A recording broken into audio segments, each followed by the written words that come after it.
Chapter 28. I couldn't bring myself to force Nicola Vaughan to talk to me after her daughter left. And anyway, I couldn't think of anything to say except, "Is your husband abusive, or is he just a wanker?" I muttered something about making sure everything was on the table and made my way out to the garden to stare at the buffet. The garden was full of toys, especially around the swing set, slide and trampoline at the end. Otherwise, there was a startling quantity of abandoned sporting equipment. A cricket bat, a goal, and balls of various shapes and sizes. If it had been tidy, the garden would have been nice enough, with a large seating area on the patio outside the back door. Most of the plants looked dehydrated or dead, though, and the ones that weren't neglected were coated in aphids.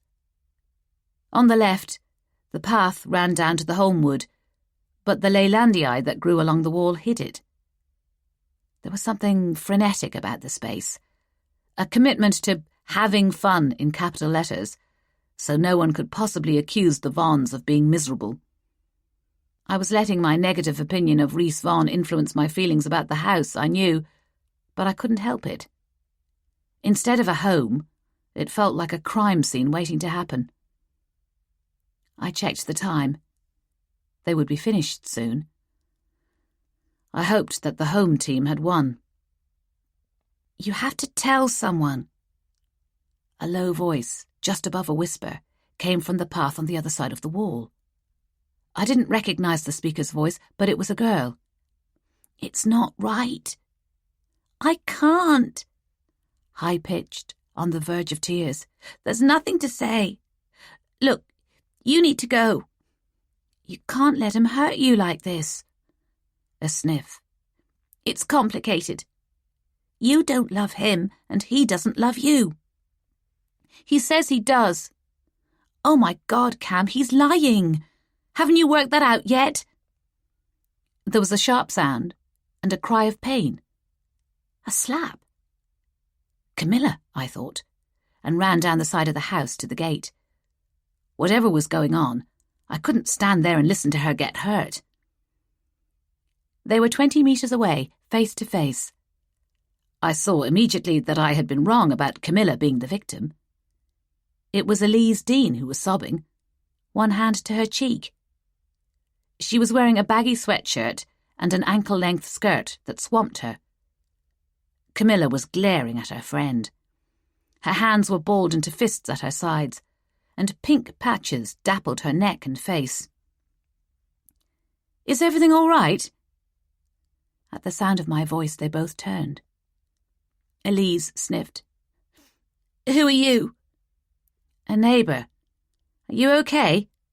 "Mind your own business," Camilla snapped.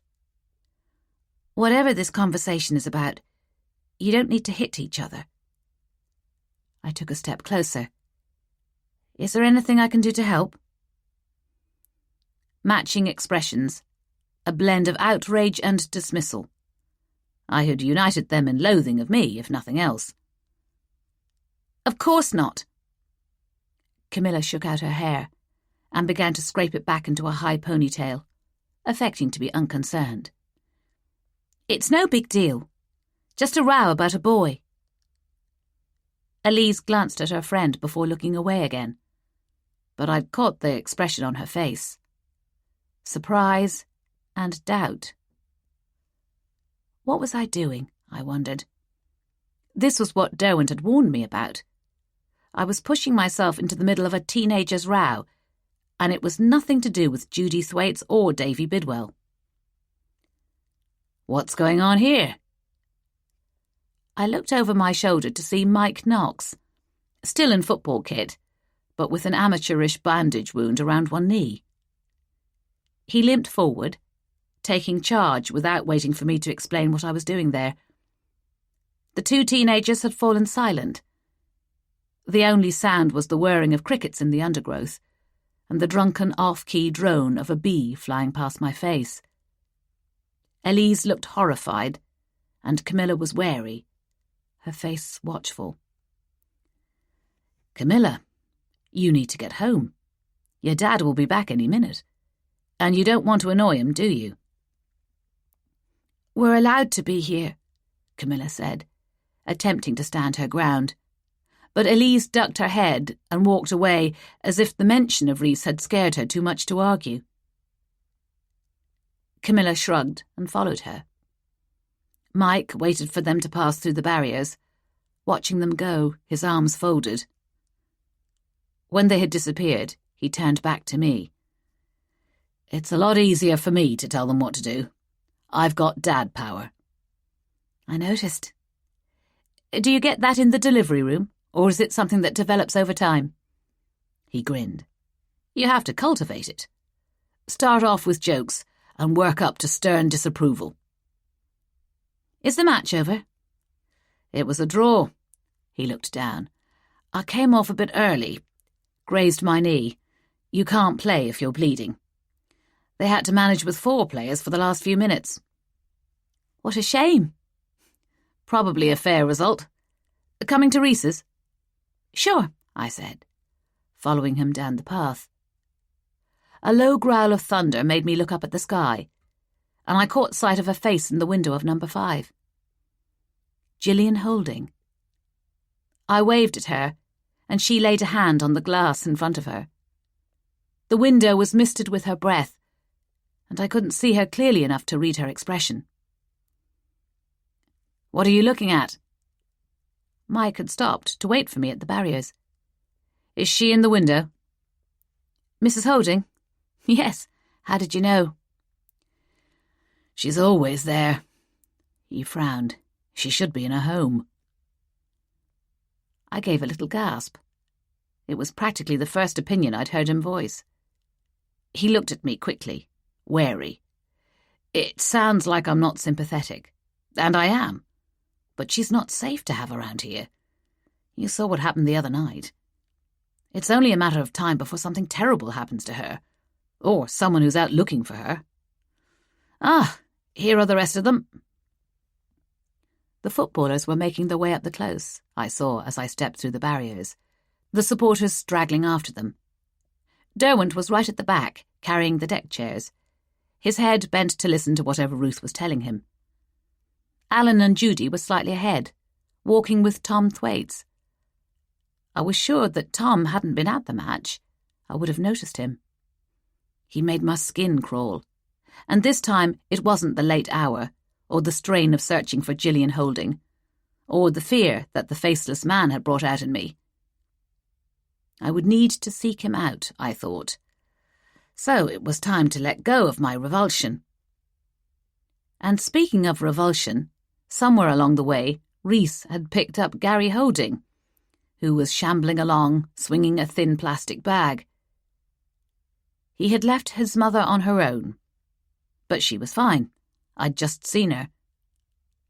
Derwent saw me and raised his eyebrows, clearly wondering what I was doing there with Mike Knox. I shook my head very slightly and then pinned on a cheerful smile for Rhys Vaughan. I heard it was a draw. Can't win 'em all. He laughed. Josh was great. I'm thinking about injuring Toby again so he can't play next week.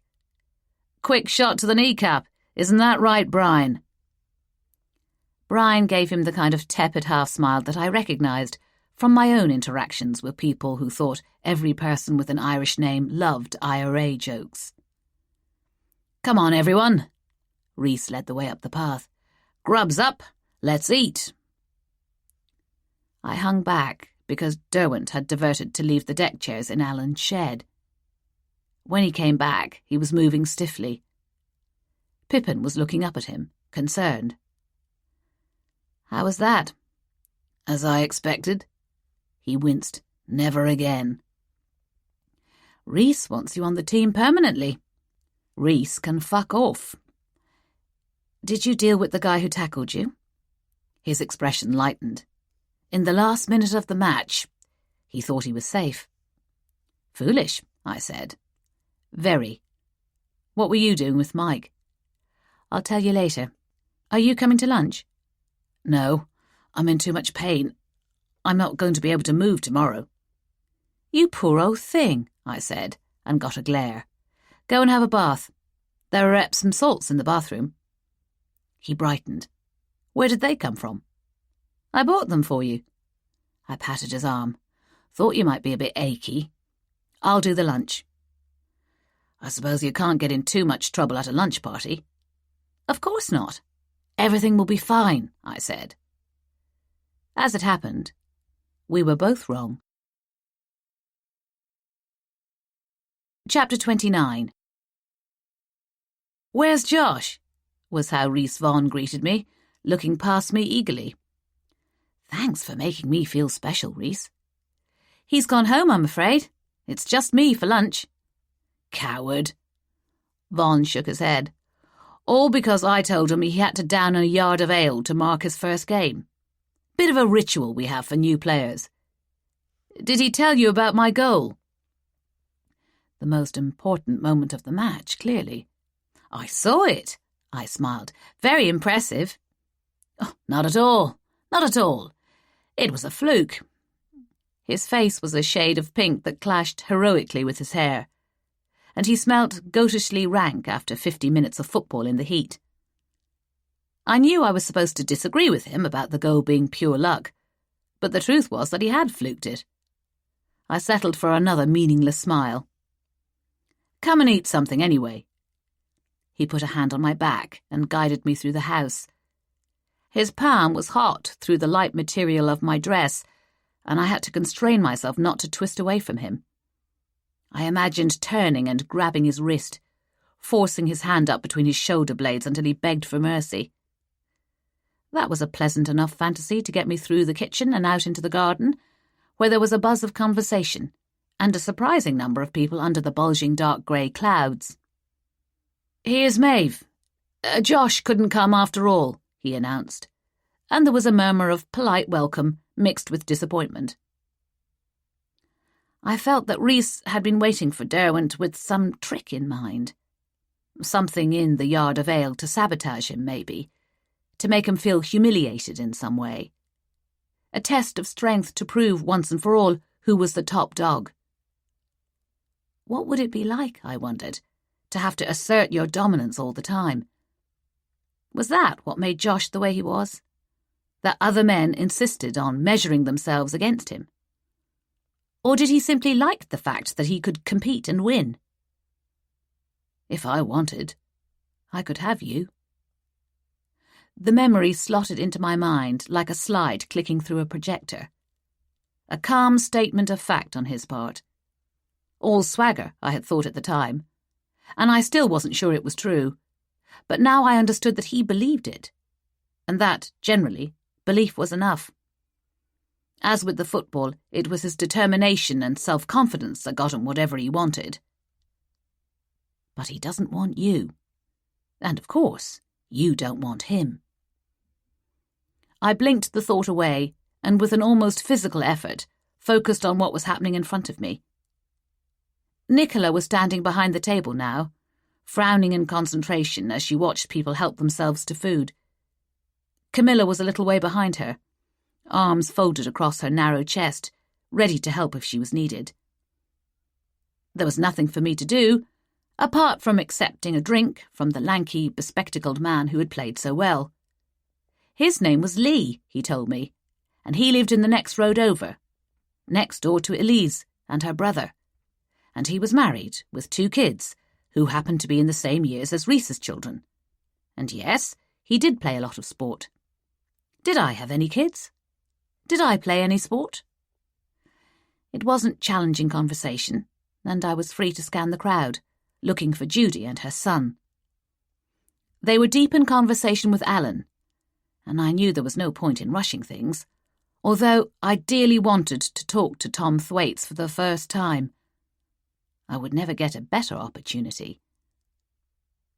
Rhys Vaughan moved through the group, playing the host, slapping the men on the back and kissing the women whether they wanted him to or not. He fetched up beside Mike Knox, who was forking up food industriously. Mike swallowed in a hurry and turned his friend away from the crowd so he could murmur in his ear without anyone else overhearing. A prickle of unease ran over my skin as I watched his mouth move, and Rhys's sudden stillness. I looked across to see that Camilla had noticed them too. Her eyes were wide, her pupils dilated with fear. Both of us knew what he was saying. I saw Camilla with Elise on the path. They were arguing. I told her to go home. Rhys didn't say anything, but the look on his face when he turned to look at his daughter was nothing short of murderous. He plunged across the garden and took her by the arm. "No, Dad, really." "What did I tell you?" He was shaking her as he dragged her behind a bush, out of sight of the rest of the guests, who were chattering and laughing, oblivious. "Not your business," Derwent would have said. "Not our business. Concentrate on the job in hand." Tom Thwaites was still listening to Alan, who was mid-anecdote and showing no signs of winding down. I excused myself from the conversation with Lee and skirted the crowd until I could see Rhys and Camilla again. He was talking. I couldn't hear him, but the tendons were standing out in his neck and his face was red. Camilla screwed up her face against a spray of saliva, but she didn't try to argue with him or even look at him. There was no hint of rebellion in her demeanour. It was all fear that I saw. "Don't interfere." I looked around to find Mike Knox at my shoulder. "What did you tell him?" "He doesn't want Camilla anywhere near Elise or Isaac, especially Isaac." "She and Elise are friends." My throat was tight. "Camilla has to be allowed to talk to her friends." He shrugged, his attention still on the plate he held. "I'd want to know if it was my daughter." "You don't have a daughter," I snapped, and stalked across the garden. "Rhys?" He straightened up and let go of Camilla, trying to recover his usual heartiness. "Yes, what is it?" As I approached, Camilla's expression was one of undiluted horror. The last thing I wanted was to make things worse for her, so I smiled. "I was just thinking, it's Josh's birthday soon, and I wondered if you could make any suggestions for what he might like." I blinked a couple of times, channeling Georgia. "Remember, if in doubt, bat your eyelashes. It works every time. You and he have so much in common, so I think if you like something, he might like it too." "I think it's possible we have the same taste, yeah." He was staring at me like a bear sizing up his dinner. Camilla slid past him and disappeared. "It's really hard to know what to get him." I tilted my head to one side. "I was wondering about something sporty." "What about an experience?" "Oh, you mean like skydiving?" He pursed his lips, coming closer. Maybe. Or something more private. For the two of you." Oh, bollocks. I was registering a little too late that I had entered the part of the garden where no one else could see us, and that Rhys was set on making this conversation awkwardly sexual. I took a tiny step back, and another, trying to make it look as if I wasn't moving. At that moment, there was an enormous crash from the patio, followed by a gasp of horror. A disaster for most people, a miracle for me. Rhys forgot about our conversation, shoving me out of his way as he stormed around to see what had happened. I followed, reprieved, and found Nicola standing in the middle of what looked like an asteroid strike, holding an empty platter with traces of cream on it. I covered my mouth in shock. "My pavlova," Ruth said to me with gallant composure. "She dropped it." "I'm so sorry." Nicola was shaking. She crouched and picked up a piece of meringue, holding it as if it could be rescued, dressed up with a little whipped cream and served to the guests. "Smashing," Rhys said, affecting to be cheerful in a completely unsettling way. "A cracking get-together, Nick. Well done." "Rhys, Please. What else is there? Camilla, look in the freezer. See if there's anything else for the guests. Mind you, it's probably just as well. No one would want to eat something that fussy. Far too warm for anything but ice lollies, in my view. Sorry, Ruth, but it is as hot as hell today. Get up, my love. What do you think you can do with that? He took the meringue out of Nicola's fingers. A fine dust of powdered sugar drifted down to the ground as he closed his hand around it and crushed it. By common consent, all of the guests began talking at once, plunging into conversation to cover the awkwardness of the moment. I turned and discovered I was standing beside Judy's son. No time like the present. I smiled at him brilliantly. We haven't met properly, have we? Maeve, I saw you the other night when Mrs. Holding went missing. Tom. He shook hands with me, his grip loose. His eyes were slightly unfocused, and I wondered how many beers he'd had. I didn't see you at the match. Didn't go. He swigged from the bottle he was holding. It's not really my thing. But parties are. Free food, innit? He belched. Excuse me. I smiled as if it was the most charming thing that had ever happened. Your mum is incredible, by the way. I hope I'm like her when I'm that age. He snorted. Any way in particular? I hear she does amazing work for charity. Someone said she looked after people with special needs from time to time. Respite care. His mouth was tight, and he was looking at me, his eyes suddenly shrewd.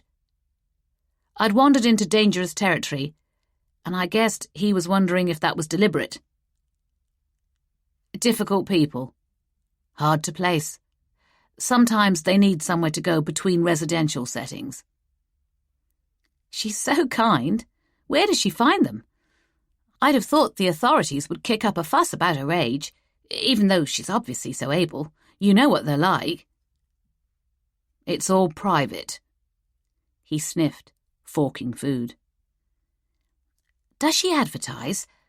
Only my mum would probably love to do something like that, I said, earnestly and untruthfully. The house is empty and she gets lonely. Like your mum, probably. No, she doesn't advertise. The idea seemed to strike him as funny. No, it's contacts. Personal. Oh, I see. I didn't. Friends of friends? In a way. He gave me another look from under heavy lids, one that assessed me and found me no threat. My wife is involved in the care sector. Your wife? I didn't know you were married. I managed to get a hint of disappointment into my voice, which he took as his due. Yes, he was physically unattractive and unfit, but he had an expensive watch, a fairly new luxury car, and considerable self-belief. Why wouldn't I think of him as a potential partner? Because I had some self-respect. And a boyfriend, as far as he knew. 7 years married, he said, with some satisfaction. Which explains why I've got this terrible itch. I giggled. Then I tried, why isn't your wife here with you? She's too busy to come and visit my mum. Working in the care sector, it's so demanding, isn't it? What does she do? Manages a home. He said it through a mouthful of food. It means she has to work shifts.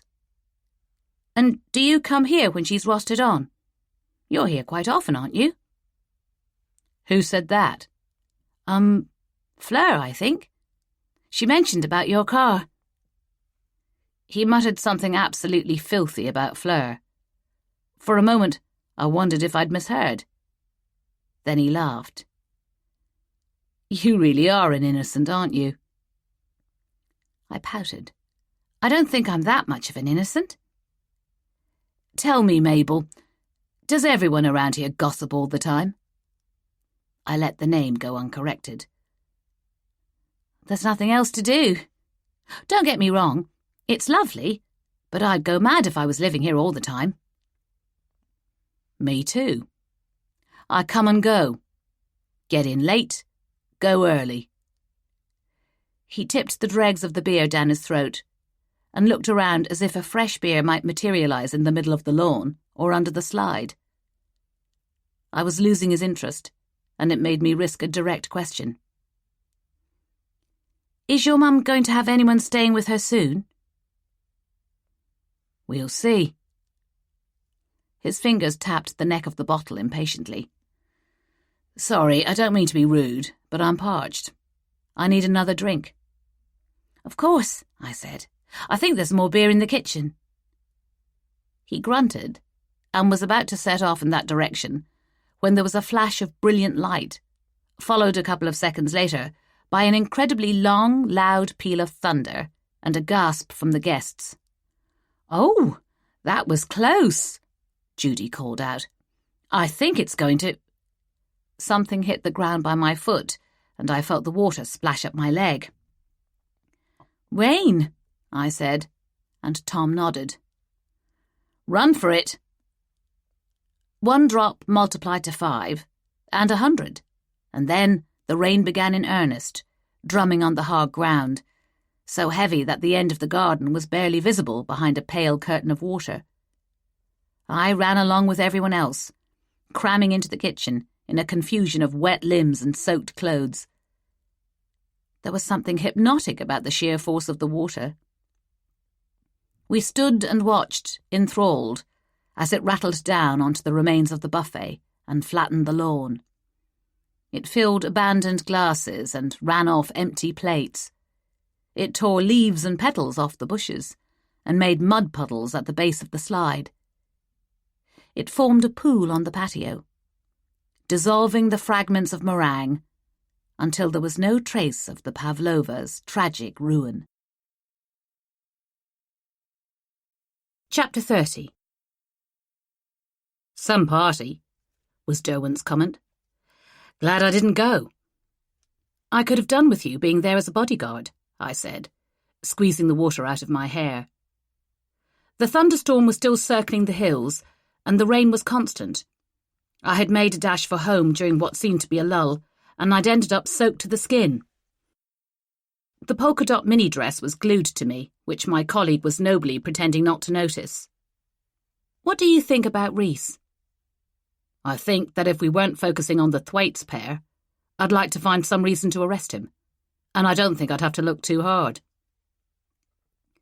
His wife and kids are terrified of him. Doesn't anyone else notice? Why are they all so happy to let him get away with it? Maybe they're not. He was brooding. If Nicola doesn't want to leave him, there isn't a lot anyone else can do. She should go and not look back. You know that's harder than it seems, Derwent said gently, and I stuttered to silence as I grasped what he meant. It hadn't occurred to me to compare Nicola's situation with the violent relationship I'd been in. I remembered with a flare of shame that it had taken me a long time to realise what was going on, until it was almost too late, and my friends had seen the danger long before I did. Maybe people spend time with them because when he's happy, he's nice to her. Not noticeably today, he was vile. Somehow I gathered my thoughts, feeling I needed to defend myself. But Josh, when I was in a bad relationship, I was on my own.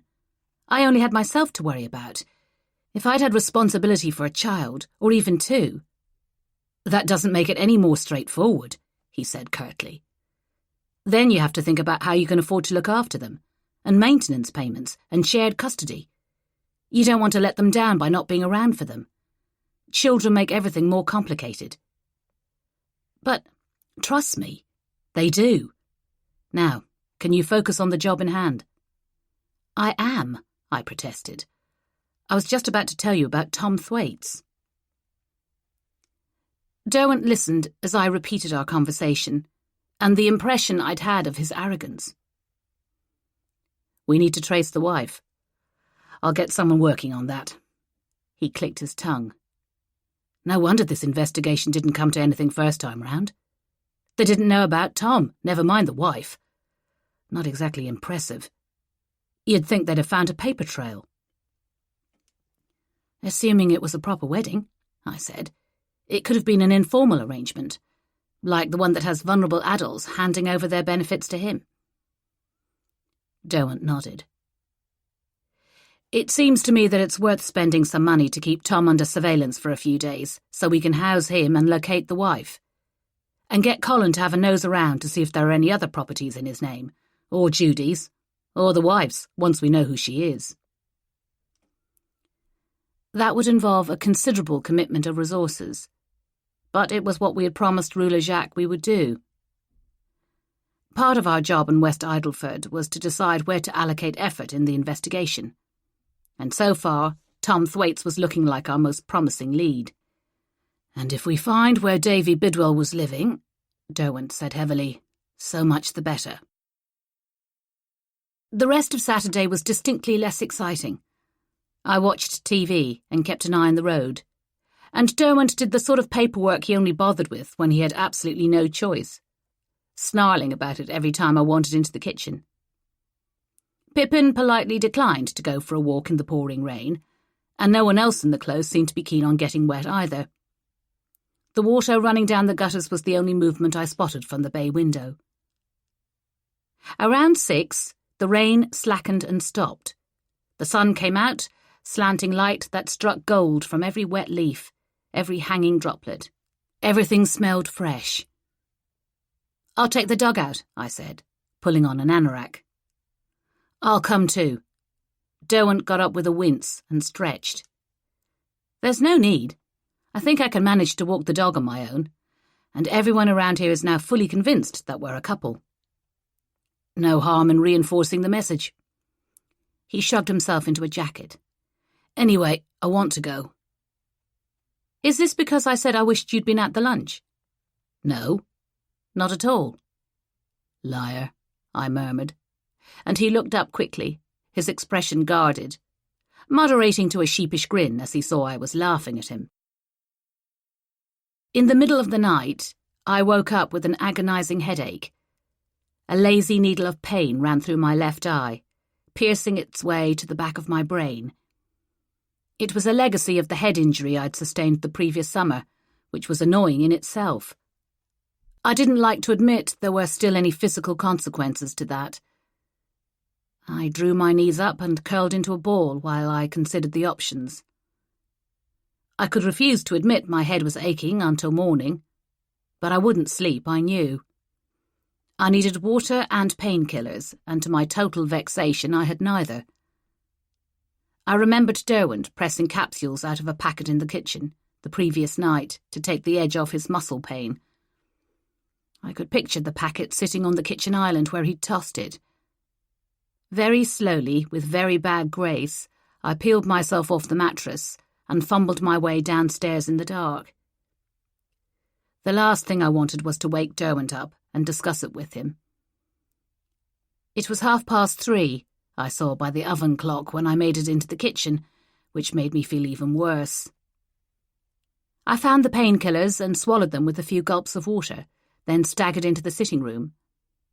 I would go upstairs when I started to feel better, I assured myself, and lay down on one of the sofas to wait for that miracle to occur. I had left the kitchen door open, but I only realised approximately 1 second after Pippin erupted on the sofa beside me. Oh God, please no. I really couldn't cope with barking or hyperactivity in the middle of the night when I was feeling so rotten. As if he understood, the little dog turned around fast 3 times and snuggled up against my stomach. The weight of his warm body was immensely comforting. I curled around him. There was a thin blanket on the back of the sofa. I dragged it over us both and closed my eyes. 20 minutes until the painkiller started to work, and then I would return Pippin to the kitchen and get back to bed. I opened my eyes on daylight, and Josh Derwent, sitting a few inches away from me, preparing to put on his socks. Morning. Oh, I wasn't going to sleep. I shrank down under what proved to be a duvet. Where did this come from? I got it for you in case you were cold. It's not the one from my bed. No, it's from mine. Oh, thanks. Pippin was keeping me warm. He got bored and came to find me. His voice was deceptively casual. Feeling okay? It's just a headache. I felt as if my brain was pressing against the inside of my skull. Get them often? Now and then? And you know that very well, I thought. You're only pretending to be unaware of it because I was so unhappy you'd noticed my PMT. Since the knock on the head? I nodded and winced at the consequences of moving. He slid some capsules across the coffee table. Here you go. 2 for you and 2 for me. Get them down you. He knocked his back with the swig from his water bottle. What are they? Paracetamol. Definitely more than 4 hours since your last dose. How do you know? I frowned at him. You were awake. I heard you go downstairs. Sorry, I didn't mean to disturb you. I closed my eyes again, wishing I was dead. Doesn't matter.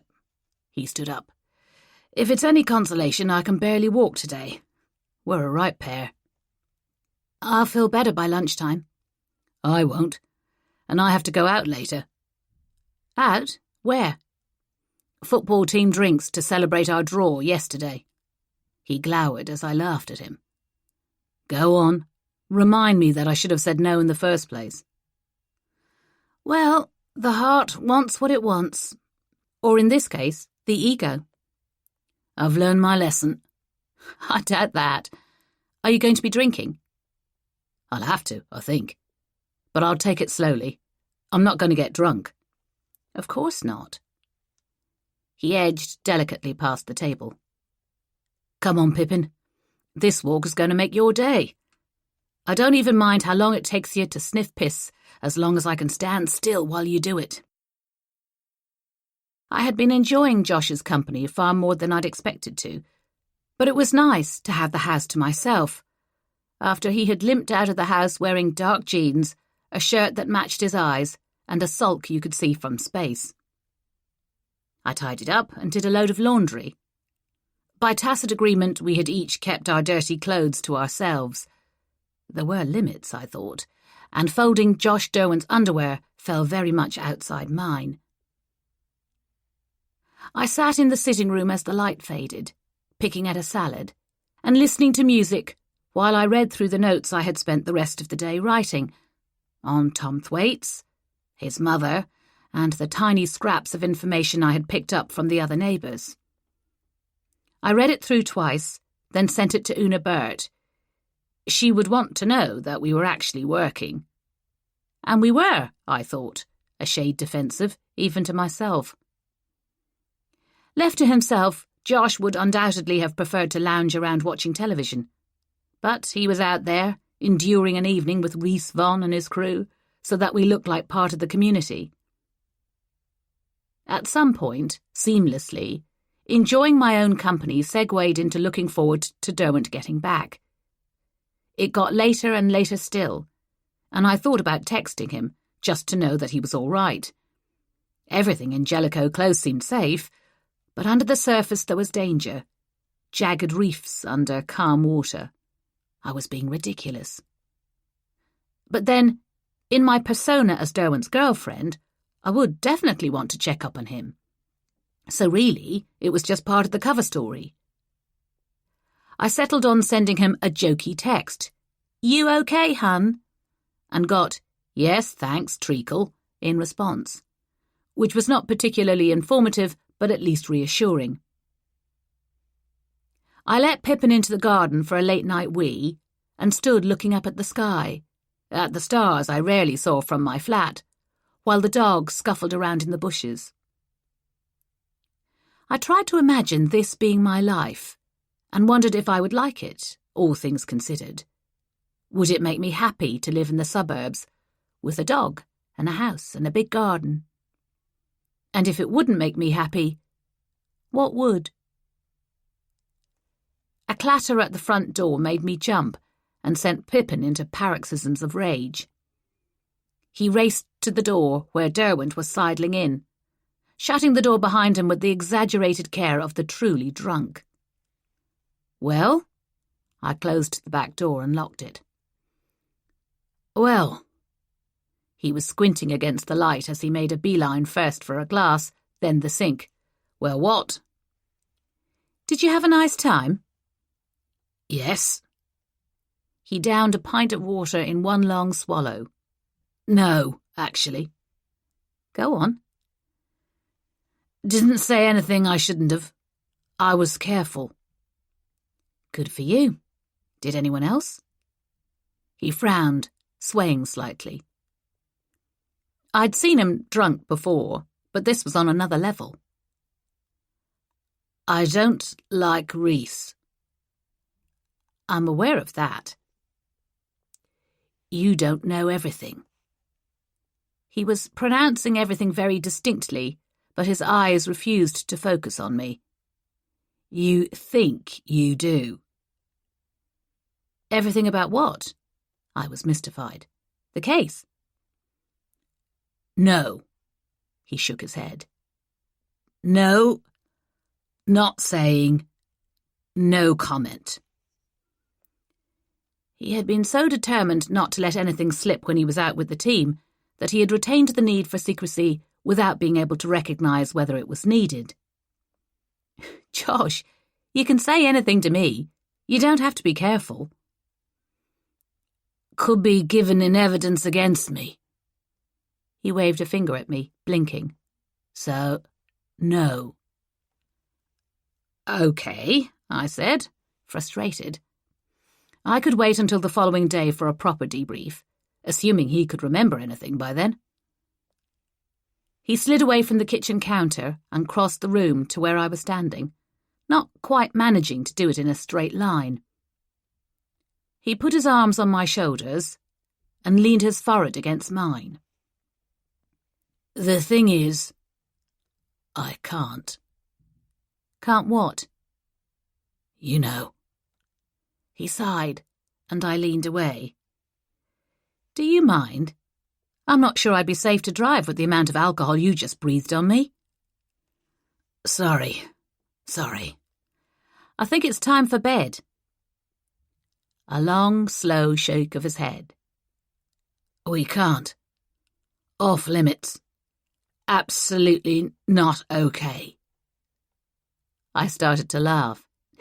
No, I meant bed for you, on your own. It's for the best. He blinked at me soulfully, and I nodded.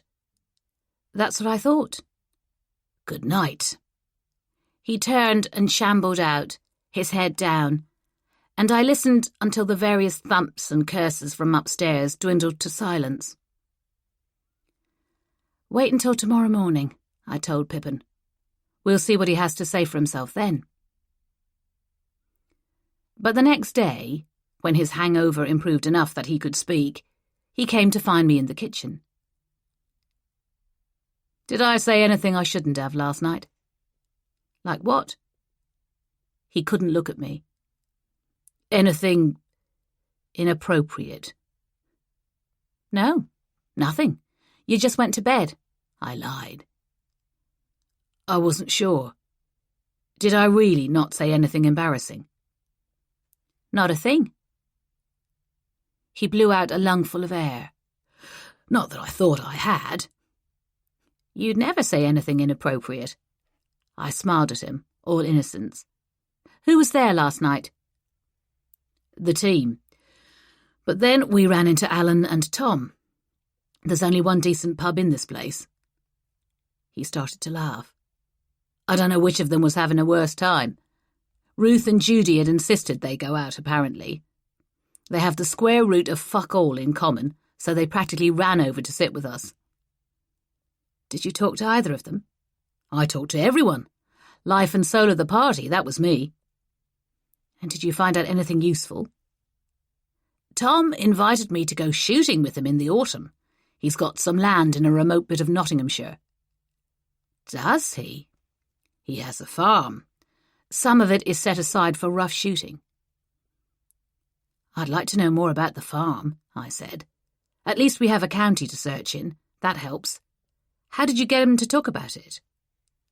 Flattery, Derwent said morosely, and I bought him a fair few drinks.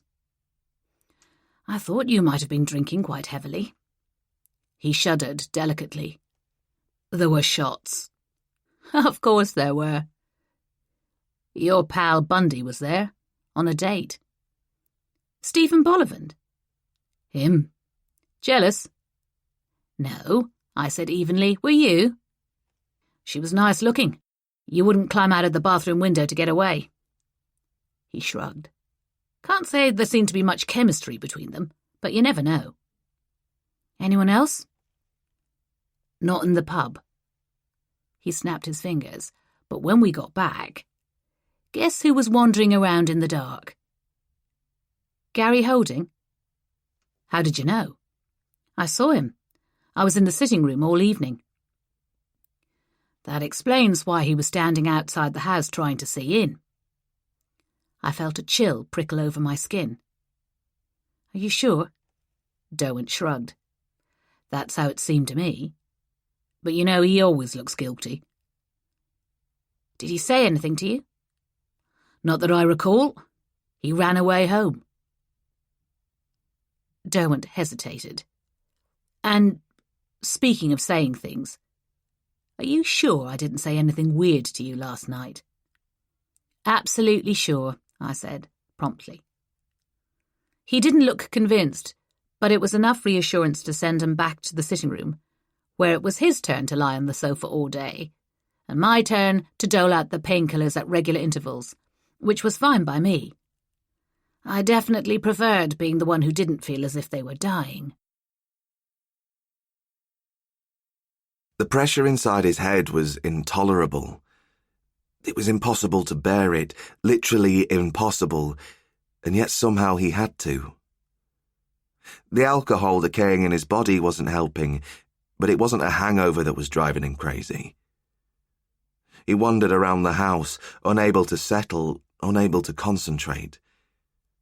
This was frustration and anger building up inside his skull like pressure building inside a volcano. Was it too much to ask for Josh to be bad at something, to be humiliated just a little, to be grateful for something? He had started to fantasize about it, about Josh looking at him with respect in his eyes, acknowledging him as superior, but every fantasy faltered because what was going to bring him to his knees? It was all so effortless. That was the thing. So easy for him to turn up and take over. The hero scoring 2 goals, setting up the third as if it was nothing to him, as if it was his decision whether he took all the glory for himself or shared it out. And then he was so popular with everyone, so funny and easygoing, so careless about how people reacted to him. And his bitch girlfriend watching him as if he was her lord and master. Fuck, it annoyed him. The whole situation annoyed him. She should recognize him as being made of the same metal, capable of the same as Josh, if not more. Instead, she barely noticed he existed. Oh, she could be sweet when she wanted, but there was more to her than that. An edge. He'd have liked to dismiss her as an airhead, but there were flashes of competence, of intelligence, almost, you'd say, if she wasn't a woman. And that was annoying. That Josh had found someone who could be a partner to him instead of dragging him down, holding him back, forcing him to limit himself and his potential. It wasn't fair. The thing that he needed was a plan, he decided. First things first. There was the awkward situation he had been trying to ignore, the problem that needed to be dealt with. He had tried threats, but it was clear that wasn't going to work anymore. Fear could only take you so far. Then you had to act. to show that you meant what you said. You had to prove it, not just to the people around you, but to yourself. You had to believe in yourself or no one else would. If he dealt with the problem, everything else would fall into place, he thought. Sometimes he felt as if he was standing on sand and every wave stole a little bit more out from him, unstoppably, catastrophically. Sometimes he felt helpless. He felt like giving up. If he dealt with the problem, he would be back on solid ground. From then on, everything would be easy. Chapter 31. The next week passed by without much actual excitement for us, while, behind the scenes, the efforts to trace Tom Thwaite's home and his wife escalated. All that we could do was watch and wait, and engage the neighbours in inconsequential conversation, while Judy pottered around her garden and waved to me when I was walking the dog. Tom Thwaites didn't show his face. The temperatures spiralled into a full, proper heat wave again, with searing days and oppressively hot nights. I slept badly and lost all interest in food. Derwent was on edge and inclined to be snappy. I was used to being under pressure, to urgent investigations and late nights at work. Leaving the investigation in other people's hands didn't suit me.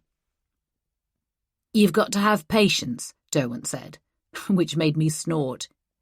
"You were the least patient person I've ever met. Please don't tell me to follow your example." Waiting for the right moment to intervene is everything. If we move and alert Tom to our interest, we'll give him a chance to cover his tracks. It's all about building a chain of evidence to prove that he had a hand in these vulnerable adults leaving their care settings and coming to West Idleford for a few weeks or months, and then that he played a key role in moving them on to wherever they've ended up. We don't know if it was one location or many. We don't know if Judy was aware of the plan. At some point, you'll need to talk to her. See what she has to say about Davy Bidwell. But again, it's worth waiting for the right moment. If we show our hand too early, we won't get the evidence we need to put together a proper charge. I don't want to end up with CPS permission to charge some bullshit misdemeanor after all of this.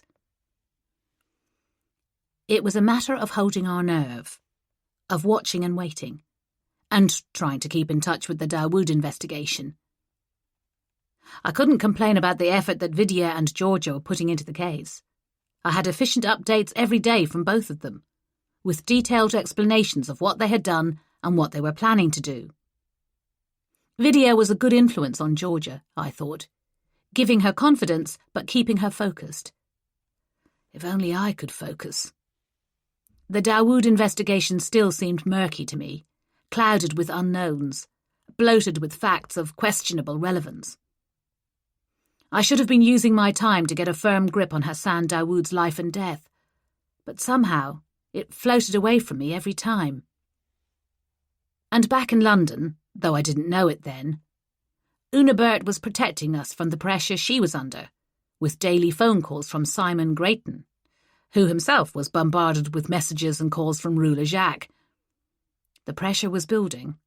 Something somewhere was going to give. Meanwhile, everyone was preparing for the barbecue the following Saturday, the community's social event of the year. I had checked with Judy and Ruth that all we needed to contribute was some money towards the catering and to bring some drinks. We did try all bringing food, but you know how it is. You end up with 5 trifles and no rolls for the hot dogs, Judy told me. Much better to let a couple of people organise everything. Alan does the barbecue, Ruth said happily, and Stephen is very good about setting things up. Oh, yes, he is, and Gary does the music. Gary Holding? Judy nodded. He's an expert. All on the computer. He sets up a sound system. He does lots of events round here, Ruth said. The summer fete, the Christmas market, all of the summer parties and weddings and so forth. It's his main source of income. This summer party sounds like quite a big deal, I said. Oh, it is. Everyone makes an effort to come along. Judy laughed. We'll be there, won't we, Ruth? And you and Josh are coming. Ruth's face was anxious. Aren't you? We wouldn't miss it, I said, truthfully.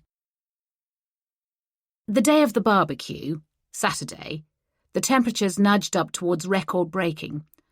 0.5 degree more, the radio informed me, and it would be an all-time high for July. The heat was a solid wall outside the house, and inside wasn't much better. The leaves were withering on the trees, and the grass had turned brown, despite the thunderstorm the previous weekend. It was simply too hot to live, nature seemed to be saying. The birds had fallen silent, and Pippin was lethargic. A profound relief to me, since his walks had to be early in the morning and late at night, and I was chronically short on rest.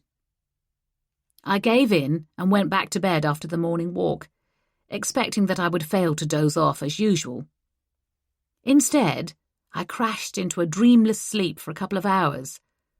When I got up again, the house was silent. I assumed Derwent had gone out. I showered, twisting my hair up into a knot on top of my head, and put on white shorts with a halter-neck top, both of which became limp with sweat immediately. The barbecue was at 6, when it would be cooler, but I would need to change again for it, and put on makeup, I thought, with absolute loathing, my mood murderous. If only I had been doing this surveillance with Chris Pettifer, who wouldn't have minded how I looked, or Liv. We could have made a wonderful and believable couple, and I wouldn't have needed to put on eyeliner. But no, it had to be Josh Derwent with his Neanderthal attitude to women and his high standards. The kitchen was empty, but I heard a splash from outside and went to the back door to discover a large inflatable pool had erupted in the garden, a sort of supersized paddling pool. The garden hose was draped over the edge to fill it. Also in the pool, Pippin, who was splashing around happily. Derwent, in nothing but a pair of shorts, and approximately 10,000 dead insects. Georgia would have dived straight in, I thought.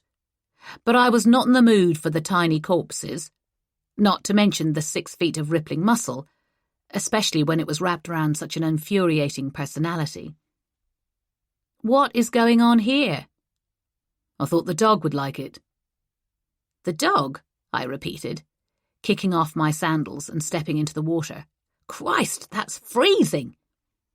You get used to it. I eyed him.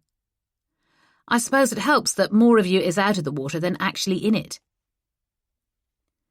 The problem is that if it's full enough for me to be submerged, Pippin has to swim, and he gets tired. Tired is good. Drowned is bad, Derwent said severely. He slid down another inch or two, which meant that he was essentially lying flat and taking up the entire pool, which I pointed out. My pool. I bought it. I blew it up. For the dog? Yeah, obviously. I nodded, then scuffed some water at him, getting him right in the face. He surged up faster than I had anticipated, grabbed me by the waist, and pulled me down into the pool while I shrieked and Pippin barked. The water was shockingly cold on my overheated skin. You started it. He let go of me and sat back on his heels, which gave me a chance to sit up. I was laughing. That was so immature. I'm glad you realise it was. He broke off because I had put my thumb over the end of the hose and targeted the spray of water right at him. He lifted his arms to ward it off, spluttering and blinded, turning his head away. When I took pity on him and put the hose down again, he shook his head. Now, why would you raise the stakes like that? I'm not afraid of you. You should be, he said darkly, and lunged. I was too quick for him this time, scrambling out of the water and darting away, leaving nothing but wet footprints behind me. This isn't over, he called after me. But it was too hot for revenge, and he slid back below the surface. In the heat, wearing wet clothes was a joy. I went into the kitchen and made lunch for us both, by way of making amends, humming to myself. It was remarkable how a bit of stupid rough and tumble could ease the tension that had tightened my shoulders and knotted my stomach. You wanted to know what would make you happy. Well, this is happy. The thought was unexpected, and in its own way as shocking as the icy water I'd stepped into. I was quiet enough for the rest of the day that Derwent asked if I was all right. Fine, I said. Just the heat. And then it was time to get ready for the barbecue, so I could think about that instead. We were early, or so I'd thought, but when we arrived on the green, we found that things were well underway, with each family spreading a picnic rug and bringing coolers of drinks over to the table that was the bar. A short distance away, the other groups were gathering. 5 distinct knots of people, brought together by the chance of which house they had purchased in one of the roads. The heat had eased slightly after the afternoon peak, and a breeze had sprung up that made it more comfortable to be outside. Gary Holding was standing under a small gazebo, peering at his laptop, and a group of children had gathered in front of him, dancing and singing along to the pop music he was playing. The barbecue was billowing smoke, and Alan raised a pair of tongs in salute when he saw us. Welcome, welcome. I've done some chicken already. It's on that platter. You can be the first to try it. Derwent strolled over to chat to Alan, and I saw him looking down at the platter. With a movement that was uncharacteristically clumsy, he knocked into the table. The platter slid off the edge, shedding chicken onto the grass. Oh, shit, sorry. He bent quickly to pick it up. I handed Pippin's lead to Ruth to keep him well away from the food, then went across to help, crouching beside Derwent. The meat, I saw, was rosy pink, where it wasn't charred black. If I don't help with the barbecue, we're all going to die of food poisoning, he said in my ear. Throw this stuff out in case anyone's crazy enough to eat it. Won't Alan mind? Leave him to me. And then an apologetic Derwent was putting on the spare apron and insisting that Alan, who was delighted, should teach him everything he knew about grilling meat. I smiled to myself as I turned back to the party and went to offer Judy some wine from our supply. I hadn't expected to enjoy the barbecue, but I found I was actually having a good time as the sun slid down towards the horizon and the shadows lengthened across the grass. The different roads had started to mingle. The older kids played a riotous game of football, while the younger ones had a water pistol fight that ended when the smallest children needed to go home to bed. I talked to Stephen Bollivant about the giant mirror and whether it had survived its fall unscathed. It had. And about his dog, and managed to turn the conversation around to his date the previous weekend. I think I like her, he said, concentrating on peeling the label off his beer bottle. She's an art historian. Dutch painters are her speciality, and I've bought and sold a few minor interiors in my time. We had a lot in common. Did you arrange to see her again? I was going to. He pulled a face, awkward. Stephen, you've got to strike while the iron's hot. Dating is a cutthroat business these days. Text her now. I stood over him while he wrote the message and read it before he sent it, and told him truthfully that it would make me want a second date.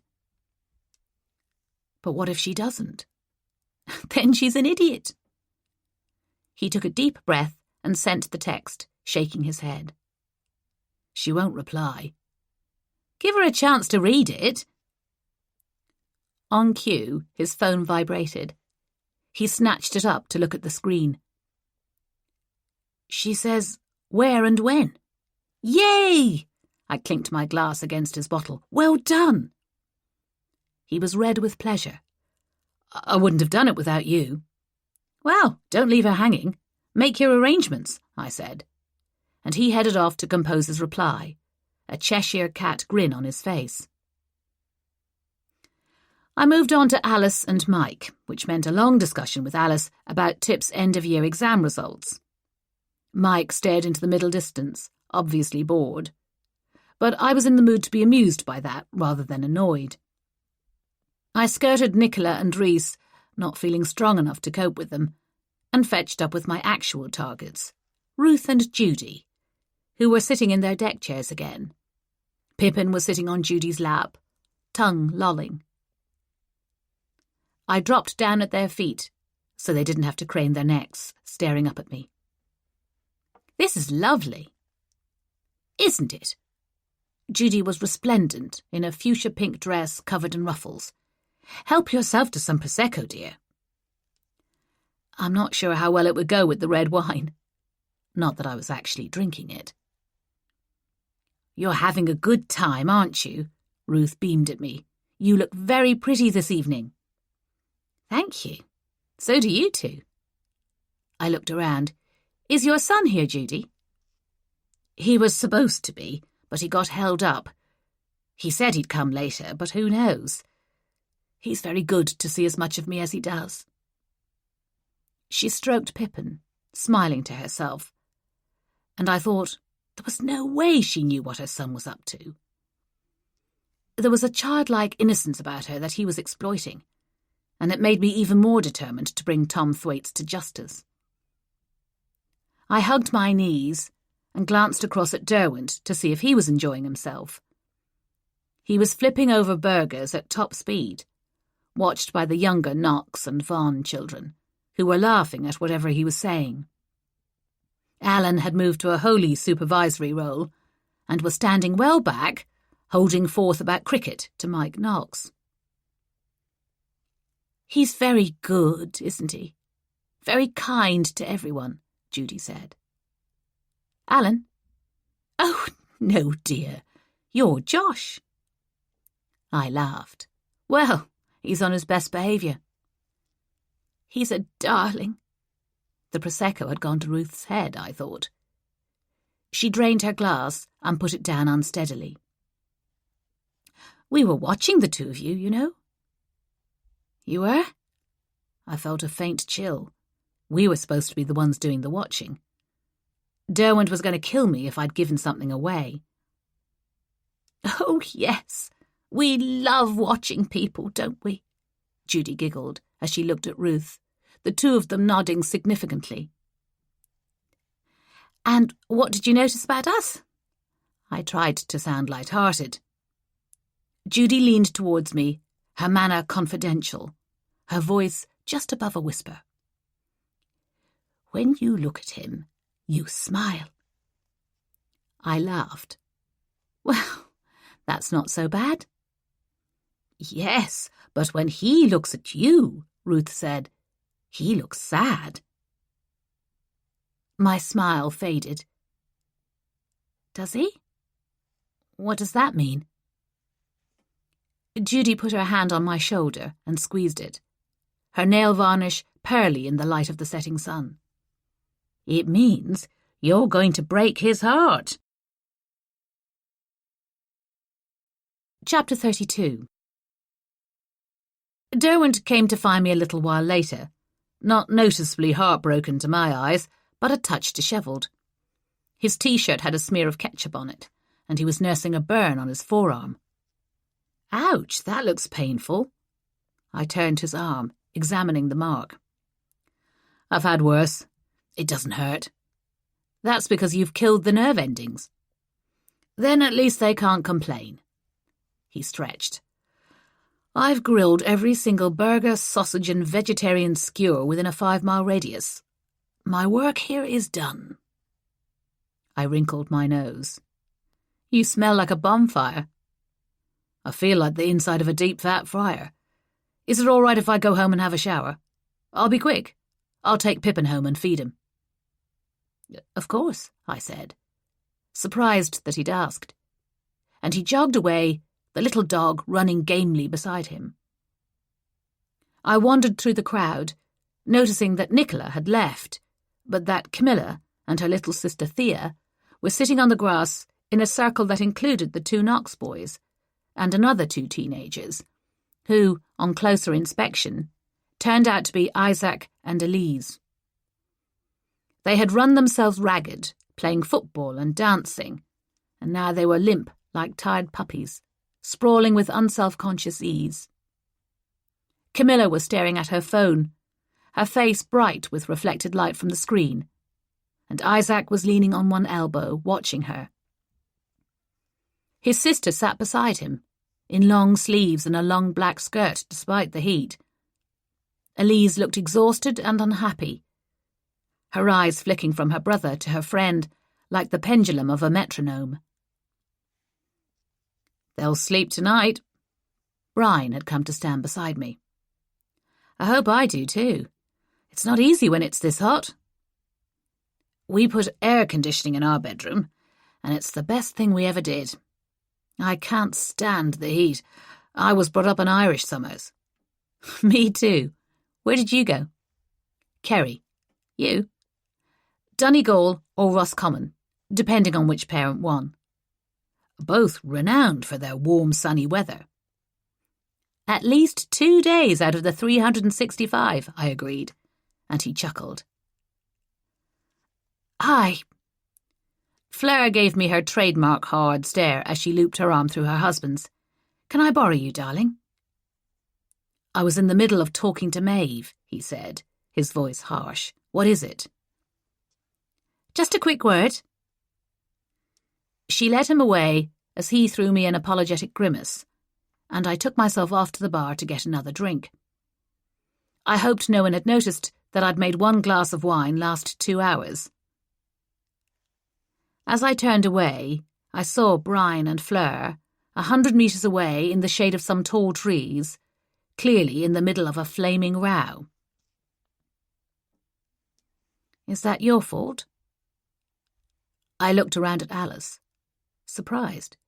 Brian and I were just talking. "Sometimes that's enough." Her eyelids were drooping, and it was taking her a long time to focus on me. I wondered how much she had had to drink. "Is everything all right with them?" Her mouth tightened. "Hard to say. Brian isn't always such a nice guy." "What do you mean?" "He's not exactly what he seems." She tipped back the wine in her glass. "Honestly, I would stay away from him if I were you. He's not worth the trouble." Mike Knox appeared beside her, his face taut. "Alice, what are you saying?" "Passing on some good advice."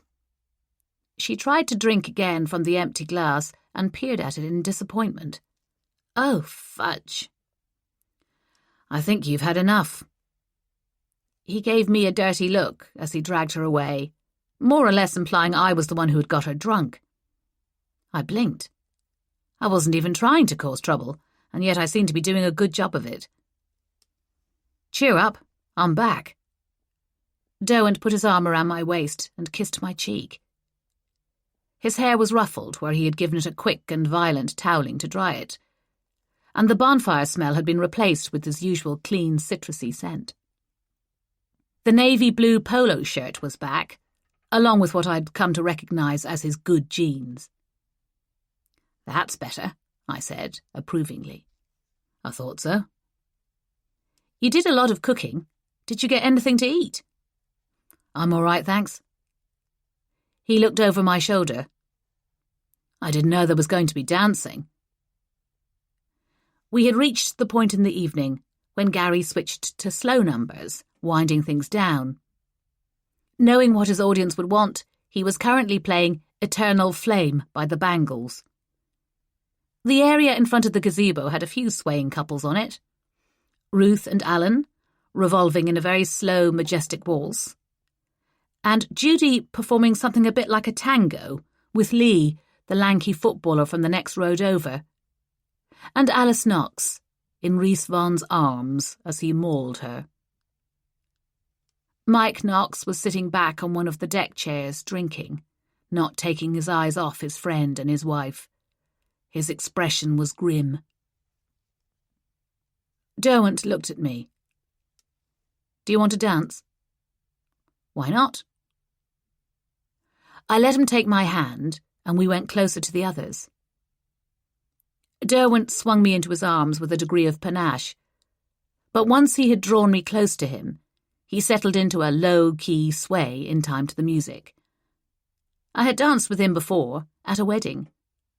His mood on that occasion had been simmering with trouble-making energy, but tonight was different. He was quiet and remote, lost in his own thoughts. I let him lead, occasionally catching someone's eye to smile at them. Fleur and Brian arrived, both looking self-conscious, but clearly having kissed and made up. Brian went for the traditional school disco shuffle approach to slow dancing. Fleur didn't seem to mind. Her mascara was smudged under her eyes, and all of her lipstick had worn off. The first notes of Time After Time fell on the evening air, 80s synthesizer in full cry, and Derwent leaned back so he could see my face.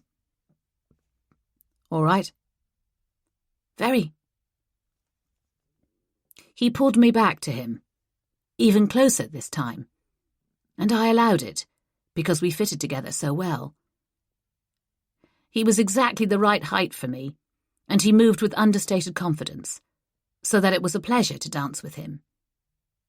What would Georgia say, I wondered, and then stopped wondering about it, floating happily. It was getting late, the light dwindling as the sun set. Last song, Gary announced, and appropriately enough, it's Blur with To the End. I checked the time, surprised to discover that it was almost 9:30. I had no idea it was so late. Derwent wasn't in a conversational mood, I guessed, and so I took the hint, staying quiet until the music faded to silence. I made to step back, and he held on to me for a moment before he released me. I looked at him, questioning, and he hesitated, on the brink of saying something. Are you all right to help with tidying up before it gets completely dark? Rhys Vaughn shattered the moment as effectively as any nightclub bouncer. Of course, Derwent said, with a savage smile that would have made me run and hide, but Rhys was oblivious. If you could carry the chairs back for the old dears, that would be perfect. He turned to me. You don't mind picking up some rubbish, do you? Not at all. I went and got a black bag, gathering up paper plates and napkins. Lee and Stephen were folding the tables. Mike Knox was dismantling the gazebo with great efficiency, while his wife sat on the grass and stared at the sky, swaying slightly. I caught his eye, and he grimaced. Oh, get over yourself. At least she had fun. I hoped the thought didn't show on my face. Fleur was also on rubbish duty, and paused beside me. Sorry I was a bitch earlier. Oh, it's fine. Brian said I should apologise. There's no need, I said sweetly. I was having a moment. Tears glittered in her eyes. I'm not usually like this, you know. Really, it's fine. If there's anything I can do... No. She hesitated. But thanks. I didn't see a future of nights out drinking cocktails with Fleur, but I was pleased that she seemed to be making an effort to be nice. I could meet her halfway, I thought, as I walked some distance away and bent to retrieve a plastic cup from where it had blown into the bushes. It was the least I could do. The thought died as the dry grass crackled behind me. Footsteps. I whirled around and found myself face to face with Rhys Vaughn. What are you doing? Just wanted to ask you something. His eyes were bright. Are you faithful, or do you play around? What? He grabbed my arm and stroked the inside of my elbow with his thumb as he whispered, I keep thinking about how much I want to taste you. Hot breath on my ear. I twisted away in disgust, but I wasn't strong enough to break his hold on me. I ran through the options for dealing with him physically, and decided, with regret, that stamping on his foot would be too much like Detective Sergeant Maeve Kerrigan's response. I settled for a scornful, "You're vile."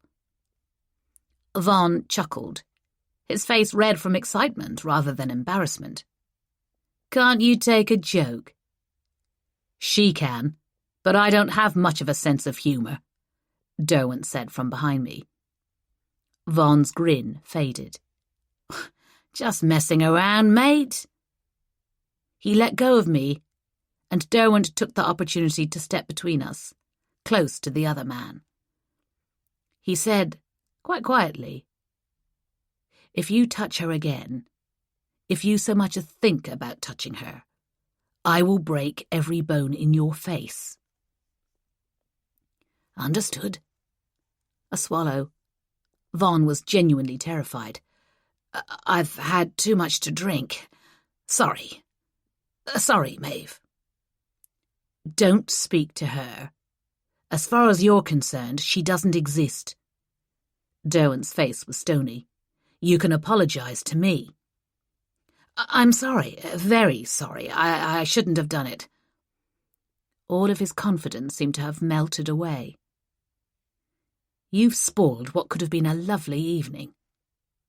I know." "You're a twat, Vaughn. An absolute wanker." Derwent gave him a long look, then turned to me. "We're going home." I was shaking. I was in the middle of clearing up. "You've helped enough." He took the rubbish bag out of my hand and threw it at Vaughn. "Do something useful. Come on, Maeve." Chapter 33. I followed him because I'd no choice about it. He was holding onto my hand with a bone-crushing grip. "I'm sorry that happened," he said over his shoulder as we crossed the road towards Jellicoe Close. It was getting properly dark now, the sky a deep shade of blue, the streetlights casting shadows across the tarmac. It was nothing. You didn't react like it was nothing. Neither did you. I dragged my hand free. Was that really necessary? "What?" He turned to look at me, eyebrows sky high. "I could have handled it myself." I was hugging myself for comfort. "It's not the first time something like that has happened. I didn't need you to intervene." His face went blank. "You were upset. You're trembling." "I'm shaking because I'm absolutely livid," I hissed. "With me?" "You sounded as if he'd dented your bumper, as if he'd damaged your prized possession." I imitated his macho delivery. "You can apologise to me." "What the fuck, Josh?" "What were you going to do? Arrest him?" He took a step closer. "I talked to him the way he would understand, that's all." "You weren't in a position to handle it by yourself, because that's not what we're doing here. 9 times out of 10, you would have been fine, and I'd have left you to it. This was the 10th time. You made me feel worse than he did." The words seemed to have more weight than I'd intended. Derwent actually took a step back. A muscle tightened in his jaw, and it was one of the signs I knew to look for when he lost his temper. Good, I thought, quailing a fraction. But what he said was, "Look, I'm not having this conversation. Not here in the middle of the road." "Is that it? That's your response?" "Shut up," he said, through gritted teeth. I was angry enough and unwise enough to snap back, "Make me." Something flickered in his eyes, and I knew what he was going to do before he did it. A stride as smooth as a dance step. His fingers caught in my hair. His mouth on mine. Inevitable. I asked for that, I thought, stuck to the spot like a moth with a pin through it. It had been bad temper that made him kiss me, but I could tell the moment his anger faded. His mouth curved against mine, and I knew he was laughing at me because I wouldn't kiss him back. So what are you going to do now? What I was going to do was nothing. I turned away from him when he let me go and walked back to the house with him silent by my side. He had anticipated anger, outrage. What I was prepared to give him was nothing more than professional composure. My lips were tingling, which annoyed me even more. He stopped in the porch, spinning the keys around his finger. Maeve. His voice was low, warm, shaken with amusement. Come off it. Inside the house, Pippin set up his usual racket, which saved me from answering. I waited for Derwent to open the front door, then stalked past him into the kitchen, where I took up a position near the sink.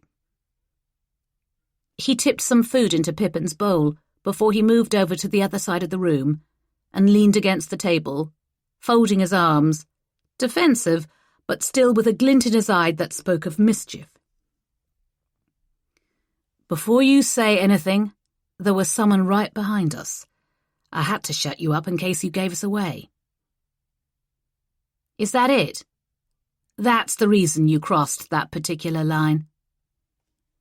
A one-shouldered shrug. Amusement fading to be replaced with boredom. Criticism never sat well with him. Look, I've had closer moments with the dog. Do we really have to make it into a big deal? No, of course. Why would we? My vision blurred, and something wet streaked down my face. I blinked fiercely, and he came back into focus. Are you crying? No. You are. Why? Because of that kiss? No, I said again, and sniffed. Well, not exactly. His face tightened, as if he was bracing for something that was going to hurt him badly. Explain it to me. I considered brushing the question off with something dismissive, but he sounded as if he really wanted to know.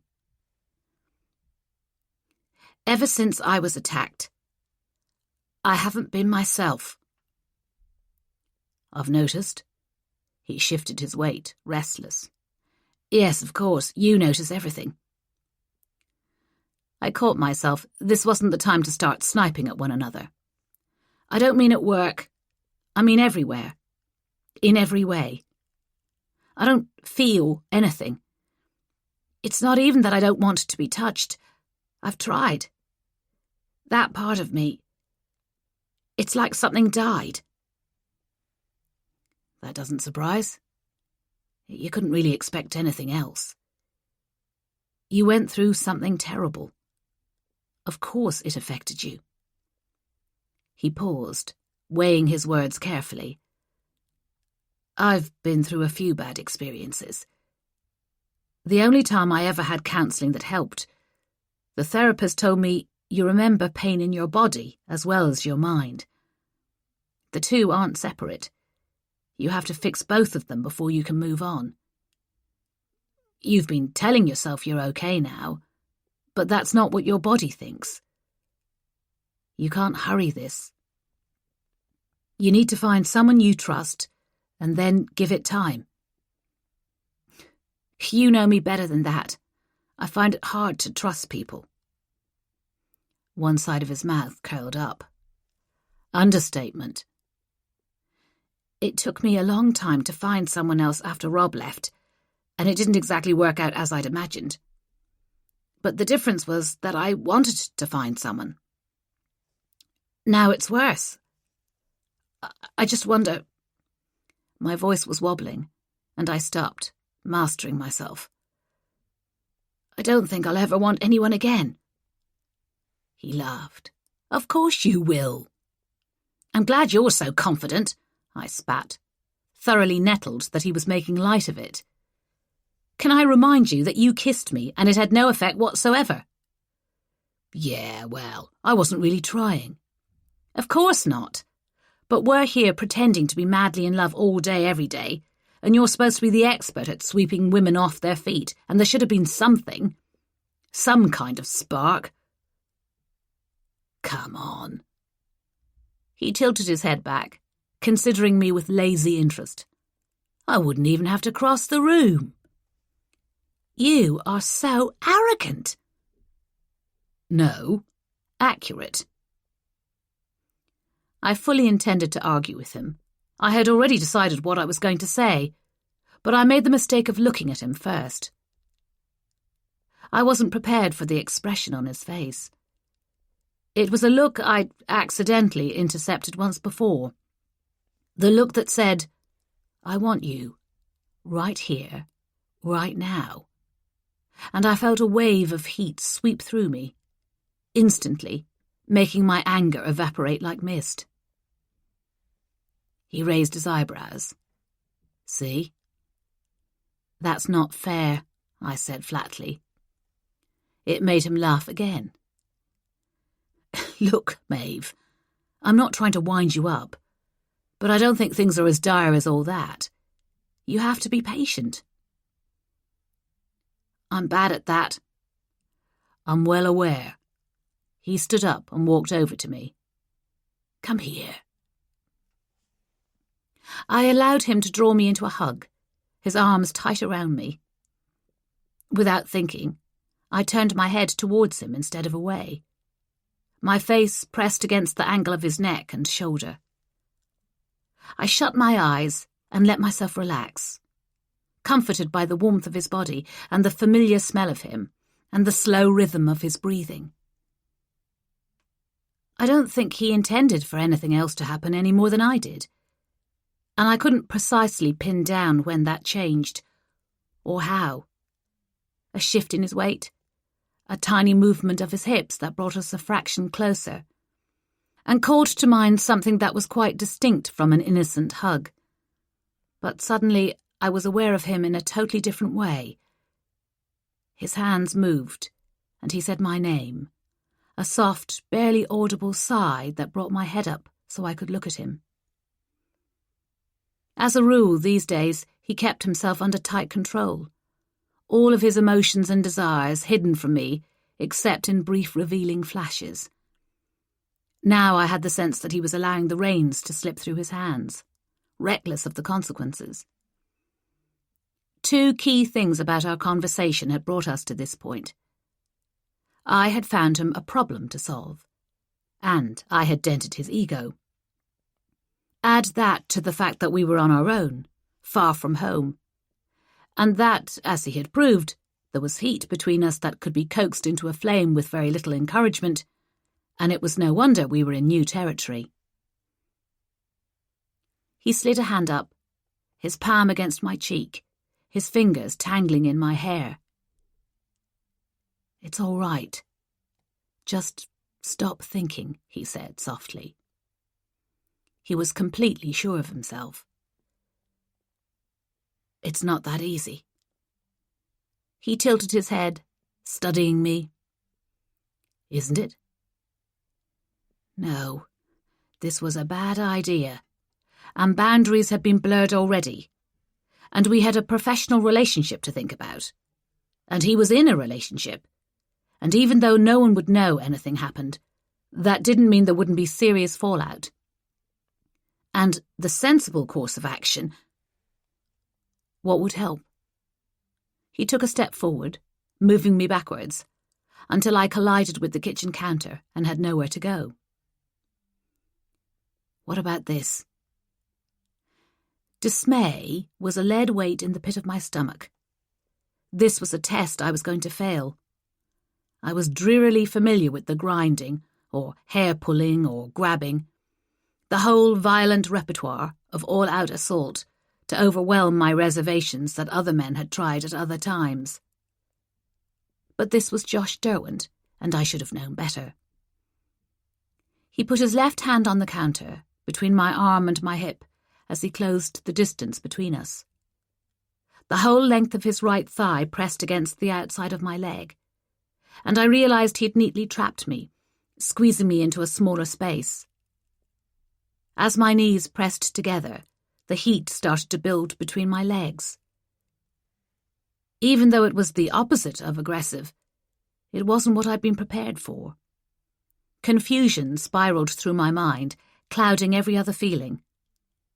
I looked at him, uncertain, and bit my lip. No. He frowned in disapproval, put his thumb under my mouth, and drew downwards gently, so my lip pulled free. He leaned in, and I waited for him to kiss me. But instead he trailed the thumb down from my mouth to the hollow at the base of my throat. His fingers spread out slowly inside my dress, his fingertips resting along my left collarbone. They grazed my skin with the lightest possible touch, and it wasn't an area I had previously considered to be particularly exciting, but the skin was so thin there that every point of contact tingled, and I felt my stomach flip over as I stared into his eyes. The heel of his hand was over my heart. I assumed he could feel it thumping. I'd always known he could cast a spell over women, but I'd never understood how he did it before. The seconds dragged past, the delay intolerable now, and I tried to move towards him, to reach his mouth with mine. But he held me back, gently. The tiniest increase in pressure from his hand, telegraphing, "No. Wait. Don't rush it. Trust me." He was barely touching me, and I was dizzy with wanting more. It was a clever trick, the tiny part of my mind that was still functioning informed me. He was using almost no force, and yet he had total control of me. He was the cliff edge, the sheer drop, the high mountain, the North Pole. A bad idea and an irresistible challenge. No one in their right minds would.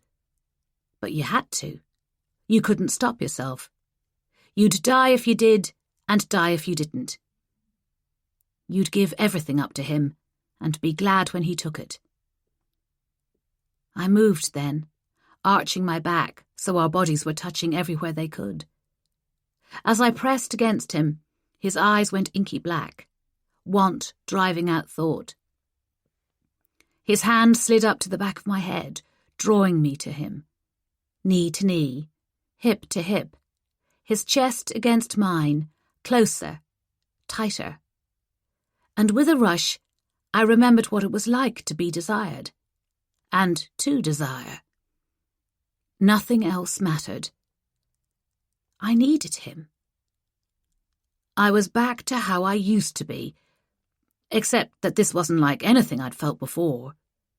This was a sharper hunger. The distance between us narrowed until I could feel his breath on my mouth. The next second, the room exploded with noise, and I came back to earth so fast it winded me. "What the—" Derwent was already wrenching open the back door. Pippin danced around his feet, keeping up the volley of ear-splitting barks that had interrupted us. As he stepped out past the dog, Derwent caught hold of his collar and pushed him back, shutting him in. He disappeared into the night and left me with Pippin on our own. Chapter 34. I was on my own again the next morning, I discovered, standing by the kitchen table, reading the note that Derwent had left me. "I've got to go home for a couple of days. Sorry, it's unavoidable. I've walked Pippin and fed him, but he'll tell you I didn't. Ignore him. Don't get into any trouble while I'm gone. I mean it." I turned the page over and found the other side was blank. Is that it? Typical. I made myself some breakfast that I didn't really want, ignoring Pippin's quivering dejection. I was caught between anger and relief. So he was gone. without so much as an apology, or an opportunity to have something like a conversation about what had happened the night before. What had almost happened, I corrected myself, squirming with shame. What I had wanted to happen. But actually, it was possible to go back to a normal working relationship if we just cleared the air like grown-ups, instead of running away from the situation we'd created. I found my phone and called him. A light, straightforward conversation, and then we would be back to where we needed to be. Colleagues. Friends. Whatever term fitted best in the moment. It rang twice, and then there was a click. You have reached the voicemail of 077. I cut off the cooing robot without leaving a message. I could just picture him, glancing at his phone and rejecting the call. It was infuriating and childish of him, and I needed someone to agree with me about that. What's wrong? Liv sounded as if she was out and about. Nothing. Everything's fine. You're ringing me at 10 to 8 on a Sunday morning, completely out of the blue because you feel like a chat? I sighed.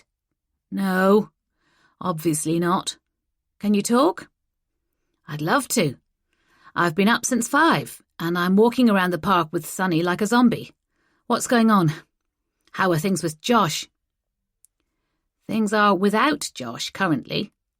He's gone off for a couple of days, according to the note he left me. He didn't tell you he was going? I'm parking the buggy for this one.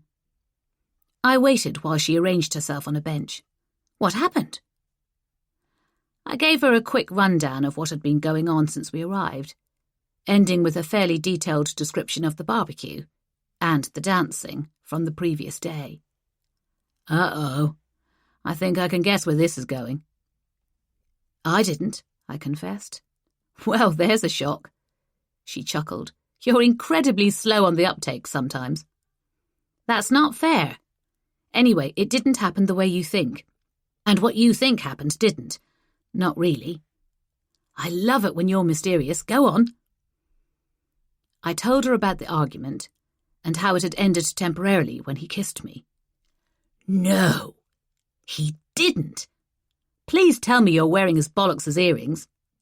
It was nothing. A joke.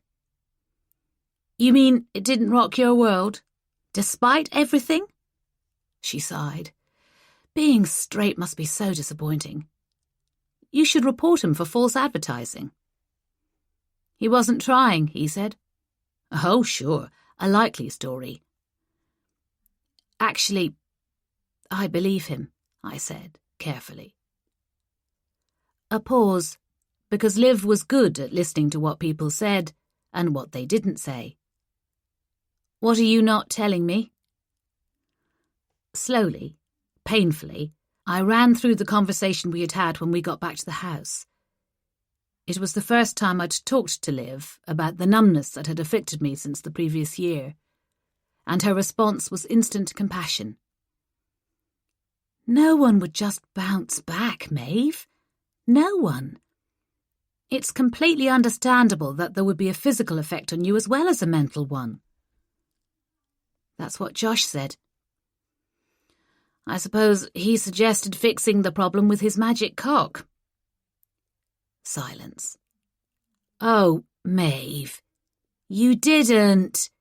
He has a girlfriend. No, we didn't. It wasn't like that. I leaned my forehead on my hand and rocked gently on my chair. He didn't even kiss me again. He only touched my neck. Your neck, Liv repeated, deadpan. Wow. Look, it was... I gave an involuntary shiver of pleasure at the memory of it. I really don't think he thought anything was going to happen, except that he was going to win the argument about whether he could make me want him. And you didn't take the opportunity to climb him like a tree. I draped my hand over my eyes, as if that would stop me replaying what I'd done. We didn't even kiss. Honesty compelled me to add, we might have, but the dog went mental, barking at the back door. There was someone in the back garden watching us. Seriously? It was pitch dark out there, so neither of us saw him properly, but it was definitely a man. Josh ran out and tried to catch him, but the guy went over the fence at the back of the garden and disappeared. Josh was out looking for an hour. No sign of him. And by the time he came back, you had to talk about the voyeur. So neither of you brought up what happened before the dog barked, which was a huge relief because you could trot off to bed on your own and pretend nothing had happened. Exactly. I thought we could talk about it today. But he fucked off and left you on your own. She clicked her tongue, irritated. And I suppose it didn't occur to him that you might be in danger. He told me to stay out of trouble. Huh? Brilliant. What the fuck is he thinking? I don't know.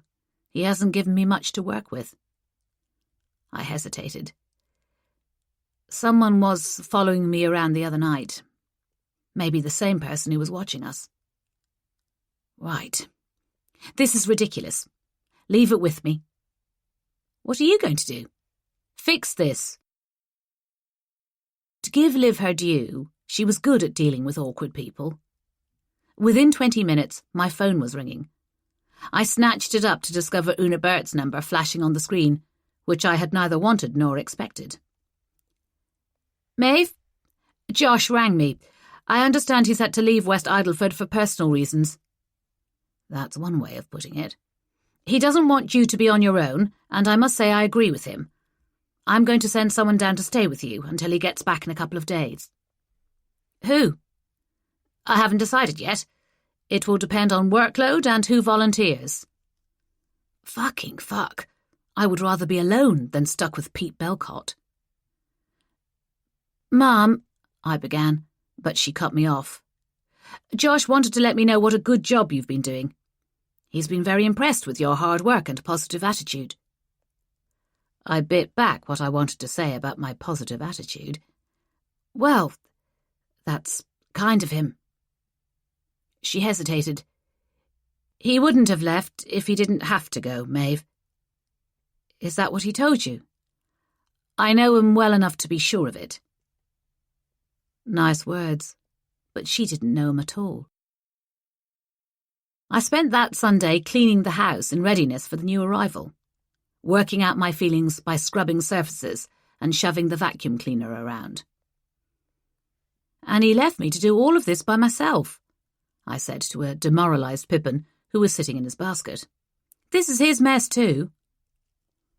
A mess in every way, I thought, miserable about it. Everything was up in the air, resisting neat solutions and easy answers.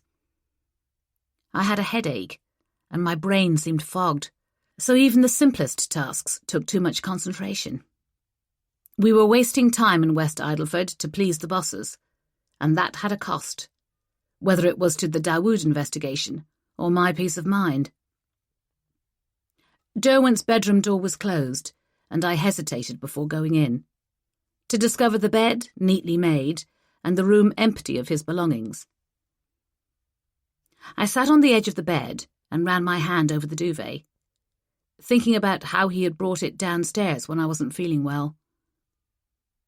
There was the faintest hint in the air of the citrus smell I associated with him, that I noticed when I was close to him.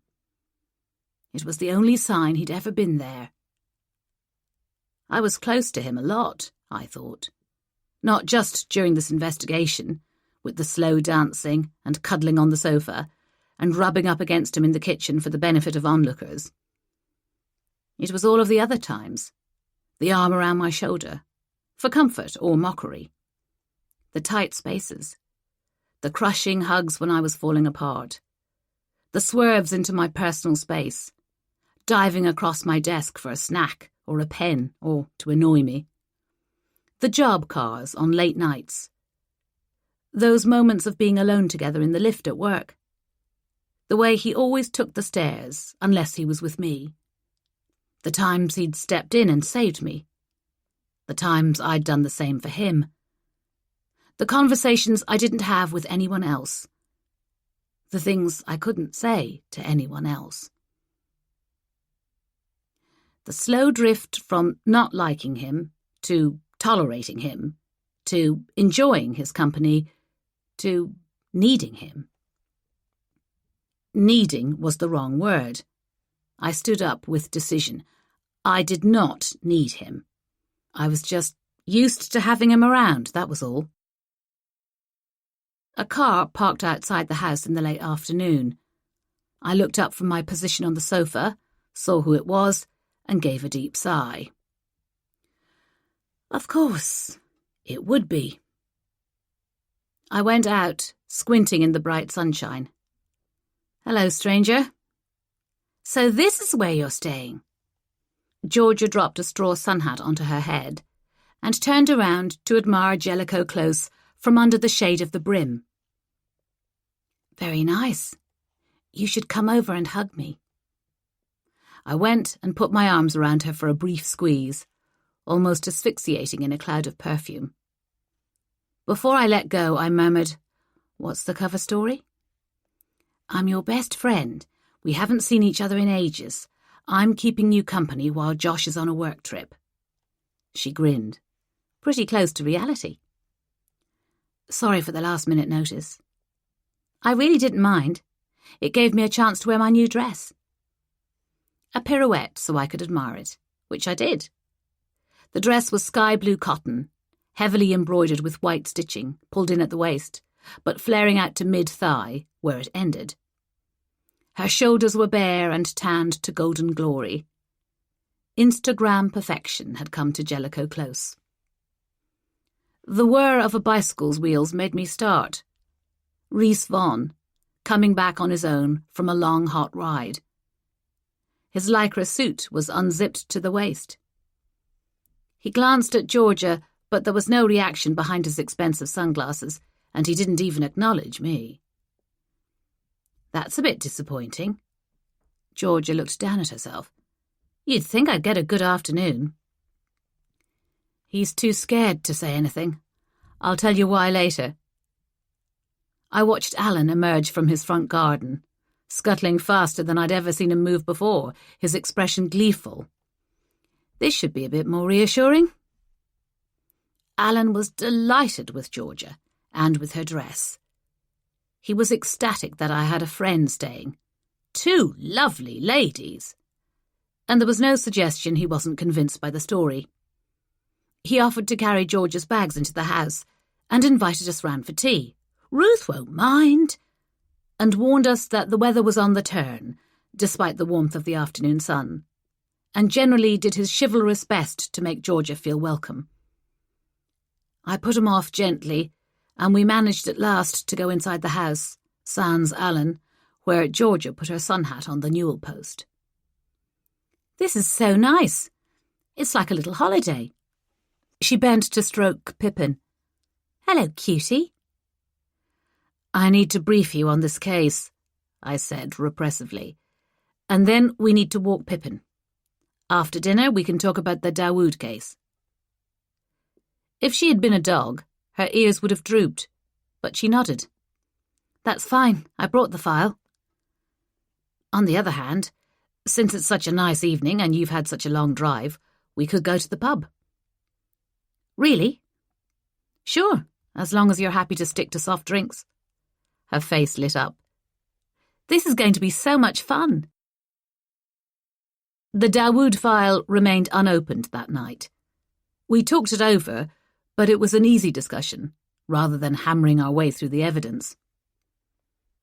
I'd had worse evenings than sitting outside a pub on a clear summer night with a little dog curled up against my leg, running through the houses in Jellicoe Close and what we had found out about them in the previous weeks. Georgia attracted enough attention that she was happy, but she brushed off all of the offers of drinks and dates. Do you have a boyfriend now? Do you remember the director at that clinic we went to last year, the bus murder? I remember him. He's cute. We've been together ever since. It's changed everything. She was glowing. It's long distance, which should be a deal-breaker, but I don't mind. You seem happier. I am. Oh, it's not that he fixes all of my problems. He just gives me the space to be me. She shrugged. I've never really had that before. I thought about that while she was at the bar. Was that what Derwent had offered me the night before? The space to be me? It had felt more like a challenge. Georgia was a fun person to be around, I discovered that night, but despite her chatter, I still felt lonely. When we got back to the house, I made a snap decision. Why don't you take the bigger bedroom? It's really lovely in the mornings when the sun rises. Make sure you close the curtains, or Alan will have his binoculars out. I liked Alan, and he liked you. She caught the sardonic undertone. Oh, is Alan a bit like that? He is indeed. Oh, but he's quite nice too. You just have to avoid wearing anything revealing. Or short, or tight. She looked down at herself. Everything I've packed is short, or tight, or both. Then Alan's in luck. I said goodnight to her and dived into the bathroom, anticipating that Georgia was not going to be quick. Wholly accurate. It would be a full 45 minutes before she finished her bedtime routine in there. Scrubbed and pyjama-clad, I tiptoed down the hall to the other bedroom. I climbed into the bed, tucking the duvet around me, and felt comforted for no reason at all. Chapter 35. Overnight, the weather changed, as the forecast and Alan had predicted. I looked out at flat grey skies, the trees dipping and swaying in a sharp breeze, and decided Pippin could wait for his walk until later, something that he seemed to agree with. He was still despondent. Are you all right? I bent to stroke his head. Missing him? Pippin blinked up at me, huge-eyed. He'll be back. At which point I would murder him, but the little dog didn't need to know that. When Georgia got up, we had breakfast together. I found I preferred the makeup-free, sleep-creased version of my detective constable. She was unguarded in a way that I rarely saw at work, where she tried to second-guess what I wanted to hear all of the time. At least, I preferred her honesty until she turned the conversation to me. So, you barely mentioned Josh last night. She bit the corner off a piece of toast. Was everything okay between you? Don't speak with your mouth full. Eye roll. Yes, Mum. But why did he go away so suddenly? I got the impression you didn't know he was going. I didn't. Maybe he got a message or something. Nothing dramatic happened. I buried my face in my mug so she didn't read my thoughts. Nothing dramatic except a moment of sheer and absolute desire that was the height of folly. I didn't blame him for running away. I slightly wished I'd thought of it. While he's away and you're here, let's go through the Dawood case. We can talk about it in the sitting room and keep an eye on Judy Thwaites and her son that way. What if something happens with them while I'm here and he's not? Then we do our jobs, Georgia.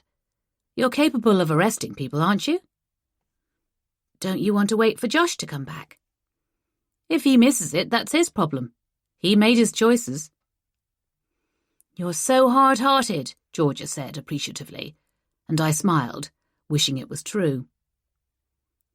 In the sitting room, she flung herself on one sofa, bare feet propped on the arm. I'll watch television while you read the file so it doesn't look sus. To be completely honest, I think I forwarded you most of it, or we talked about it already. I don't think there's all that much that's new. You never know what will jump out on a second read, I said, leafing through what she'd brought with her. It was neatly tabulated, as I'd taught her. Witness statements, forensic reports, the notes from the post-mortem, phone records and downloads from Hassan Dawood's laptop. There was a separate book of photographs, and I started there, flicking through them.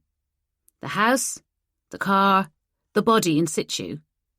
Stomach-churning shots of the injuries taken at the post-mortem, in bright light, after Dawood's hair was shaved away. It was hard on people when their loved ones became evidence, I knew. We needed to see the damage that had been inflicted on him. But the murderer had left him looking relatively untouched. It was the scalpel of the pathologist that had carved lines in his body, and the razor that had taken his hair, unmaking the man to reconstruct the story of what had happened to him before and after he died. Dr. Early had tried to minimise the effects of the post-mortem, but Dawood looked monstrously unlike the handsome man in the photos we had of him. Faces and hands were what mattered to loved ones, I thought, and was reminded to look at Dawood's hands. He had a neat manicure. That told me a lot about who he had been in life and what had mattered to him. Whoever killed him, he trusted them, I commented. He'd turned his back on them. Or he underrated them. Georgia was channel hopping, and the 1-second bursts of random noise were driving me mad. Can you find something to watch and stick with it? She gave me a wounded look. Click, click, click. Hey, traffic cops! Not that. My voice was sharp, and Georgia sat up on her elbows. Are you all right? Yes, just that would be distracting. Okay. More clicking. Ooh, grand designs. Better. I was reading the contents of the laptop tab. What's Room Boom? Budget Airbnb imitator. I've never heard of them. They're new. The USP is that you can rent a room or apartment by the hour. I snorted. I can't see that being used for any illegal purposes, can you? From zbrain at rbcustomerservices.co.uk to dawoodh at mymail.co.uk. Subject: excessive penalty charges. Hi Hassan, we are so sorry that your room boom experience was unsatisfactory. We do have a strict policy about our charging, where staying later than you've booked incurs a penalty fee. This is clearly explained on our website and in the terms and conditions on the booking form. We want you to be happy with Room Boom, so we would like to offer you a £30 credit for your use in the next 3 months on a full-price apartment. This will be added to your Room Boom account 183309. Regards, Zeb, Room Boom Customer Satisfaction Team. Minimum reservation 3 hours, excludes weekends and bank holidays.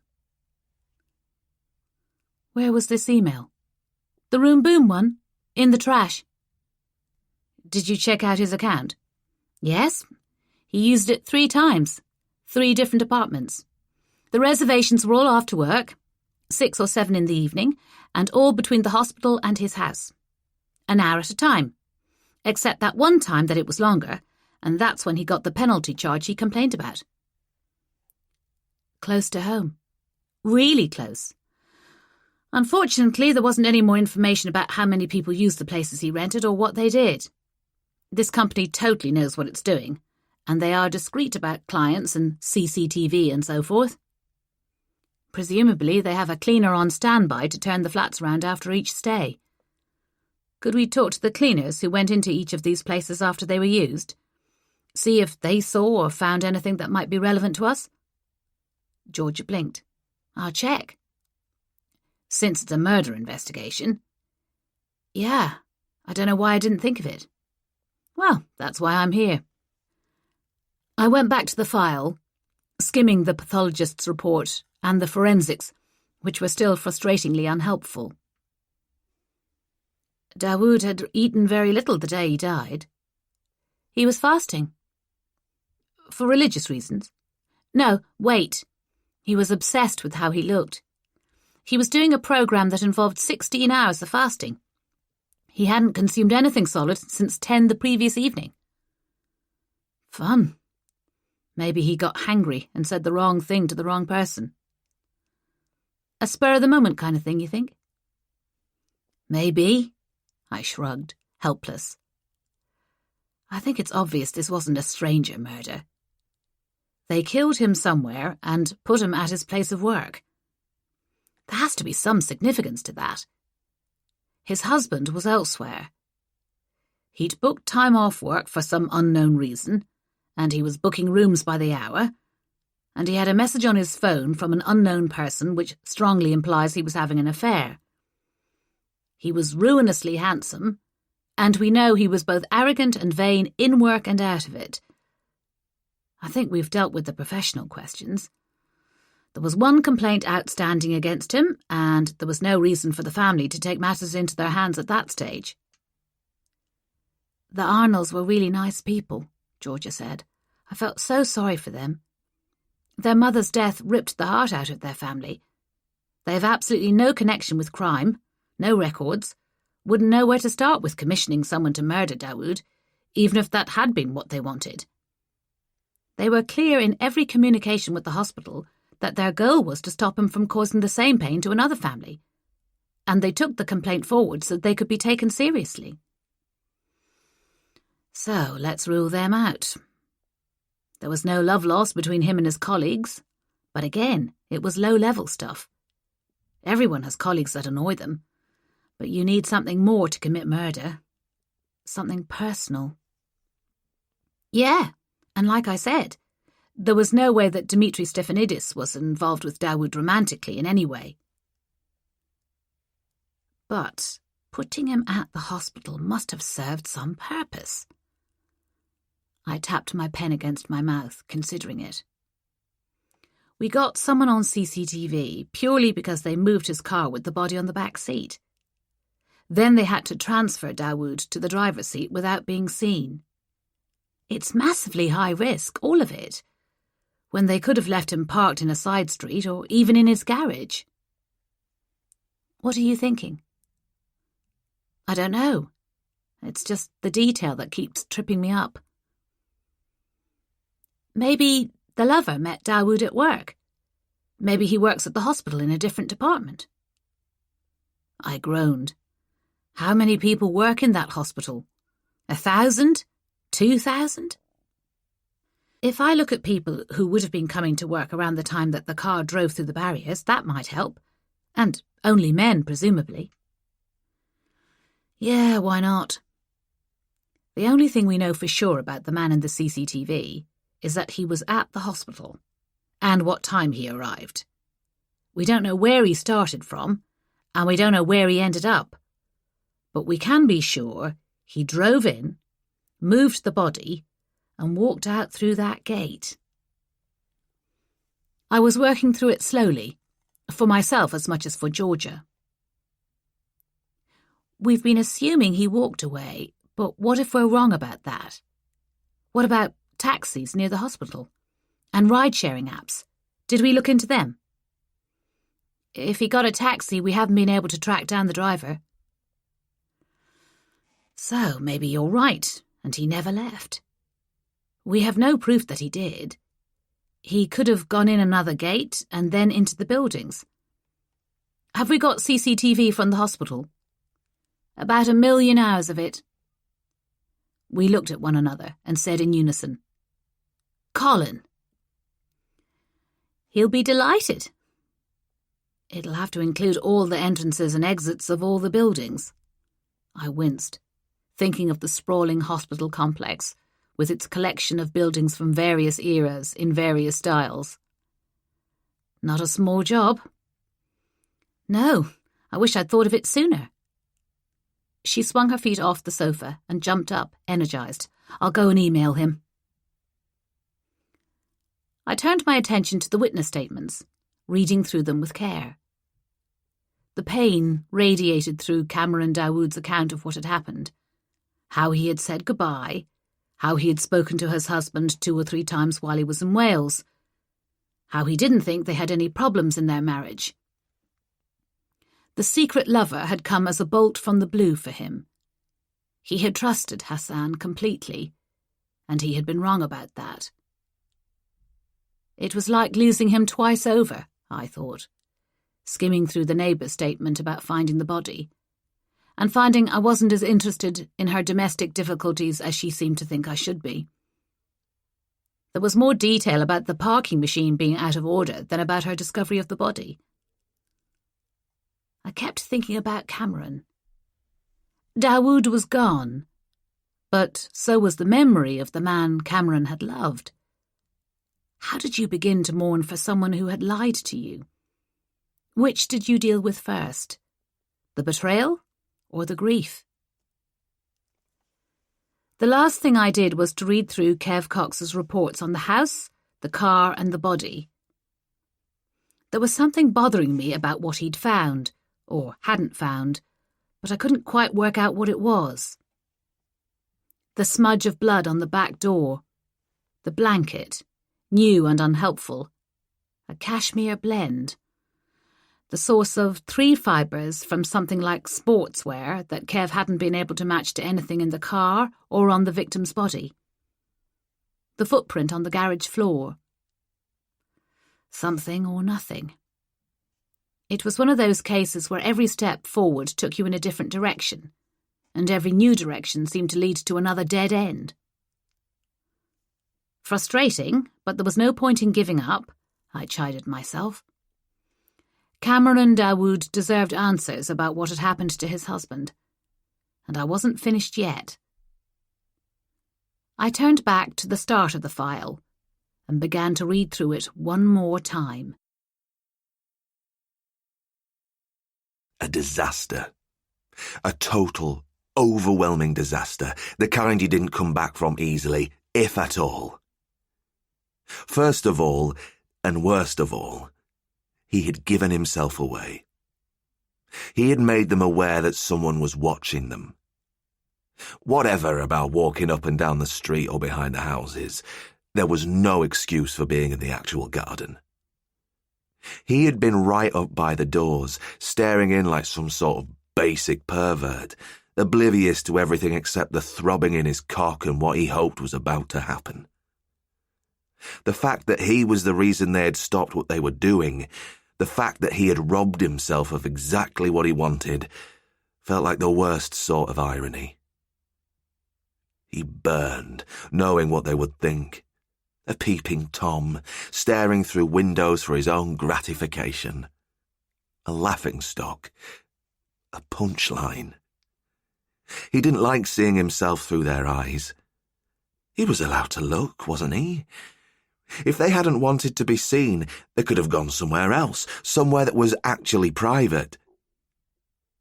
Sometimes he almost managed to convince himself that they had known he was there all along, that they had been putting on a show for his pleasure. But then he remembered the way they had reacted, the instant, aggressive response that he had triggered.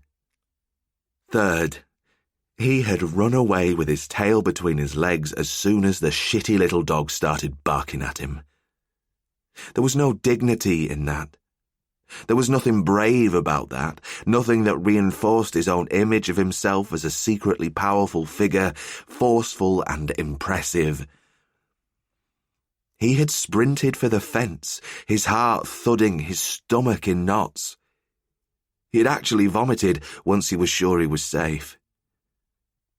If there had been a lower moment in his life, he wasn't sure that he could recall it. Spewing into some nettles, his hands on his thighs, everything in his guts forcing itself out under high pressure.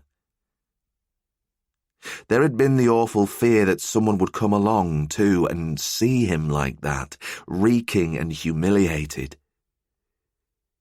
He hadn't really been able to eat since Saturday night, his throat tight, his stomach clenched like a fist under his ribs. He had blamed it on the food at the barbecue, which, again, led him back to Josh fucking Derham, convincing everyone to do things his way. People trusted him. They listened when he talked. There was nothing fake about Josh, nothing hollow. He, on the other hand, felt like a shell of a man. There was nothing inside him except rage, burning him from the inside like a tree struck by lightning, heartwood charring away inside the bark. Nothing could have made him angrier than being treated like an empty threat. Nothing. He could tell that they hadn't taken the incident the other night seriously, because there she was, on her own, or as good as. Yes, the other woman had come to stay, for company, he assumed, but what use would she be if he made his way into the house? Josh had fucked off and left his girlfriend unprotected, as if he was sure no one would dare to touch her. It was like leaving his car unlocked with the keys in the ignition. Essentially, the other man had thrown down a challenge. Now it echoed through his thoughts, all the time. Here's your opportunity. If you're not going to make a move now, when will you decide it's the right time? Or is it that there's no substance to the promises you make yourself? Is it time to admit you're lying to yourself all the time about what you can do and what you want? He wasn't sleeping, of course.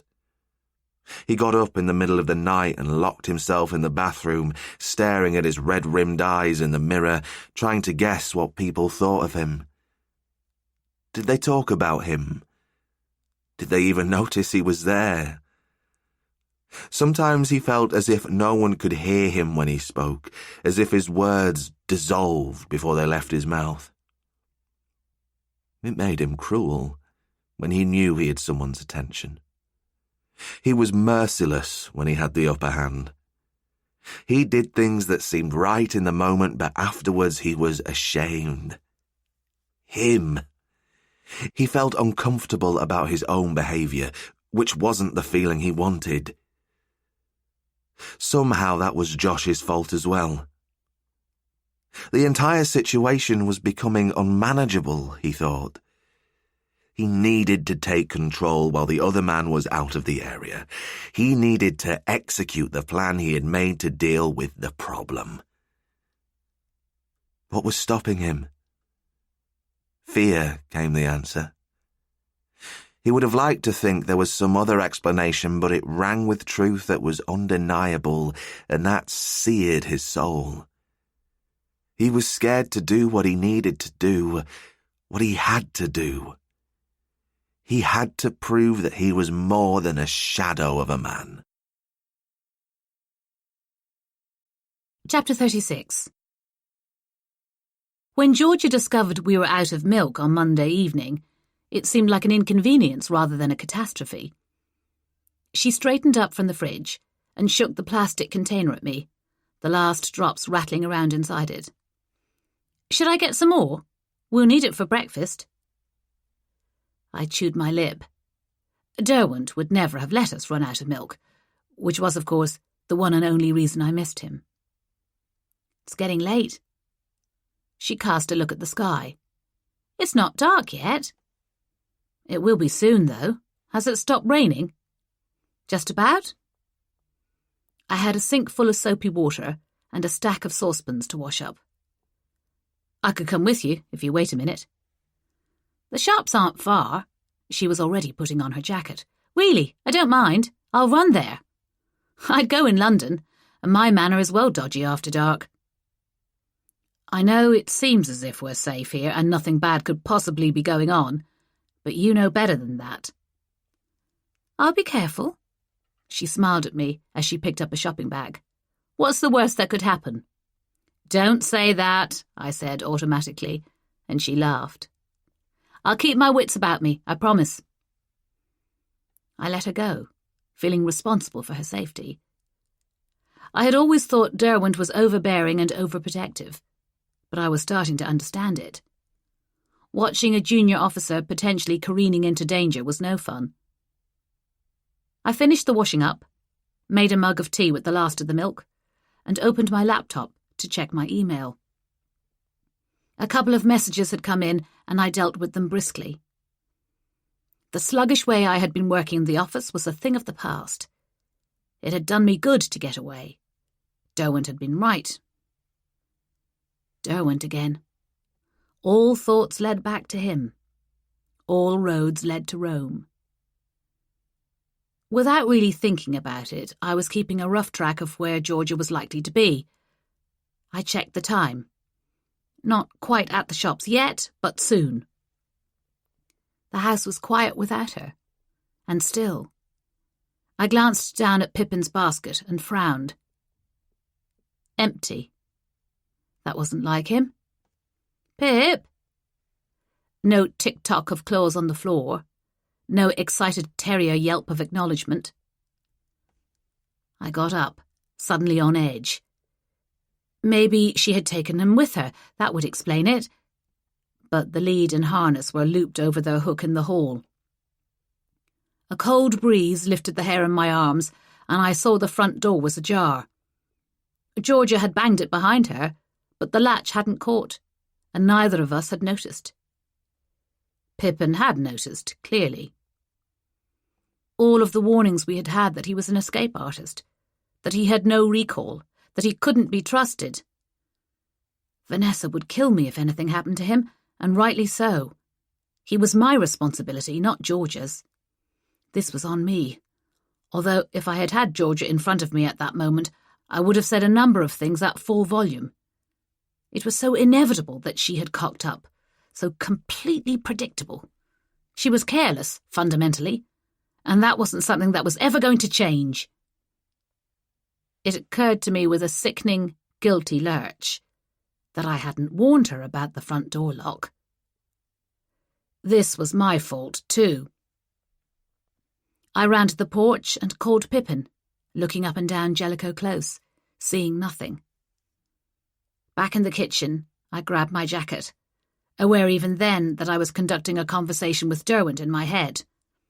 Look, I am capable of planning, and I do notice the weather conditions, and I don't need you. As I dragged the jacket off the back of the chair, I turned to go, not realising that I'd caught hold of the tablecloth as well. There was a crash as my laptop slid off the table along with the mug, which smashed. Tea splattered across the kitchen. I had been at enough crime scenes to know that high-velocity liquid went everywhere. I picked up the laptop and checked it. One corner badly dented, the screen flecked with droplets but functioning. Rattled and thoroughly furious with myself, I left everything else where it had fallen and rushed outside, slamming the door behind me, before I thought to check my pockets. No keys, no phone, no lead. If I found Pippin, I would have to carry him. What an amazing job you're doing. Really impressive, Maeve. The light was fading fast, the day drawing to a close, not with a spectacular sunset, but creeping greyness thanks to the low, flat clouds.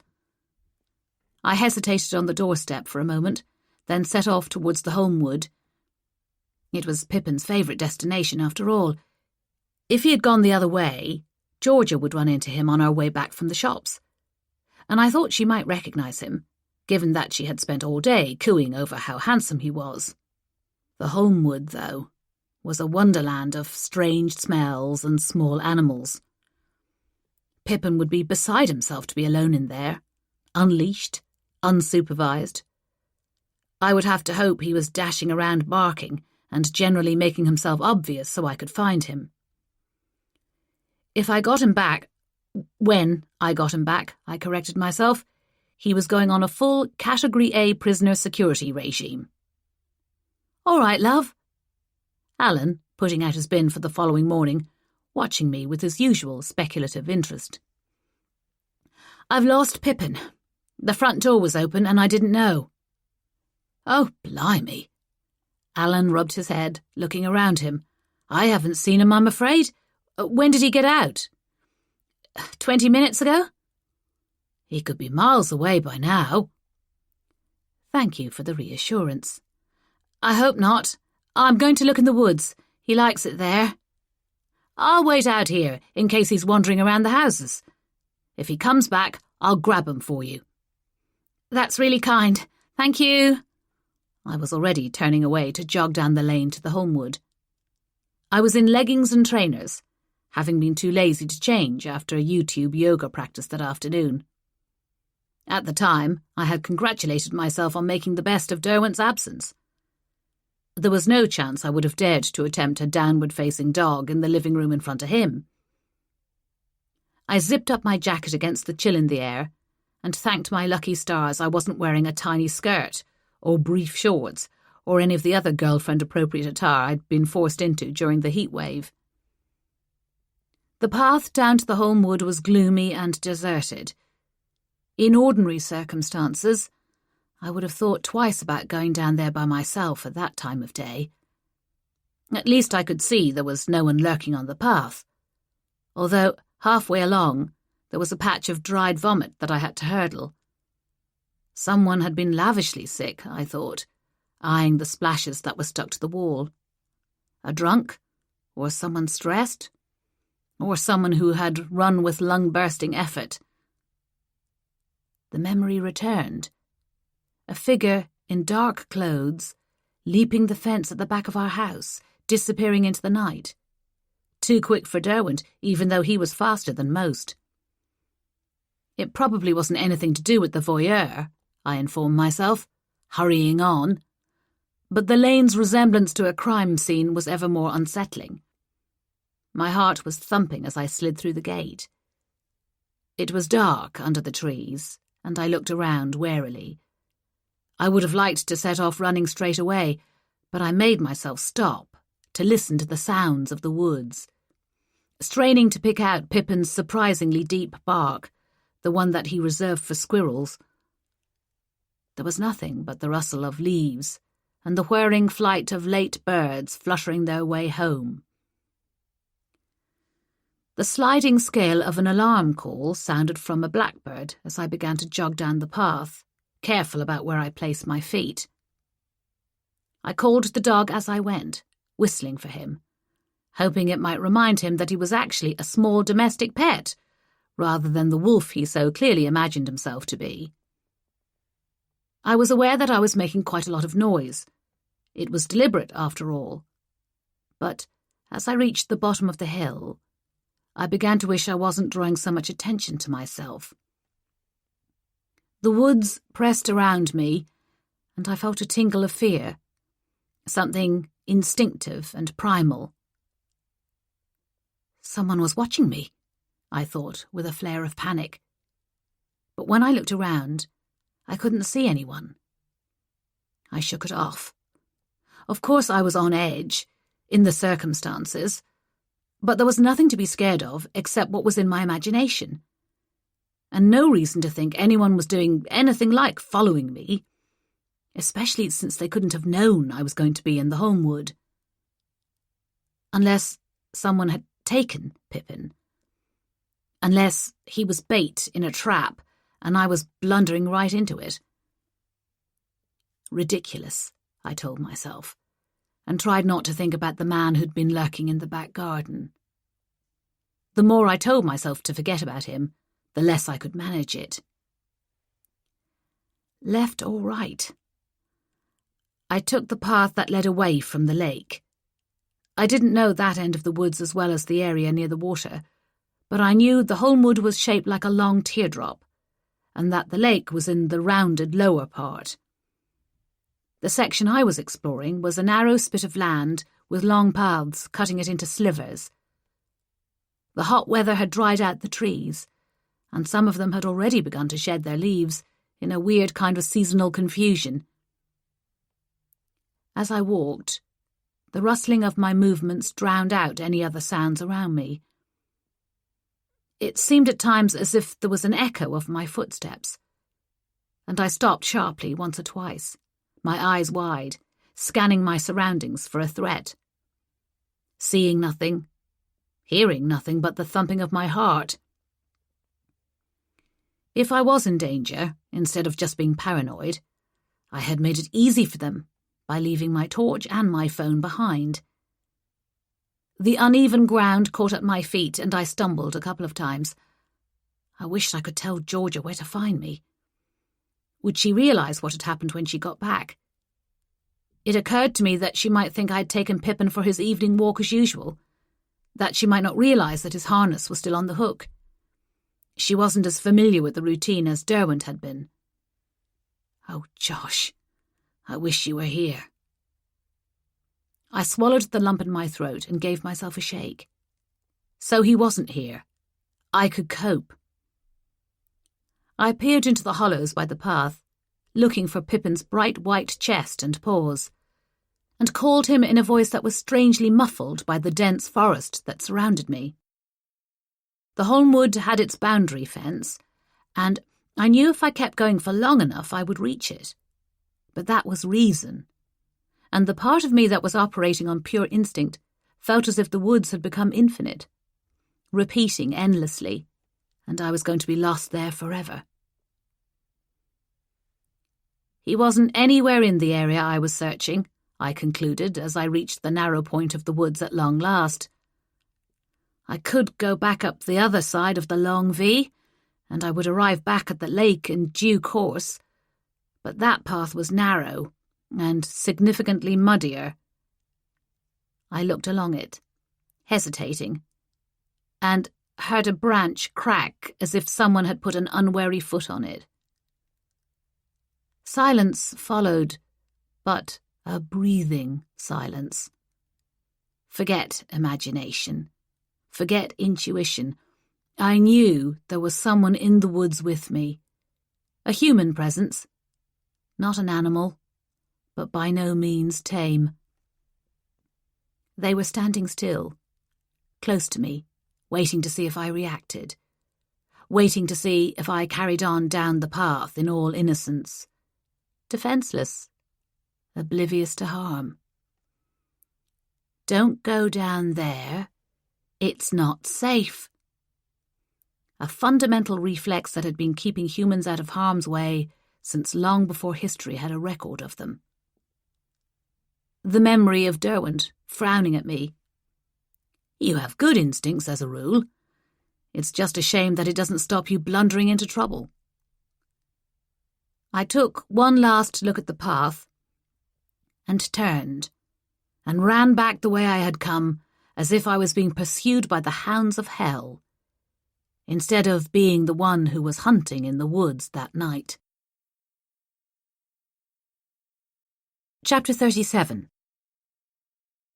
It wasn't a long walk to the shops and back again. It passed fairly quickly, even though Georgia didn't allow herself to listen to music. She stayed alert, in touch with her surroundings. This wasn't an area she knew, and these weren't people she could trust, as Maeve had warned her.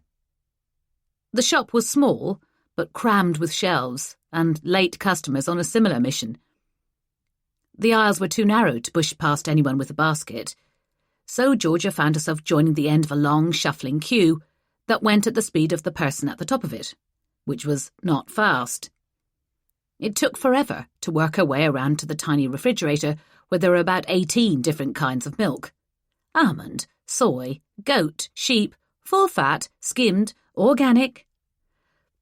All I want is a litre of semi-skimmed, Georgia said out loud, and the man behind her laughed. Bottom shelf. They hide it away. Very helpful of them. She flicked him a look, and, deciding he seemed pleasant, a smile. In the old days, she might have been tempted to make conversation with him.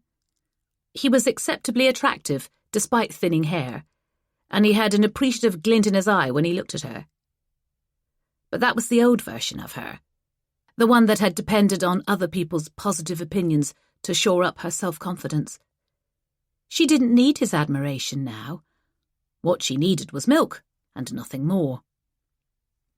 On the way back, she set herself a challenge, to hit a particular walking speed and maintain it all the way. Her breathing came faster, and her blood sang in her ears. Being fit, being fast, these were not things she took for granted. She spent considerable time on her fitness, as well as her appearance. Not for her the annual worry about the police fitness test. The blare of a horn interrupted her thoughts, and she registered that a car was crawling along the curb beside her. Instant outrage, just as instantly moderated as she bent to see the driver.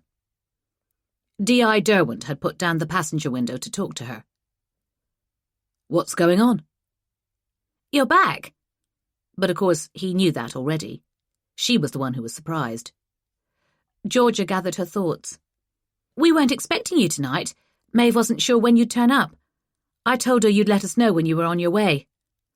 "But you didn't," she almost added. "Why are you wandering around at this time of night?" She held up the shopping bag. "Out of milk." Typical. "Where's Maeve?" "She's back at the house." He nodded and drove away without any further attempt at conversation, leaving Georgia flat-footed on the pavement. "Yes, I would actually have liked a lift. Thank you." The attractions of the evening stroll suddenly felt very limited. Georgia checked the time. 10 minutes until she was back in Jellicoe Close at her best pace. If Josh Derwent was back, did that mean she had to leave straight away? And why was he in such a hurry that he drove off without her? It was rude, Georgia thought. Or maybe it was just that he wanted to speak to Maeve without Georgia overhearing.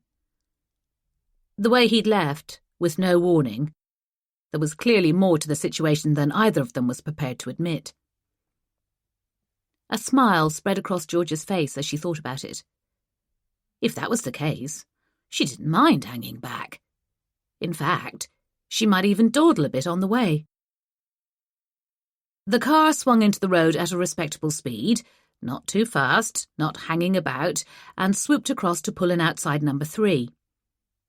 The driver parked behind George's car, got out and stretched, as if the journey had been a long one and he hadn't wanted to stop on the way. "Josh!" Alan waved from his front garden. "Just a minute, The other man sketched a salute in Alan's direction and jogged up the drive, clearly preoccupied. It would have taken a very keen observer to notice his hesitation prior to sliding his key into the lock, and how he squared his shoulders before he pushed the door open and went inside, as if he was bracing himself for what awaited him. Alan, of course, was that observer. He stood with his arms folded, waiting. If he was any judge of character, Josh would be back in 3, 2, 1. Inside the house, he stopped short, as if he'd walked into a wall. It was quiet. Too quiet, he thought, yanked out of his previous distraction by the hunch that something was wrong. He tilted his head, listening to the ticking of a clock in the living room. He let his eyes roam around the hall and what he could see of the other rooms, looking for the detail that was out of place, for proof that the tingle at the back of his neck was fully justified. "Maeve?" His own voice echoed back to him. No sound from the bathroom or bedrooms upstairs. He walked slowly down the hall, past the hooks, noticing the lead hanging down, the harness limp and empty. "Pippin?" In the kitchen, he paused by the door, taking it all in. The disarray, the spilt liquid on the floor, the smashed mug. He crouched to rest the back of his hand against the largest piece of china and found it still retained the ghost of warmth. Whatever had happened, it hadn't been long before. His gaze passed over the computer, then snapped back to it, as he registered the damage that hadn't been there the last time he'd seen it. She had left it open, flung to one side, carelessly abandoned. Her keys were on the worktop by the cooker. The tablecloth hung askew, where she hadn't taken the time to straighten it, and a chair was shoved back as if she had jumped out of it. Everything in the room spoke of hurry, of panic, of needing to get out. Moving carefully, as if through a crime scene, he went to the back door and tried it. Locked, and the key was in its usual place, in a bowl on a side table. That was one thing, he thought, swallowing. No one had come in from the garden to hurt her. No one had chased her away. It was all right. It would be fine. He was taking out his phone and scrolling to her number with the half-thinking fluency of someone doing something so familiar, so habitual, that it is more or less automatic, and all he needed to do was find out where she was. Quiet ringing. persistent and unhelpful, interrupted his train of thought. He left the call connected while he searched, running the phone to earth on one of the chairs under the table. He picked it up and weighed it in his hand, fighting to control the fear that was drowning out every other thought except one. I shouldn't have left her.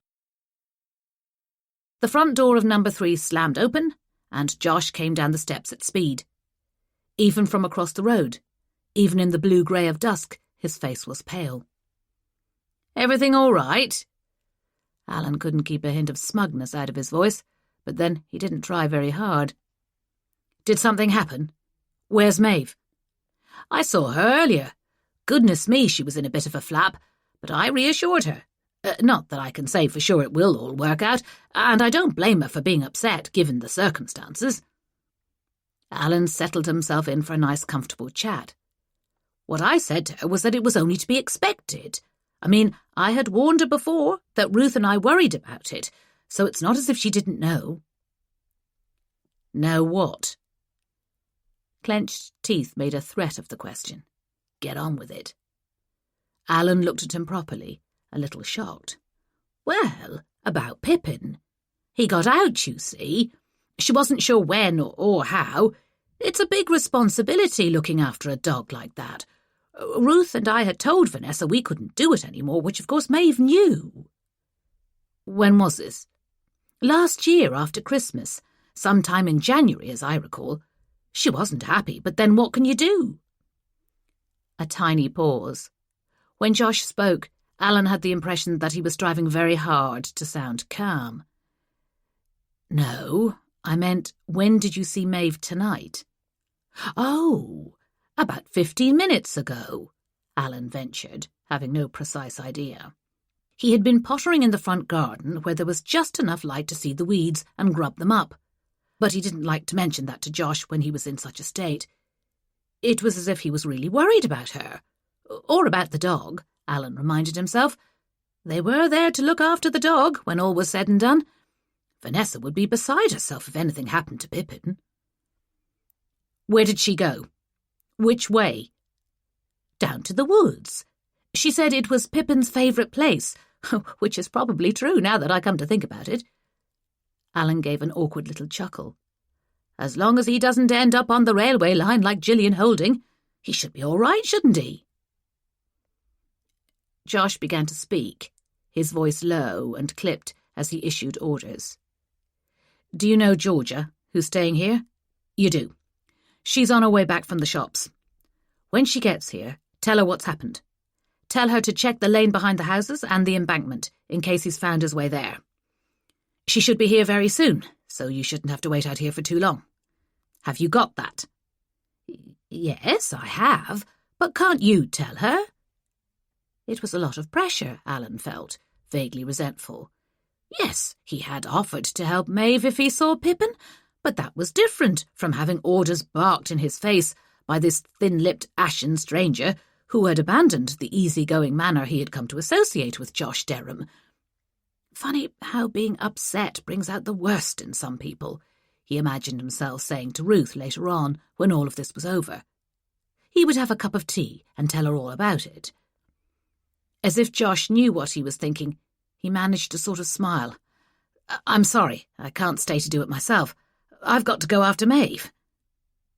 And before Alan could even discuss it, he was gone, sprinting down towards the home wood like his life depended on it, Alan told his wife, when he was eventually back indoors in his favourite armchair, halfway through a milky cup of Earl Grey with the rich tea biscuit on the saucer.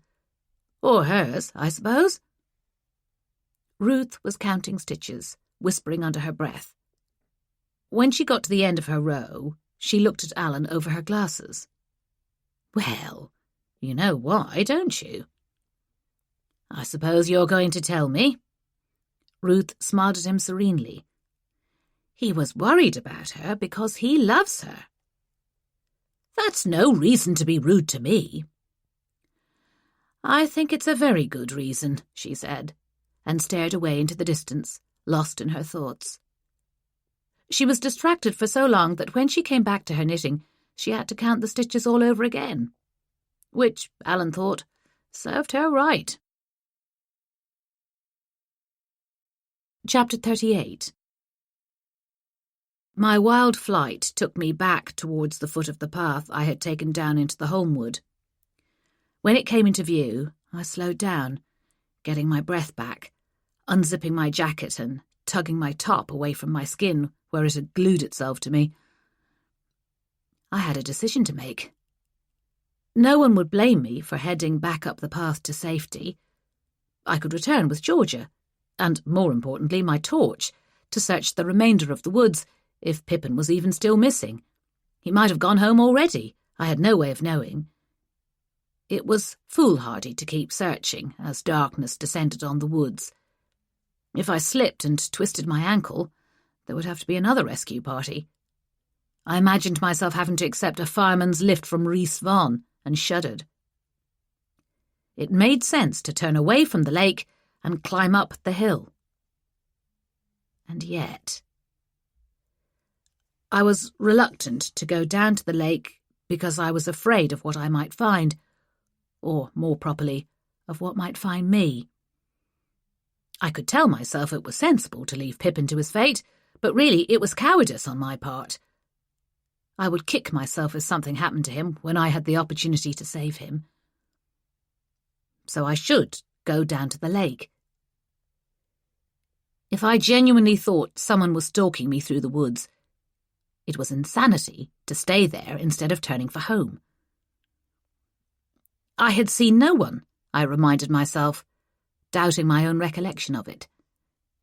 Maybe I had just spooked myself in unfamiliar territory, knowing that the night was coming on. I stood still, at a loss. As I hesitated, I heard a noise. No subtle sound, this one. Someone was sprinting down the hill with scant care for their own safety.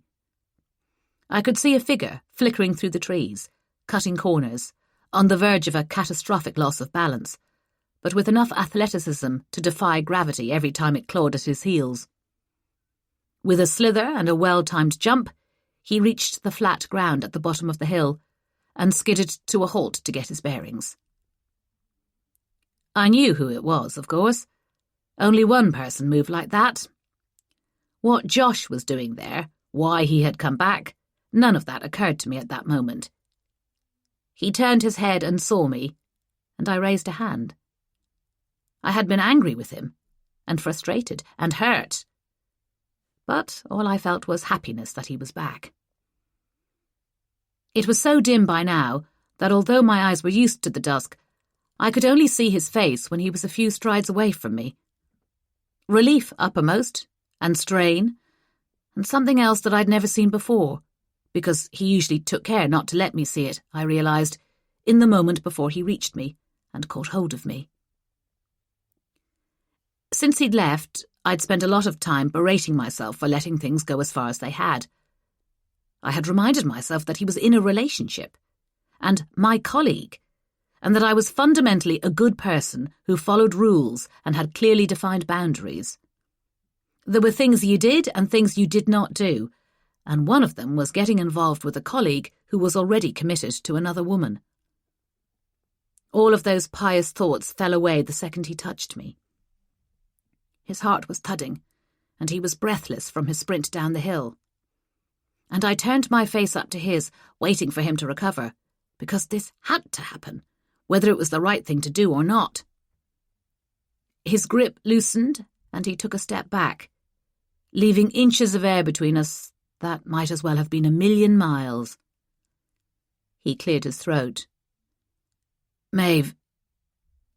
The light of a torch bouncing towards us made us spring further apart. I shaded my eyes and blinked at Stephen Bullivant. Sorry, I didn't mean to startle you. You didn't. I was surprised that I sounded normal.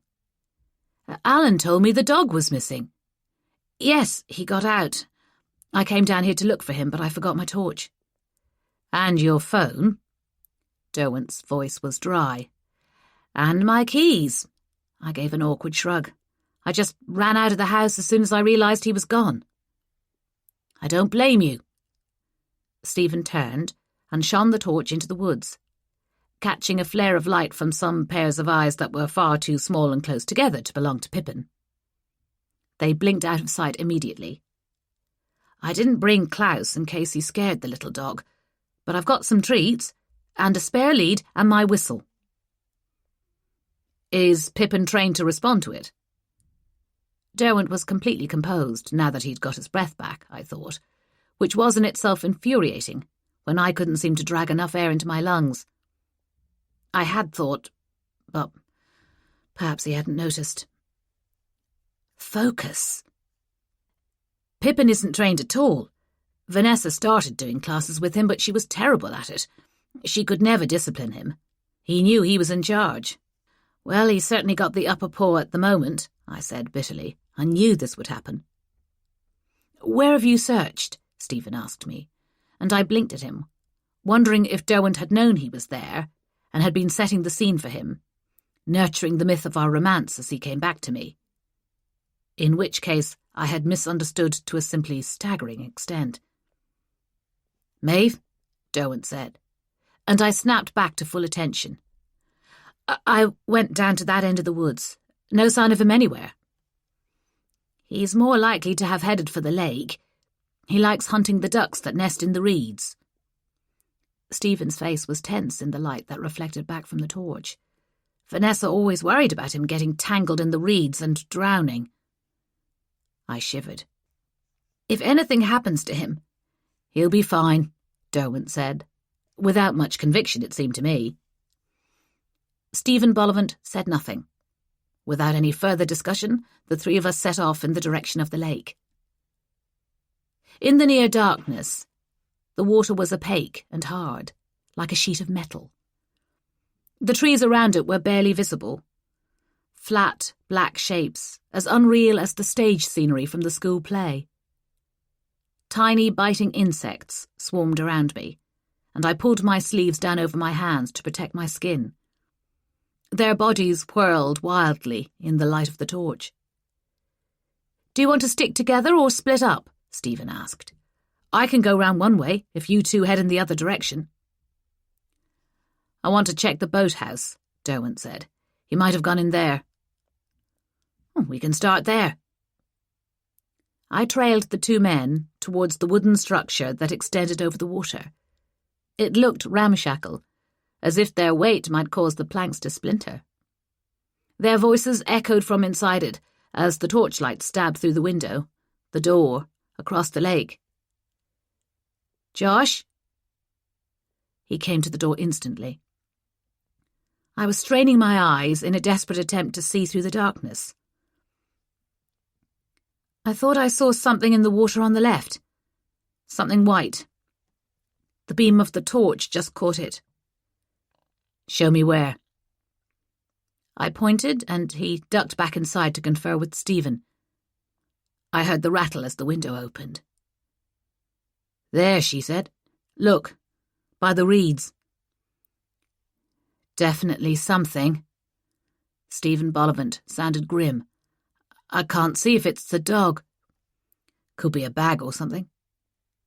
It wasn't a bag, I thought. The tension was making me tremble. It was unbearable. As I began to run, I heard them coming out of the boathouse, and Derwent saying my name, but I wasn't prepared to wait. I needed to know the worst, if it was Pippin in the water. The path that ran around the lake was well worn and wide, smooth under my feet, and even though they were both faster runners than me, I had the benefit of a head start. I got to the sloping bit of bank just as they caught up with me. I had to stop short, almost overbalancing, and I put an arm out to stop either of them from coming forward. There are marks here. Footprints. Stephen shone the torch down at my feet. Deep ruts scarred the soft black mud at the edge of the lake, and flat swathes where something had been dragged, and indentations that looked like a place where someone had stood. Is it the dog? I don't know, I said. Derwent, further up the slope and taller than me anyway, had a better view through the reeds. Shine the torch on the water, mate. Stephen did as he said, and there was a split second of silence. Then Derwent was swearing as he dragged off his shoes. He threw his phone to me and his car keys, and I fielded them instinctively. He went along the bank, a few feet away from where I stood, and waded into the water at speed. Stephen was on his heels, but paused to give me the torch. "What is it?" "I think it's a person." His expression was set as he splashed into the lake, trying to find a path through the reeds. "Careful, Josh. It's not safe to swim here." The deep, cold water, the tangling weeds, the distance to where the white patch floated. I was scared of all of these things. The object in the water swayed with the ripples that raced across the lake as the men struggled to make any progress. But otherwise there was no movement. There was a lifebelt by the boathouse, I remembered, but I couldn't make myself go and get it, as if the only thing that was keeping them safe was the very fact that I was watching. Something brushed against my ankle, and I almost screamed, before I realised it was a small, quaking body. Pippin, tunnelling between my feet, his outsized ears trembling.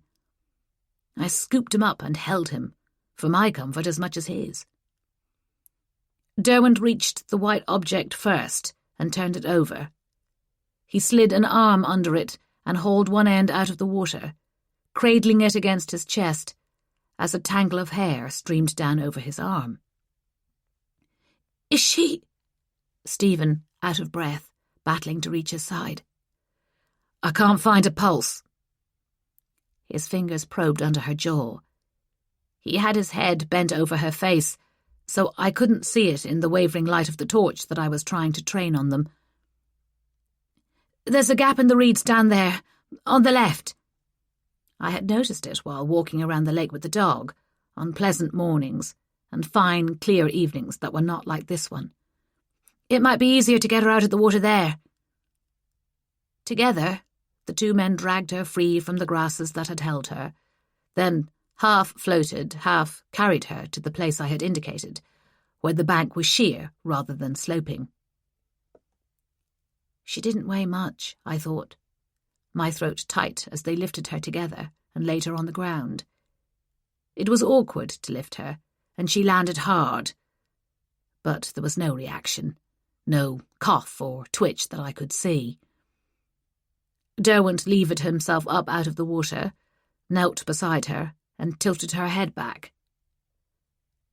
I remembered that I was holding his phone.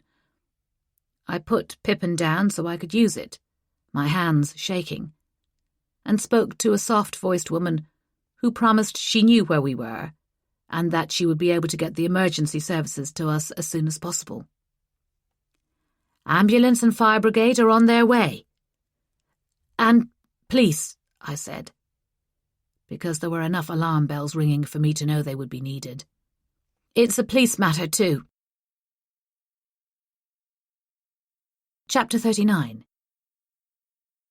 Even though I knew from first aid training that most efforts at resuscitation fail, and even though I had seen the marks that suggested this wasn't a straightforward case of drowning, I still found it hard to keep my composure when the paramedics sat back and shook their heads.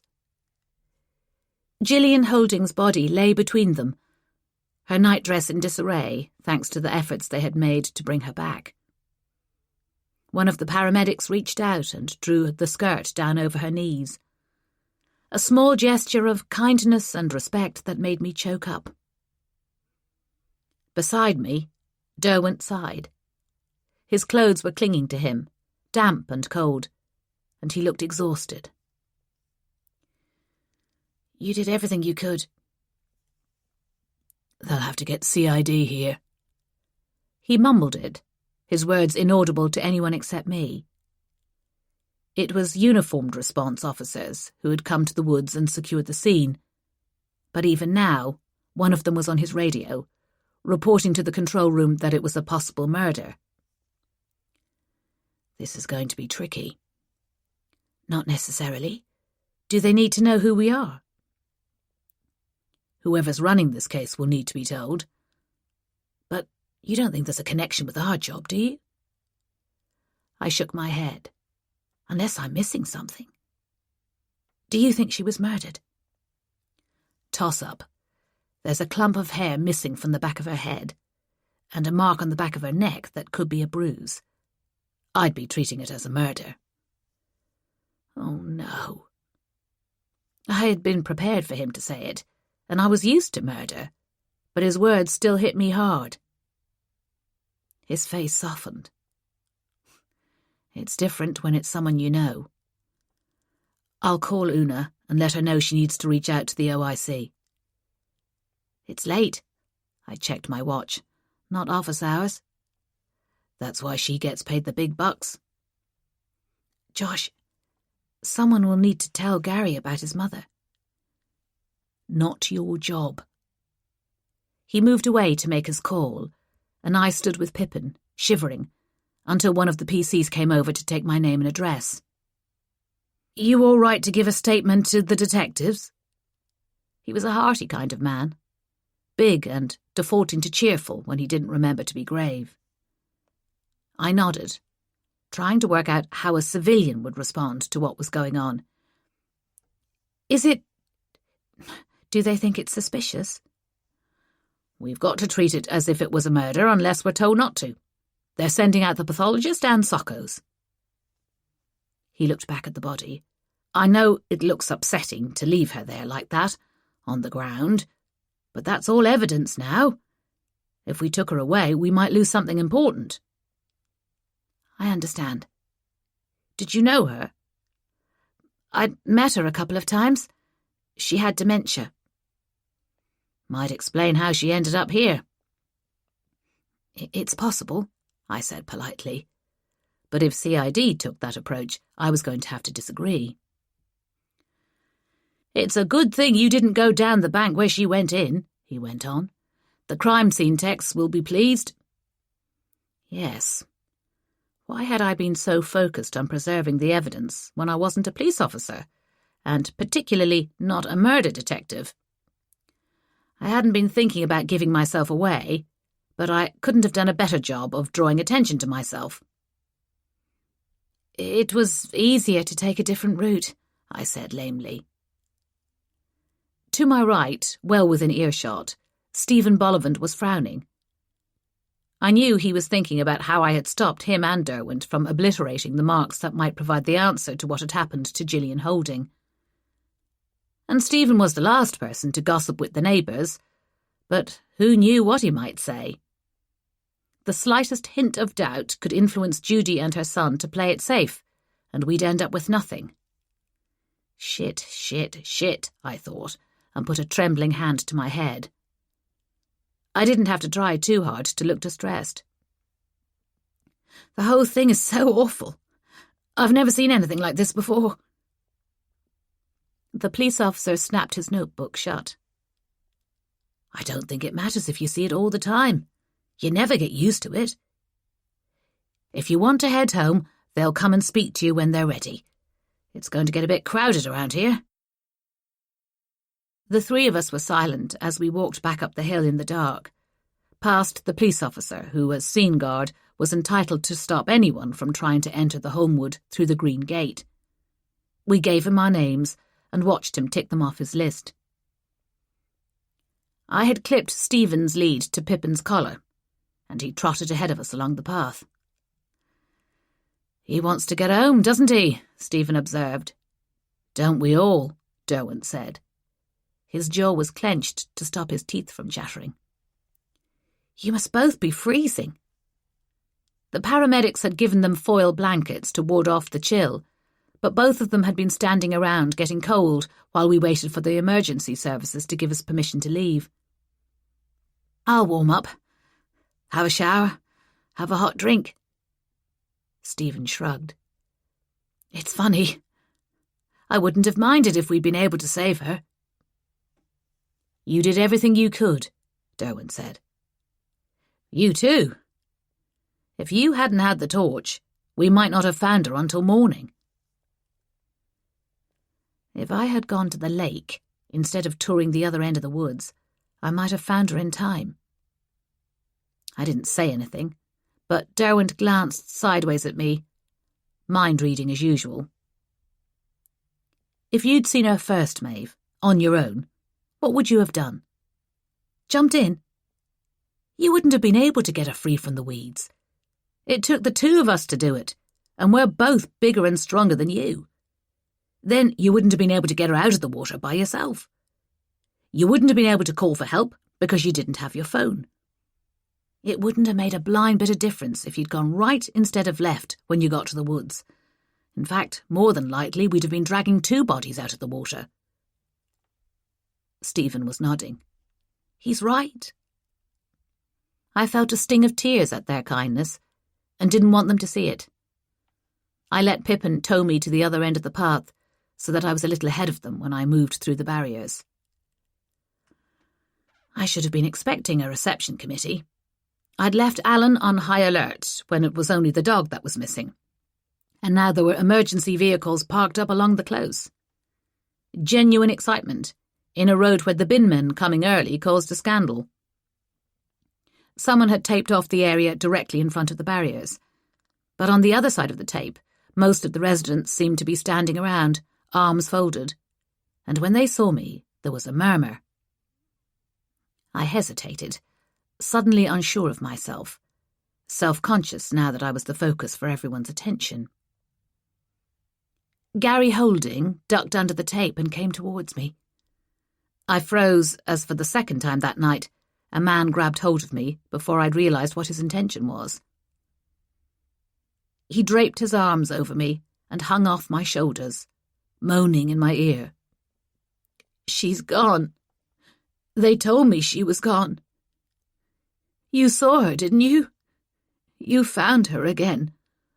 But this time you couldn't save her. I never thought this day would come." He was sniffing and gasping as he spoke, and I felt the wetness of tears against my neck, which was repellent, obviously, but made me feel he was sincerely devastated. If I'd been feeling sorry for him, I stopped when he made a couple of convulsive movements that felt a lot like he was taking the opportunity to rub his skinny frame against me. I forced a hand up between us and shoved him away. "I'm sorry, Gary. There was nothing we could do." A police officer materialised beside him and helped him away, to my eternal relief and gratitude. I picked up the dog and ducked under the cordon, pushing through the crowd, ignoring everyone who tried to speak to me. I went straight to the house, where I remembered I didn't have any keys. The bell echoed in the empty house when I rang it. Georgia wasn't back yet. I leaned my chin on Pippin's soft, warm head as we waited for Derwent to catch up with us, which he did eventually, stopping at the car to retrieve his bag before he came up the drive at a slow saunter. "Thank you for your help with getting Gary off me," I snapped once we were inside the house. "I thought you liked to deal with these situations by yourself." That drawl. Maddening. And back to normal. He would never change, I thought, glaring at him as he grinned cheerfully. He was as annoying as ever. "But you came back." A clatter at the front door stopped him from answering. Georgia letting herself back in. "Oh my God, what a crazy thing to happen. Did you actually have to jump into the lake?" Derwent looked down at his wrinkled and filthy clothes. "What makes you say that?" To me, he said, "Una just texted. She's had a chat with the superintendent who's running this one. He doesn't see any reason to tell his detectives who we are. So, remember to sound like a civilian when they come round to take a statement." "Got it." "Is it suspicious?" Georgia asked, eyes wide.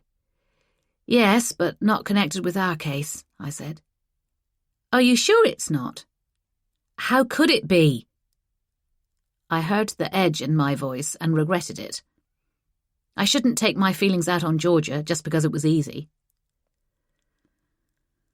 "I've been trying to work out if there would be any reason for Judy Thwaites or her son to want to kill Gillian Holding, and I can't put it together."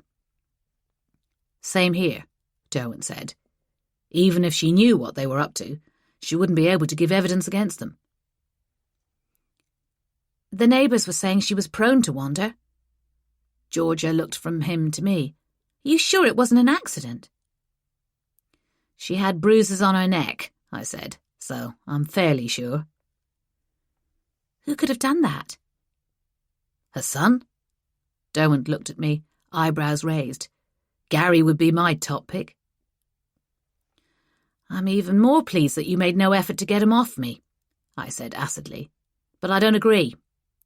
She was scared of someone. She had seen something from her window. Whatever about giving evidence, she could have made people suspicious of someone for some behaviour that we don't know about. Maybe she saw the wrong thing, and someone felt they needed to shut her up. Which means that your suspects could be implicated, Georgia said, doesn't it? All the evidence suggests that Judy was kind to the people who stayed with her. The theft of benefits and depriving them of their liberty, that was behind closed doors. Gillian saw something that upset her. Someone harming a girl. I shook my head. Tom Thwaites might well be capable of murder, but if he did this, my guess is it was because of a different crime that we don't know about yet. At least it's not our case. I'm going to get changed, Derwent said. Put the kettle on, would you, Georgia?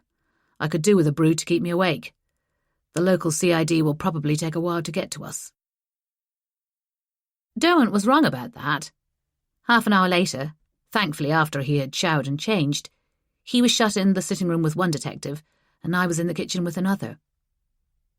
Georgia took herself off upstairs, and I concentrated on the decidedly novel experience of being interviewed.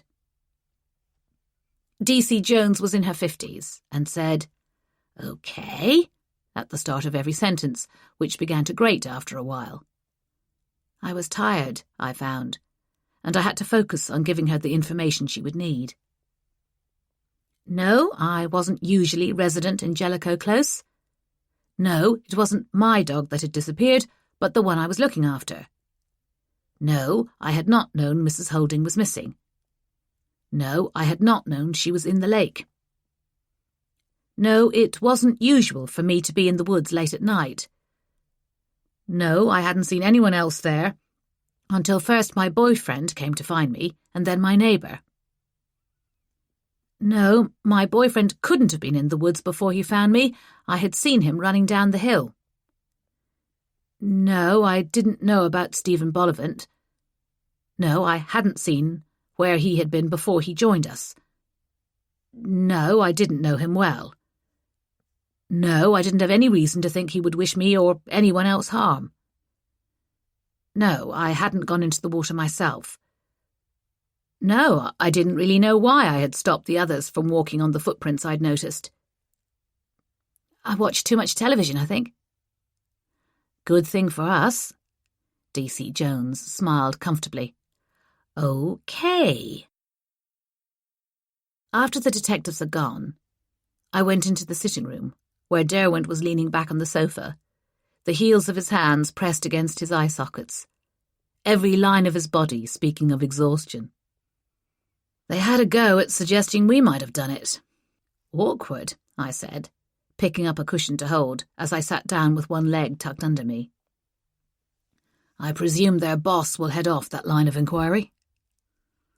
I hate being interviewed. I've never been so thoroughly not believed. My one sniffed constantly. He glanced at me. Do you think people feel like this after we've interviewed them? No. I think they're bowled over by our insight and intelligence. Mine, maybe. I threw the cushion at him. Be serious for a minute. Do you really think Gary killed her? It's the obvious answer. Who had most to gain? He did, but he'll get the house, and now he doesn't have to worry about her getting lost or needing to go into a home. Derwent stretched.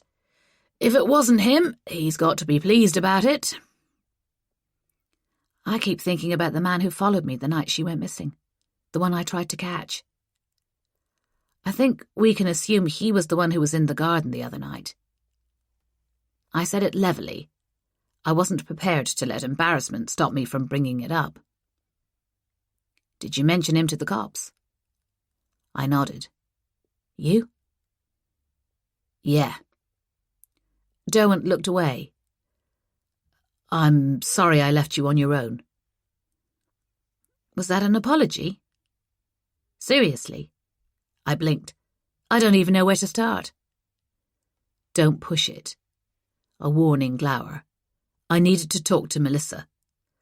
It was unavoidable, or I wouldn't have gone. And? I was trembling, I discovered. And I did. He wouldn't look at me again.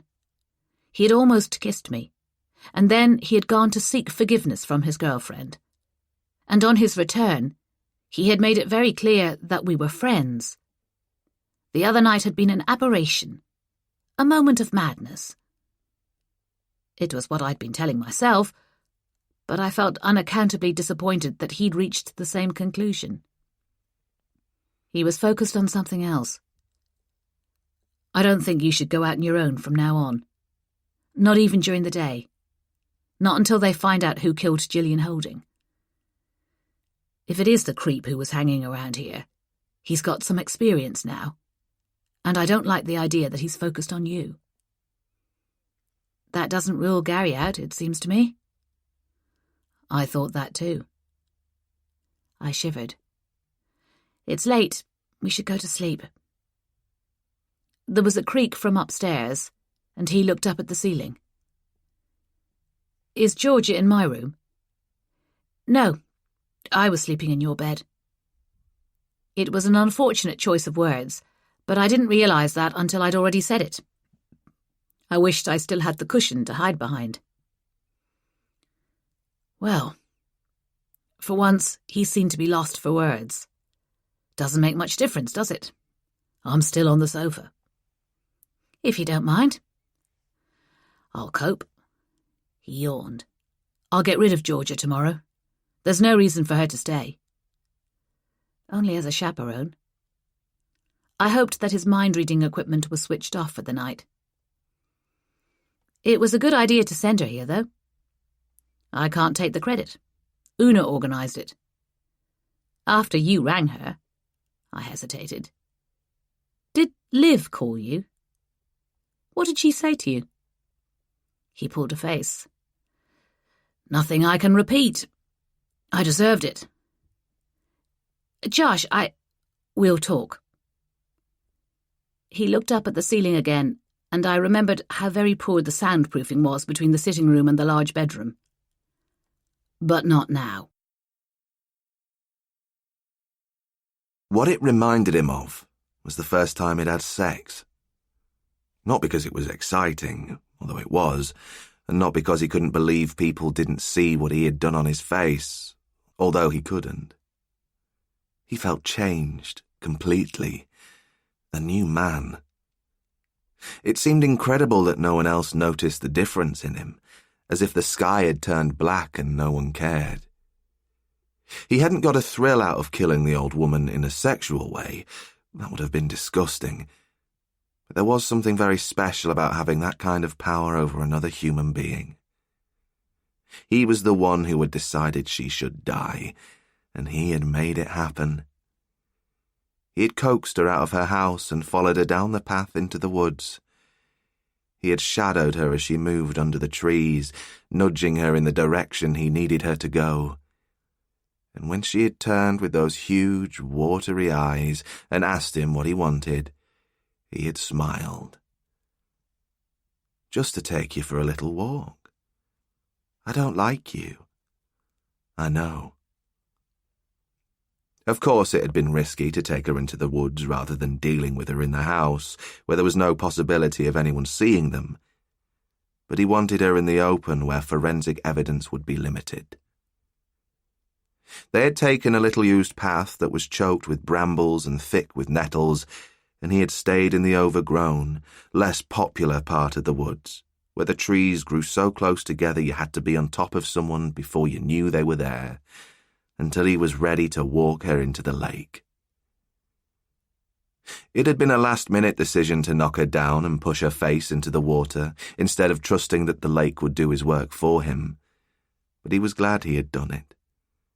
Her body had felt so delicate under his hands, so alive, until he held her under the surface and the life struggled out of her. 1 minute she had been a sentient human being, well, more or less, and the next she had been limp, a loose collection of bones and butcher's bits in a bag of sagging, clammy skin. How he had enjoyed letting her slip away from him into the reeds. It sounded stupid, but he hadn't realized how intimate murder could be. Just like the first time he had had sex, he had been worried he wouldn't be able to do it, that something would go wrong and it wouldn't work. And just like sex, now that he had done it once, it was all he could think about. The ache was close to hunger and as much of a torment. As he had walked away from the lake, he had already been imagining the ways he could have improved the experience for himself. Number 1, choice of victim, obviously. That was unfortunate, but look, it was a wholly functional murder, necessary for his peace of mind and safety. If he had been killing for fun, he would have arranged it so that he had a sexual connection with the victim, so he could enjoy her first. That had been out of the question. He would have punched anyone who suggested he'd even thought about the old woman in that way. Number 2, he would have found some way of taking his time. It had all been such a rush. He had been hasty, and it was all over almost before he realized he was going to do it. What he liked to imagine was going slowly, tightening his grip and then releasing it, taking her to the edge and letting her look over before he pulled her back, a few times, until he was bored or allowed himself to lose control. Was it really losing control? It was more unleashing himself. Losing control sounded sloppy and desperate, and he was neither. Number 3, he would have spent longer with her after she was dead. Something was gone from her, some spark of vitality, her soul, he supposed. And he wished he had been able to sit with the empty shell, exploring the difference between a living woman and a dead one. He hadn't wanted to explore her physically. The thought of delving into her withered, sexless body made him want to be sick. But if it was another kind of body, a fresh one with firm limbs and soft, springy flesh, well, that would be different. It would have grieved him to lose one like that to the lake water. He would have to find some way around it. For all its flaws, he was content with his murder. It had been perfectly executed, if he might be allowed a small pun. He allowed it. His first time, not the last. Chapter 40. Georgia left the next morning after breakfast, having taken an extravagant amount of time to pack her things. How long did she stay for? 2 nights, I said. She seems to have spent the entire time strewing her personal belongings around the house, Derwent said crossly, kicking a sock out from under the sofa in the kitchen. She dropped everything to be here. Fine, but she could have stopped dropping things when she got here. A blusher brush joined the sock. You sound like her dad. That made him go quiet and retreat to the garden, and a long overdue date with the lawnmower. I ran upstairs with the things he'd found and tapped on the bedroom door. Need a hand? Oh, don't tell me you found more stuff. Josh did. She folded the sock into her bag and tucked the brush into a side pocket. At least it wasn't a pair of knickers. He would have been a perfect gentleman about it, I said. He shows off in public, but he wouldn't embarrass you when you're here on your own with him. He knows it's strange to be in a house instead of the office. The rules are different. Are you going to be all right together? Georgia was fighting the zip of her bag, which bulged on all sides. Yes, why wouldn't we be? I helped to hold it taut, and she pulled the zip home. I know there was some reason for him to leave. Honestly, Georgia, nothing happened. Don't get carried away with imagining some sort of argument.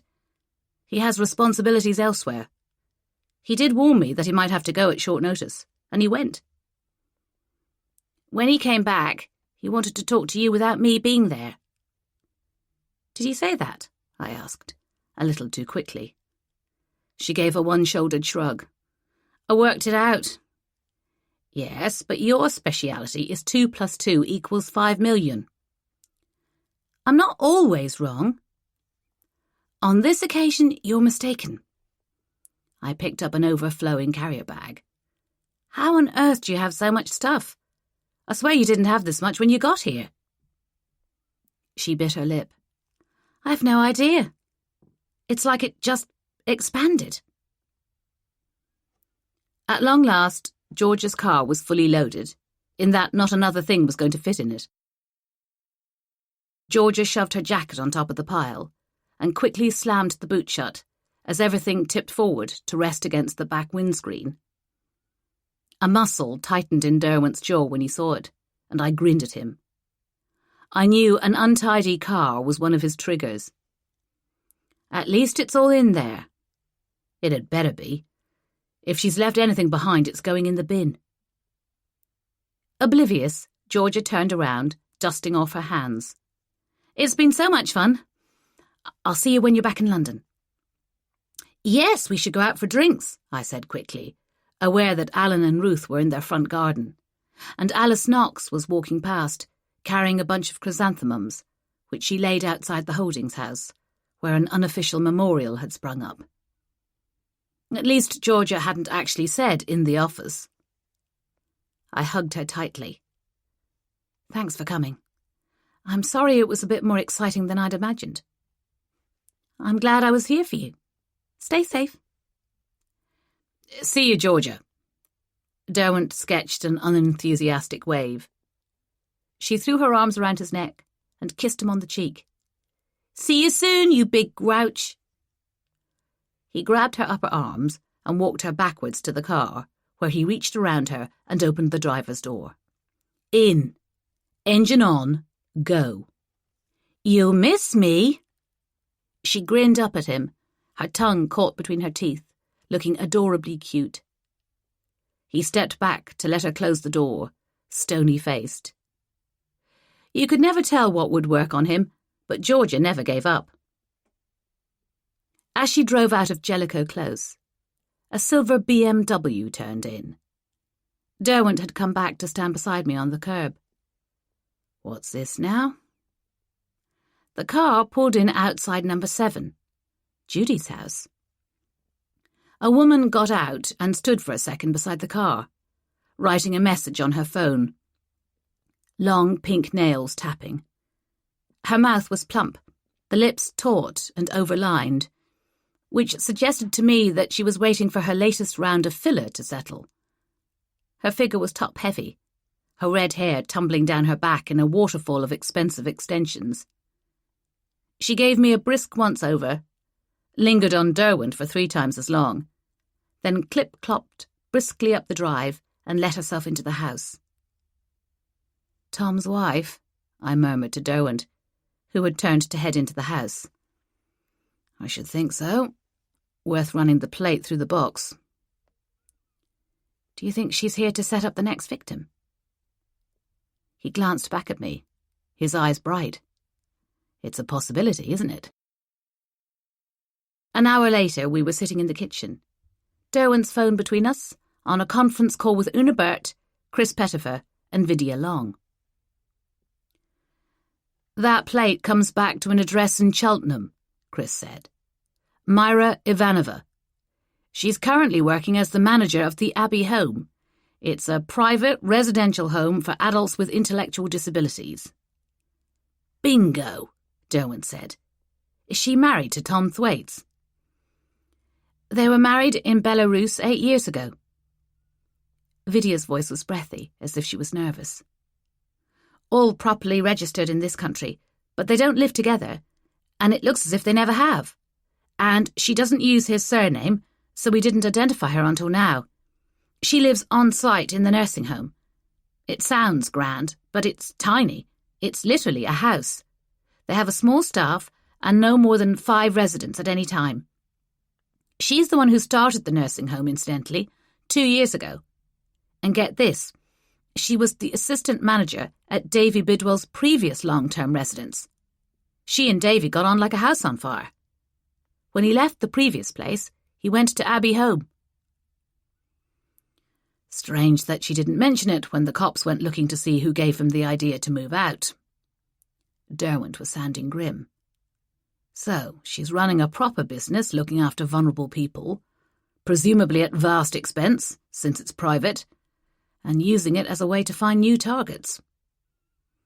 The council pay for some of the residents. Vidya again. For what it's worth, it has a high approval rating, and the residents seem happy. 3 of them have been there since it opened. Davy Bidwell was there for 6 months, Unabert said. Placed there by the council, at his request, after his previous placement failed. Did his family know? I asked. There was some breakdown in communication. Someone thought that Davy didn't have any family, possibly because his parents had both died in quick succession. No one seems to have known he had a brother, Una said. And they didn't know the brother was Ruler Jacques' husband, Derwent said. He looked like an easy target, didn't he? Physically healthy, mentally vulnerable. He was probably highly suggestible. We don't know where he went after he left Abbey Home, but 2 weeks later he was registering Judy Thwaites as his official carer and using her address for his benefits, Chris Pettifer said. And when the police came and asked her about it, she said she had looked after him for a while, but he'd moved on, and she had assumed her address was no longer used for him. She played the sweet, confused little old lady, and it worked. Or she really was confused, I said. That's a possibility, Derwent said, quite kindly, but we should assume she knew. So, this Myra identifies residents who don't have families or any other visitors, and if they're physically viable, she moves them to Judy's house. What's the purpose of that? Pettifer said. To see if anyone raises the alarm, I suggested. It would be easy enough to pass it off as a long holiday or some respite care if a family member did turn up. If the gang weren't so greedy, they wouldn't claim the extra benefits. But I suppose someone vulnerable disappearing is more likely to provoke suspicion than a change of address. It breaks the chain, Derwent said. It makes it that bit harder to work out where they've gone after Jellicoe Close. Ah, well, as to that, Pettifer said, with some satisfaction. You wanted a farm in Nottinghamshire owned by Tom Thwaites, and I have found it. It's in the middle of nowhere. The nearest town is Newark, but it's not what you'd call close. What does he farm? I asked. All sorts. Various crops, various types of livestock, eggs, ducks. He used to qualify for some pretty decent EU subsidies. And all of this is legit, Derwent checked. As far as I can tell, but labour-intensive. He's got a farm manager who lives there all the time, and Mr. Thwaites comes and goes. Shuttling between Cheltenham and West Idleford and the farm, I said. Which makes sense because this is probably a good place to stop off and break the journey. You'd never put it all together unless you were having a damn good look at him and his movements. Derwent shook his head. Clever. Evil. Unabert sounded genuinely upset. I'm going to tell Mrs. Jacques and Mr. Bidwell what we've found out so far. You might want to wait until we've decided what to do next, I said, alarmed. Do we swoop in and search the farm? Arrest everyone and hope the CPS lets us charge them? What if we don't find any of the other vulnerable people? We can't link Davy Bidwell to the farm yet. We don't know how he got from there, if he was there at all, to London. We don't know if he was living rough, or if he just looked as if he was because he was receiving such poor care. All we have so far is a theory. We badly need some evidence, Derwent said, flicking me a warning look. Don't piss Una off, leave that to me. Can we send a covert team to look at the farm? I'm assuming money is still no object on this investigation. We can. I'll request it. I want to keep a low profile until we know for certain that we have a case. And then I think we need to watch the woman and Tom. Get some surveillance in place so we know where they are and what they're doing. And what about Judy? Una said. What are you planning to do with her? I'll talk to her, I said, feeling like a traitor. She likes me. That's why you're here, Derwent said. Catnip for old ladies. I want you watching her, Unabert ordered. I don't want any gap in the schedule where a defence barrister could introduce some doubt. If she ends up on trial, we'll need to know where she's been and what she's been doing. Of course, I said. Can we find out if there's anyone suitable in the home in Cheltenham at the moment?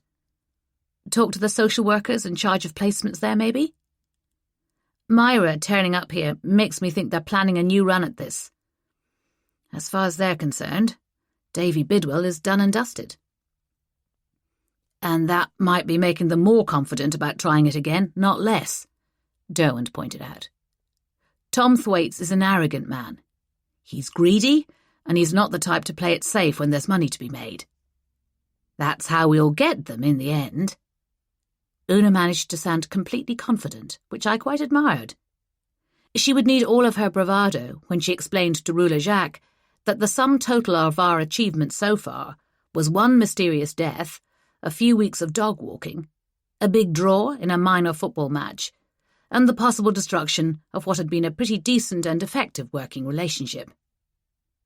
After he ended the call, Derwent stood with his phone in his hand. He was looking at me. What is it? Just wondering if you were okay. You seem to be on edge. I laughed. Why wouldn't I be? Gillian Holding was murdered, Josh. Someone was spying on us. That was enough on its own, but I found myself going on with what was really bothering me. And you and we haven't even talked about what happened the other night. You said we would, and we haven't. Because I don't think it's important. I blinked. I do. It was nothing much, and it was over before it started, he said, dismissing it. I want to talk about it. We need to clear the air and get things back on a professional footing. Who says it's not on a professional footing already? But in the woods, when you came back, Stephen Bollivant was watching. He got up and went to fill the kettle, saying over his shoulder, "Presumably you knew that. Do you want a cup of tea?" If I had wanted to save face, he was offering me the chance, and it was tempting to take it. In the old days I might have done that, but I didn't want to be anything other than honest. This felt too important. No, I don't want any tea, and no, I didn't know he was there. I thought you were picking up where we had left off. And how did you feel about that? His tone was absolutely neutral, his back unhelpfully turned towards me, so I couldn't read his expression. All I had left was the truth. Confused?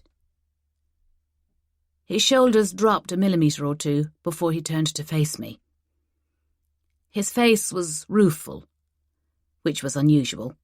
He generally didn't bother with regret. I don't blame you.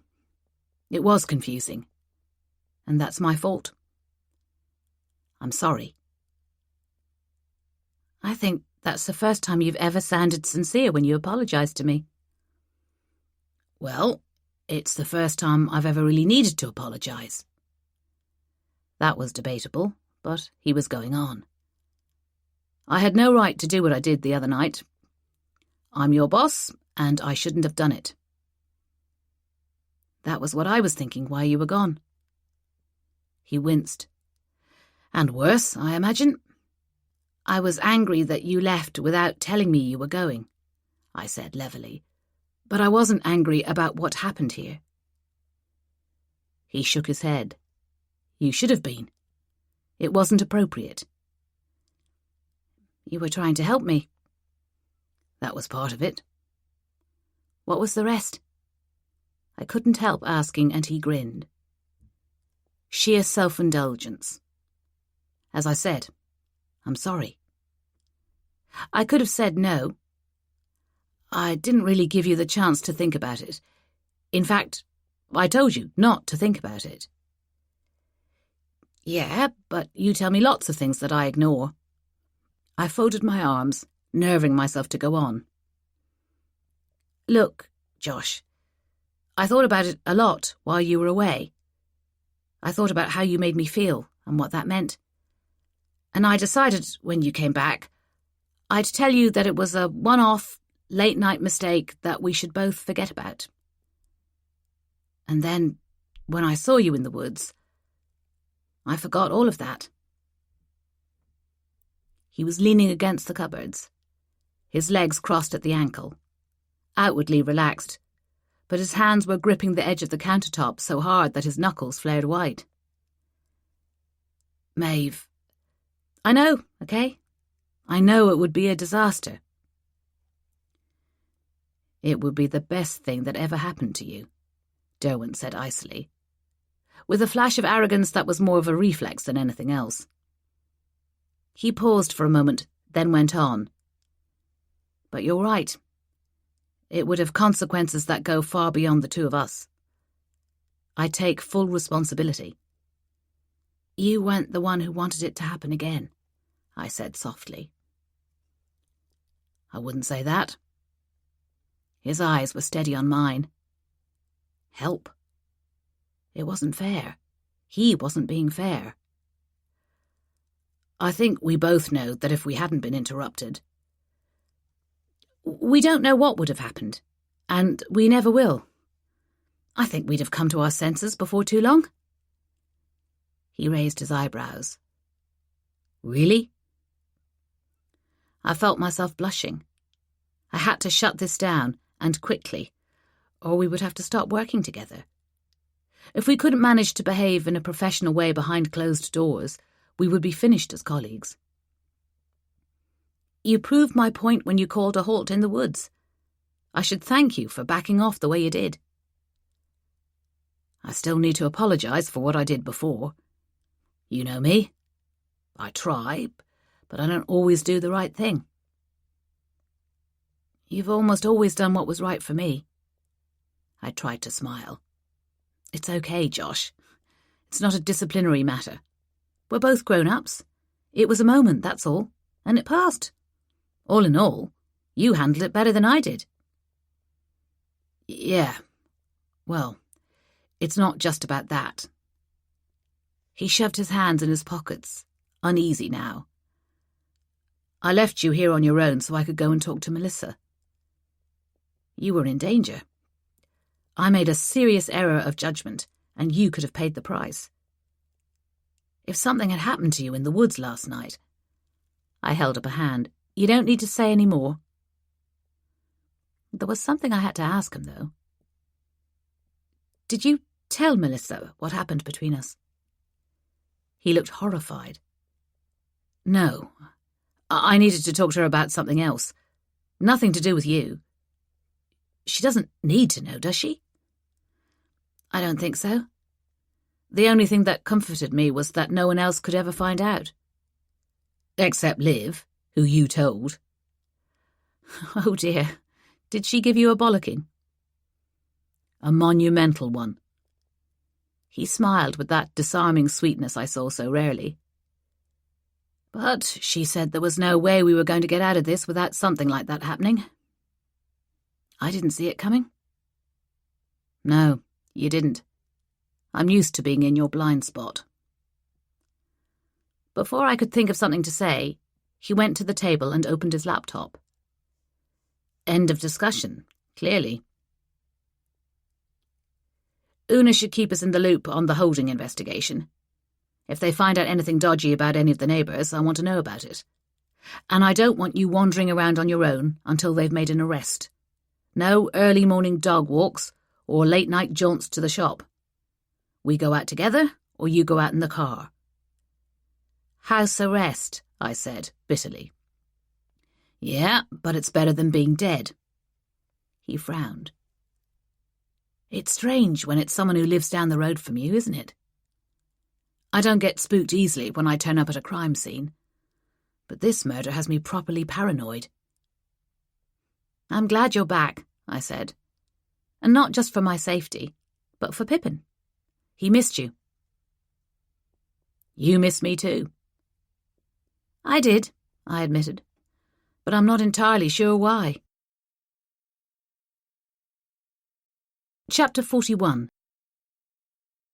The subject line on the email that pinged into my inbox was Hassan Dawood Developments, and there were attachments. I felt my heart rate rise, excited that we were making progress at last. I wanted answers, to prove to myself that I still had what it took to do my job. As soon as I saw the images Georgia had emailed me, I picked up my phone. Where did these come from? She sounded perky. Colin struck gold with the hospital CCTV. The driver doubled back and went into the buildings. He went up to a disabled toilet just outside one of the stroke wards on the 3rd floor of the Hodgkinson building, the big one behind A&E, and got changed. He looks totally different. Much older. Doesn't he? That jacket is Ralph Lauren, and the jeans and trainers look expensive. You honestly wouldn't know it was the same person. Well, I suppose that was the point. I was clicking through the images. Are these the best stills we have? Unfortunately, he remembered to put on a different cap, but I think we can be sure that he's white. The hair that's coming out from the back looks fair. Where did he go after this? He left the hospital, so it doesn't appear he worked there, or at least he wasn't starting a shift. We're checking to see if we can find him on the street CCTV, and circulating the new image around the local taxi companies in case anyone picked him up. Show them to Cameron in case he recognises this guy. And also, once you get hold of the cleaner from Room Boom, see if she saw anyone who looked like this with Hassan at the flat he rented. It would be so neat if he was the secret lover who sent the WhatsApp message. Ugh, I've had huge hassle with Room Boom. I could imagine Georgia rolling her eyes, and I found myself grinning. They've earned that 1 star for customer service on Trustpilot. If there was a lower rating than 1 star, they'd have it. I spent the last 3 days on the phone to them. Basically, they won't give me the information on their cleaner at the moment. I'm going to have to get a warrant to check their records if they won't give in. My feeling is that they're paying her off the books, so they don't have to make the proper employee contributions, or bother giving her anything like minimum wage. And now they're stalling me until they can put the fear of God into her. Don't give up. I'm not.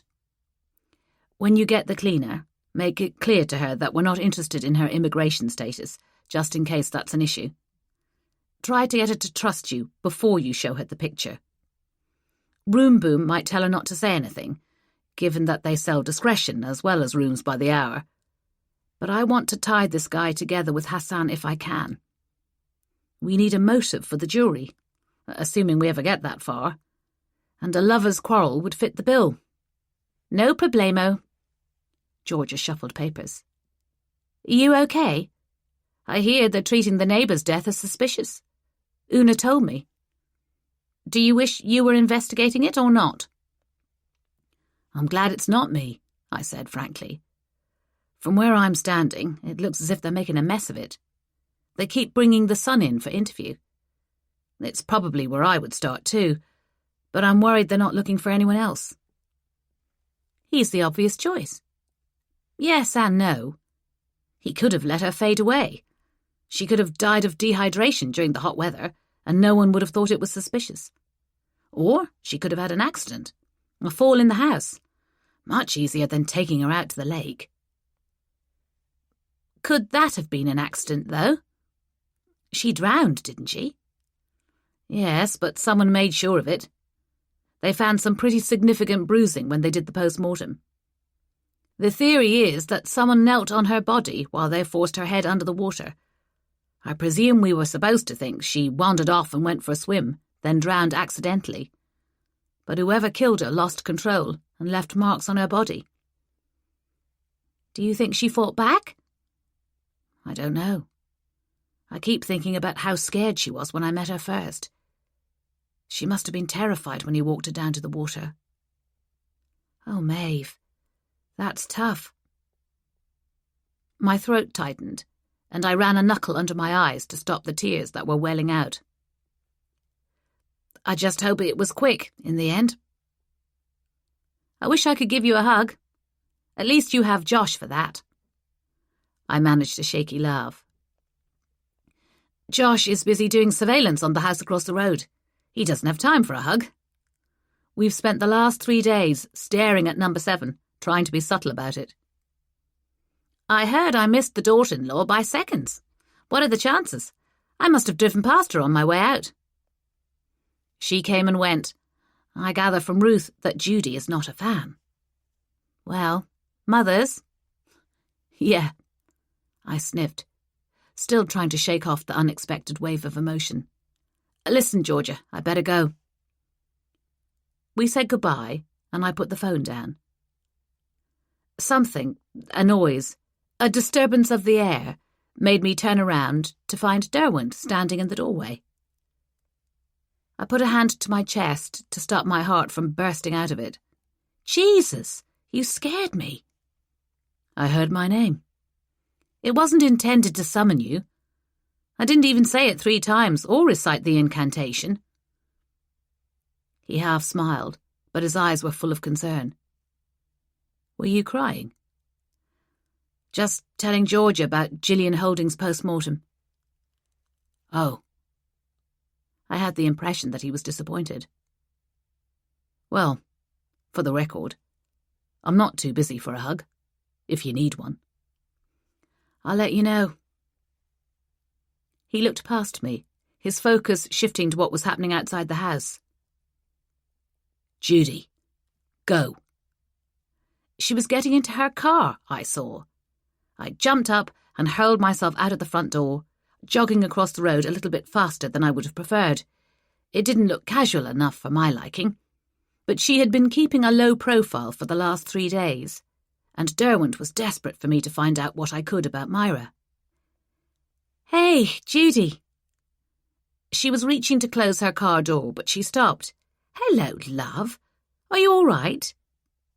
I just wanted to check in with you to see how you're doing after what happened. I looked at Gillian's house meaningfully and shuddered, which wasn't totally fake. There was something grim about the house.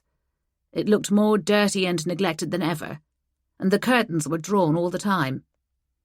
The flowers that people had left straggled along the pavement, wilting for lack of water. No one knew what to do with them now. Gary was unlikely to take them in, but it wasn't anyone else's place to interfere, Ruth had told me. It was typical that her shock about what had happened to her friend had sublimated to worry about the way Jellicoe Close looked. Appearances were everything. Chaos and despair could be kept at bay with a little light weeding and a power hose. I'm fine, darling. Judy flashed a wide smile at me. Just getting on with things. I'm going to the hairdresser's. Oh, lovely. Nice to get a bit of pampering, isn't it? You could come with me. Her eyes skimmed over my hair, and I put a hand to it, unsettled.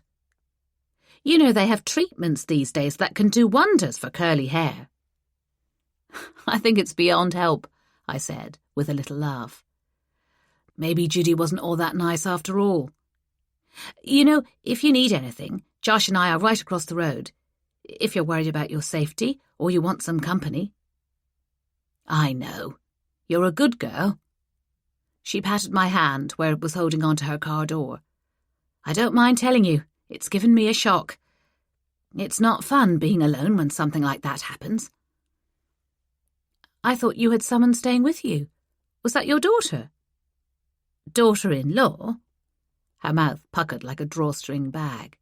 Myra. Lovely name. If you say so, my love. If you say so.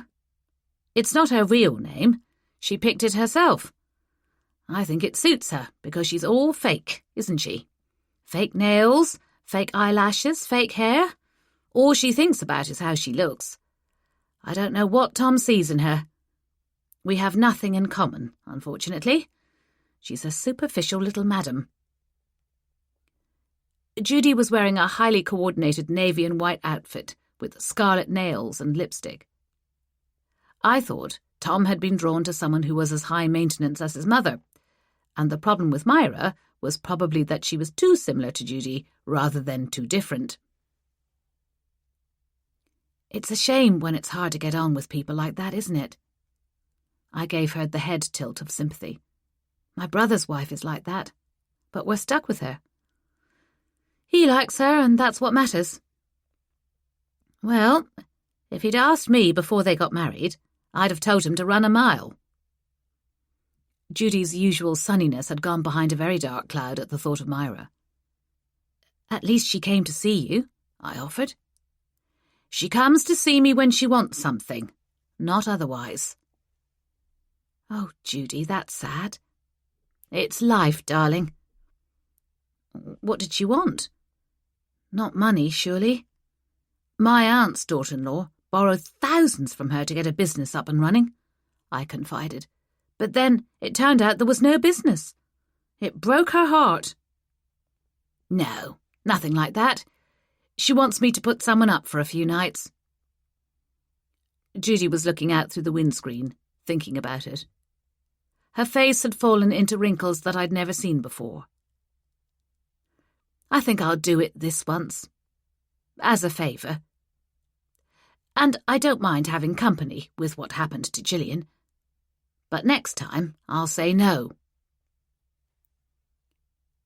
From georgia.shaw@met.police.uk to maeve.kerrigan@met.police.uk. Subject: Re Hassan Dawood Developments. I've hit 2 snags. One is that the cleaner has gone back to Nigeria for a holiday, according to Room Boom, and they can't get in touch with her. I've been to her address, and her belongings are still there. From what her housemate said, she's expected back this week. I don't think she's done a runner. It was her sister's wedding and a planned trip. And the other news is that Cameron Dawood has gone into rehab for addiction to diet pills, painkillers, and the odd toot of cocaine. So much for Mr. Clean Living. He doesn't have access to his emails or phone, obviously, and the doctor in charge of his treatment basically begged me to leave him alone unless it was super urgent. He also pointed out that we might want Cameron to be clean before we talk to him again, which sort of makes sense. My feeling is that since we're waiting for the Nigerian lady anyway, we might have to put up with a bit of a delay. What do you think? Should I insist?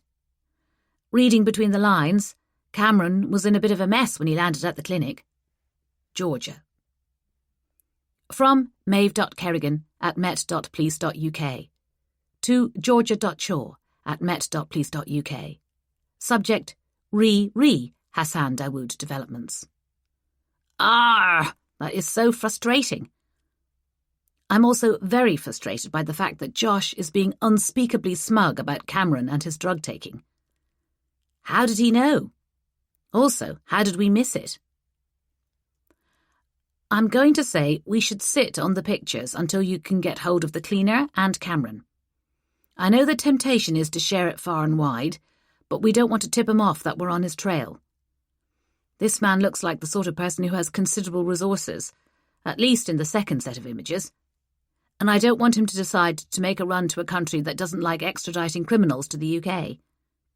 With any luck, he thinks he's home and dry at this point, given that we haven't got close to him so far in the investigation. He may be aware we were looking for someone quite different, based on the tracksuit pictures. I want him confidently going about his everyday business, in the belief that he's got away with murder. With any luck, we will be able to ruin his day once we get a positive ID from Cameron. If he doesn't recognise him, we can start taking the image to Dawood's wider circle of colleagues and friends. Someone must know him. Chapter 42. I closed my laptop and looked out of the front window, a movement that had become a reflex over the past few days. Telling Georgia about it had made me realise how much more edgy we were than for the previous weeks we'd been in West Idleford, even the first one when we had been settling in. It was harder to remember to look innocent, to look like civilians, with reasonable levels of curiosity about our neighbours' lives. Everything in me was screaming to pay attention, to watch out, to miss nothing. There was a very real danger that something we did or didn't do could end up destroying our case. And if we were the reason for it to fall apart, there would be consequences all the way up the chain to Simon Grayton, the Assistant Commissioner, if not beyond to the Mayor. Una Burt was in contact with us daily, often more than once, and it was torture for Derwent. I got used to hearing his slow, colourless updates on the phone. His patience worn thinner than a shadow. No, still nothing new. I'll let you know if there are any developments. And in the meantime, we received clips of video footage. Myra going for pedicures and hair appointments, her heels ever higher. And Tom moving around outside an old farmhouse with trees growing out of the gutters and damp patches in swags on the outer walls. A team from the council did a snap inspection at the care home and reported 5 clients and residents, 3 male, 2 female, aged between 24 and 50. They were all healthy and happy. Full marks, Myra. I had expected that it would be awkward to be back in the house on my own with Derwent, but in fact we barely saw one another. One or both of us had to be on duty all the time, either in the sitting room, behaving as if everything was normal to allay anyone's suspicions about us, or in the front bedroom, curtains drawn to hide the surveillance setup we had installed there, with a camera and night vision binoculars. We took it in turns to sleep and eat, and in Derwent's case, to go out for walks with Pippin, or for errands, or running. I was still stuck in the house, since we couldn't both go out at the same time, and I wasn't allowed out alone. It felt increasingly unfair as the days dragged by. This is like being a second-class citizen. I should be able to go out for a run without needing a male companion for safety.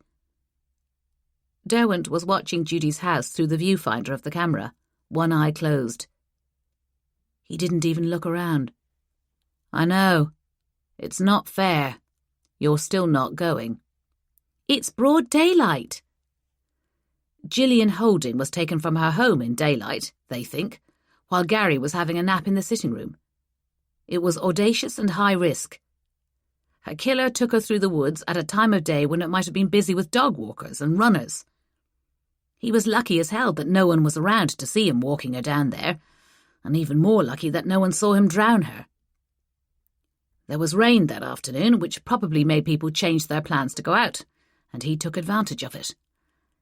He must have decided to act at the last possible minute when he saw his opportunity. He was still staring through the viewfinder. I'll be honest with you, Maeve. I'm scared of this guy and what he might do next. I shifted, restless. It just seems all wrong that he's done something terrible and I'm the one who's locked up. Yeah, it stinks, and so does the timing. If we weren't doing this proper surveillance, we could go out together like before. I don't like running with you. I sounded sulky, even to myself. You go too fast, and then you say encouraging things that make me want to murder you myself. I know. We call that motivation. He glanced at me. Why don't you see if any of the neighbours want to start a running club? The women, I mean. You can go out together. That's not a terrible idea. I know. Slightly to my surprise, Fleur agreed to it, as did Alice Knox. Nicola Vaughan was an instant no. We ended up agreeing to go out every other day, for a half-hour. We didn't go far or fast, but I was so happy to be outside in the fresh air that I didn't care. Fleur was defensive about her running until she discovered she had better stamina than Alice, at which point she became gracious and even kind, pretending she needed to slow down or stop to retie her laces when Alice was red-faced and gasping. The company mattered to me almost as much as the exercise, I discovered to my surprise. I was lonely during the long hours of watching nothing happen across the road. I missed going out for walks with Derwent and Pippin, and watching television on the sofa, and cooking dinner as we bickered over which saucepan to use, or how long pasta took to boil.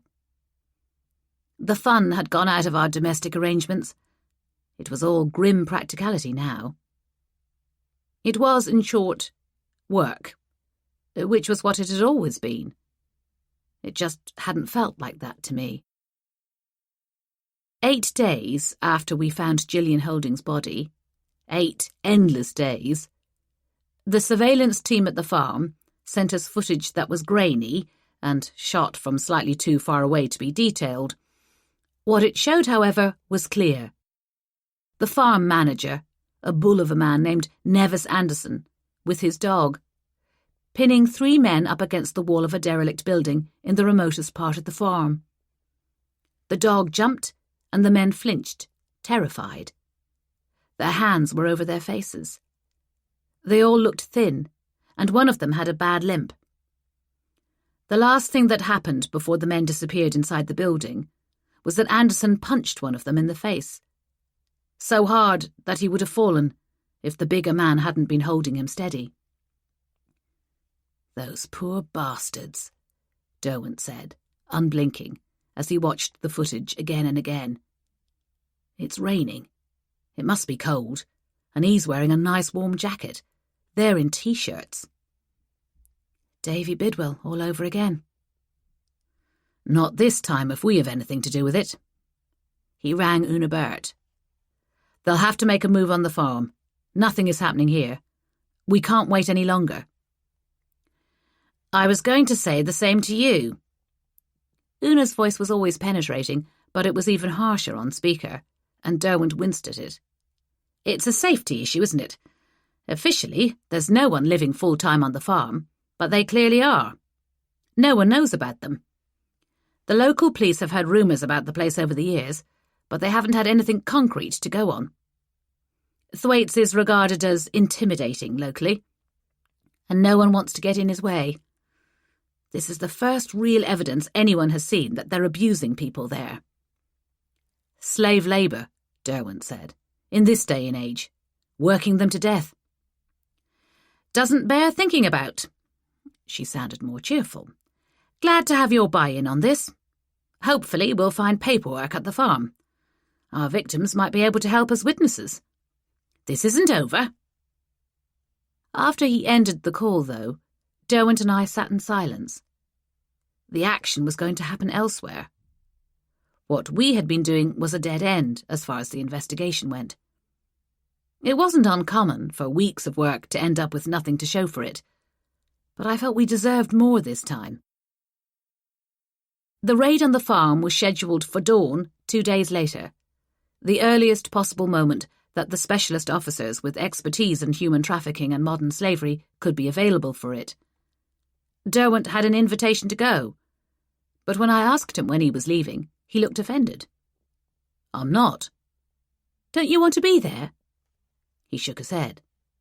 "Not my arrest." "You were the one who found out the farm existed." I pointed someone else in the right direction. A bit of research at the land registry would have done that for us. He was in a bad mood, brooding on the case, spending hours poring over maps of the farm and the local area. It bothered him that he wasn't in charge, I thought.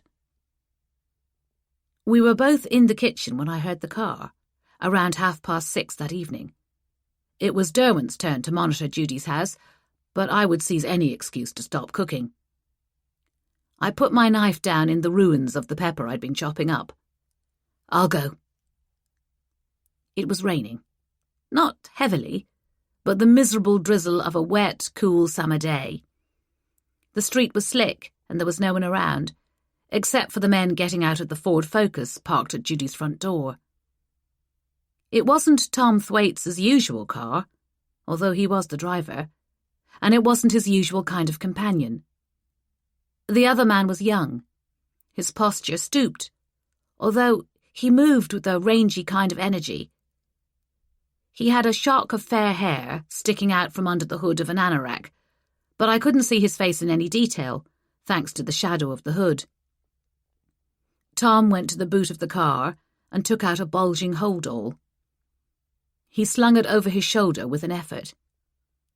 I had hooked out my phone and started filming them for want of any better equipment, hiding behind the curtain as much as possible, although I thought the rain would do a decent enough job of screening me. Tom gave a cursory look around as he went to the front door of his mother's house, but he saw nothing to alarm him as he ushered the younger man inside. The door closed behind them, and I stared across at the blank, uninformative outside of the house, wondering what was taking place inside. "Josh?" He was in the room already. "What is it?" "Tom has come. With a friend." "What kind of friend?" I handed him my phone. "Someone who looks young and strong and exactly their type. We need to share that with the Cheltenham surveillance team. Find out if he's usually one of the residents of the home." "Why didn't they spot him leaving, if he is one of the residents?" "I don't know, but that's probably a hire car Tom's driving." "They're learning," Derwent said grimly. "They're hiding their tracks better. If we weren't here, who would know this lad had come here, or where he'd come from?" "It's wicked, isn't it?" "Absolutely."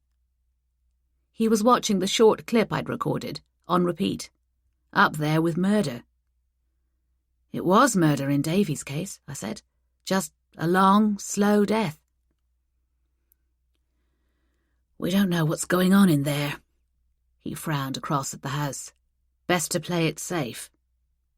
"And wait," I said it sharply, tension making my voice crack. "For now. There's no evidence that Davy or anyone else came to harm in Judy's house. I'll let Una know." "What if we're wrong?" He shrugged. To me, he appeared completely detached, but I knew it was his reaction to extreme stress. The worse the situation was, the calmer he got. It was a reflex on his part, and yet I found it comforting. I tried to imagine handling the situation with Georgia in Derwent's absence, and what I would be doing if I was the one who had to make the decisions. And once again, I was glad he was back. I was less glad the following morning when he was rapping on my bedroom door. "Maeve, you up?" "Yes," I said, although I wasn't. 6 a.m, and I had been too wired to get to sleep the previous night, so I was managing on 4 or 5 hours of sleep at best. I stumbled to the door and opened it. Derwent was looking about as rough as I felt. "Get dressed," he said, without preamble. "I have to walk the dog, so you're in charge. If Judy comes out, I want you to go and talk to her. See if she mentions her house guest. Whatever she does, whether she talks about him or not, it's evidence." I rubbed my eyes. "Did you spend all night thinking about this?" "Just about." He snapped his fingers. "Come on! Time is wasting." He had gone, taking the dog and his excess of nervous tension with him, and I was sitting on the sofa with a mug of tea when the front door of Judy's house opened and she came out. She was filling the bird feeders, which I knew would take her a few minutes. I gathered my wits and my house keys and wandered across the road carrying my mug. "Morning. You're up early, dear, aren't you?" "Josh has taken the dog out already."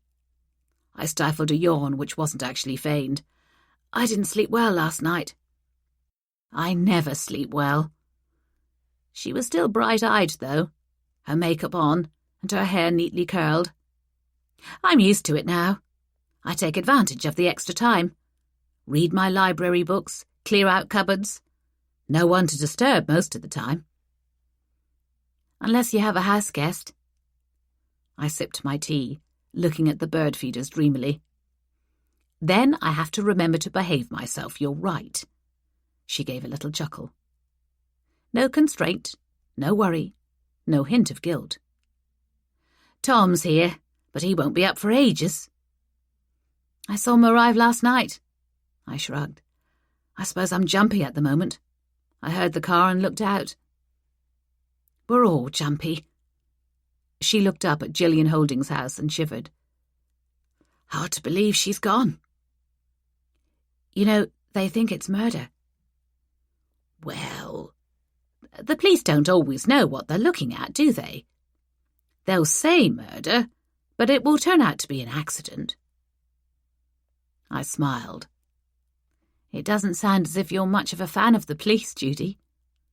I've had nothing to do with them, really. She shuddered theatrically. But the stories you hear.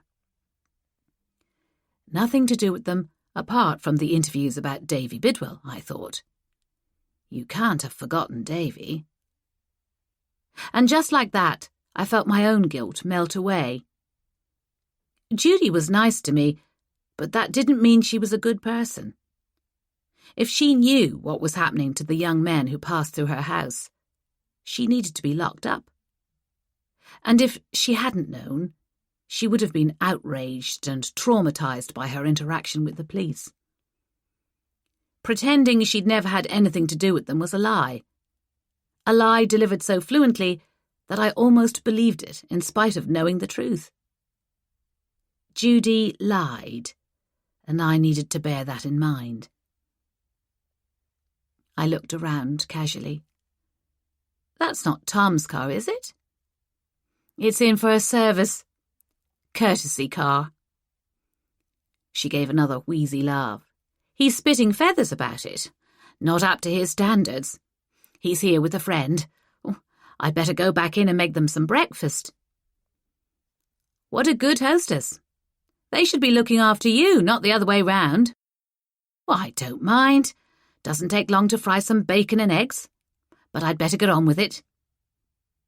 She collected up the nuts and seeds, moving fast now, and scuttled away into the house. I turned back to go home, and it was only then that I noticed, with a prickle of unease, that 2 of the feeders still swung half empty. Chapter 43. I'm sorry, I said to Derwent as he shut the door behind him, out of breath from sprinting back to the house. I had to call you. You did the right thing. He filled Pippin's water bowl. What do you think spooked her? I don't know. Maybe the fact that I saw Tom arrive, so I knew he wasn't on his own. Maybe I was too obvious about noticing the car. I'm not angry about it. He pulled his t-shirt off over his head and bent to yank off his trainers. Lighting a fire under them feels like the right thing to do. I'm fed up with waiting around. I want them to start making mistakes, like lying to you. What do we do now? I kept my eyes on his face. So nothing that had happened between us made him feel that he shouldn't wander around half naked. Interesting. Watch them. I'll get ready. If they make a move, I'll follow them. We don't have time to get another surveillance team in place, so I'll track them until someone else can take over. With any luck, it will take them longer to get organised than it'll take me to change. Well, get a move on. I made shooing motions, and he jogged up the stairs to the bathroom. I went into the sitting room and perched on the edge of the sofa with a book, not reading it. My attention was half on the house across the road and half on the noises from upstairs, where Derwent was performing his usual quick change act. He came down and sat on the sofa beside me to put on his shoes. Are you going to wait until they come out? Won't they spot you following them? No. I'll go and plod up in one of the other roads. When you see them leaving, you'll let me know. With any luck, I can hang back and they won't even know I'm there. And I just stay here. He nodded. Keep an eye on Judy. In case what? I put the book down. She's not going anywhere. I should come with you. What if they notice you're behind them? What if you end up in a car chase? Or Tom calls up reinforcements? They won't know I'm there. And you need to stay here. Too bad. Boring, I know. Boring and frustrating. He put his hand on my arm. Quite seriously, Maeve, I like it when your life is boring. When it's interesting, I start to worry. He was gone a matter of 10 or 15 minutes when Tom Thwaites came out of the house, pulling on his jacket. He looked around, and I felt my breath hitch as his eyes seemed to linger on Vanessa's house, where I was sitting in the bay window of the bedroom. I hoped I was invisible. Apparently satisfied that no one was watching, he leaned back into the house and came out holding the younger man by the arm. I was filming, so I concentrated on making sure the image was pin-sharp and tried not to think about the obvious terror on the man's face. Oh, he was little more than a boy, really. Or how bewildered he seemed, or how sharply Tom Thwaites spoke to him. Judy was in the hall, but she would be little more than a shadow on the footage, hanging back, out of sight.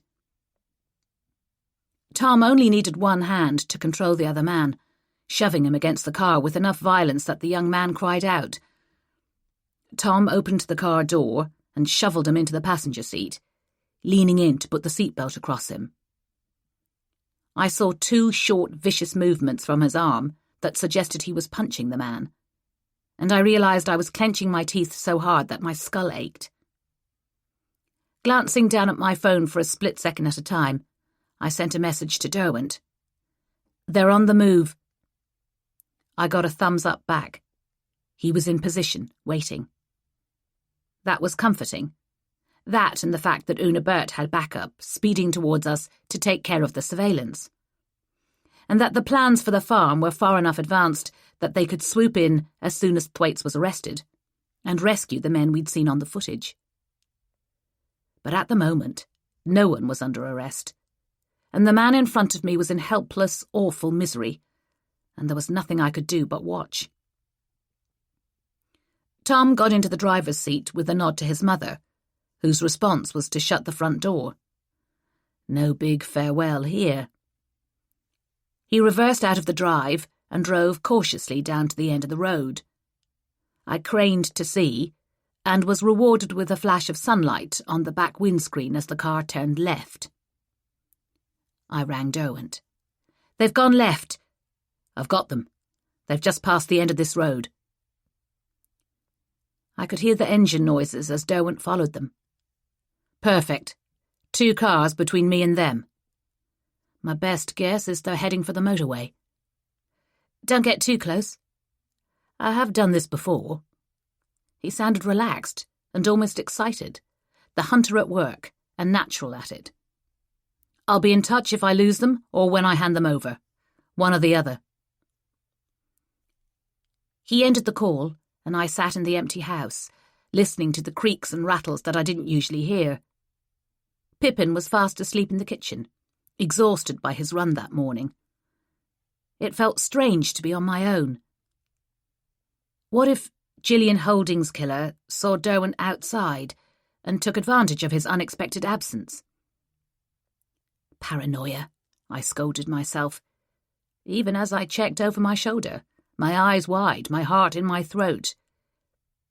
I was tense enough about what was actually happening without inventing new fears. And, speaking of fear, I was imagining what might be taking place in Judy's house. I stared at the windows, wishing I could see what was going on inside. To move or not to move? To intervene or let it play out? If Derwent got it wrong, he would be left to take responsibility for it. He had known that would be the outcome all along, I realised with a belated flash of insight. That was why he'd warned Ruler Jacques not to expect too much, despite Una Burt's promises. It wasn't reckless disagreement with a superior officer. It was a badly needed dose of realism. All of a sudden, I understood why he hadn't been worried about what might happen between us when we went back to work. If it all went wrong, he wouldn't be coming back. And how would I cope with that? Before I could answer that very uncomfortable question, I saw something that made me sit up straight. The front door of Judy's house came open, and Judy emerged, dragging a large black rubbish sack. She hauled it to the end of the drive and propped it up against her bin.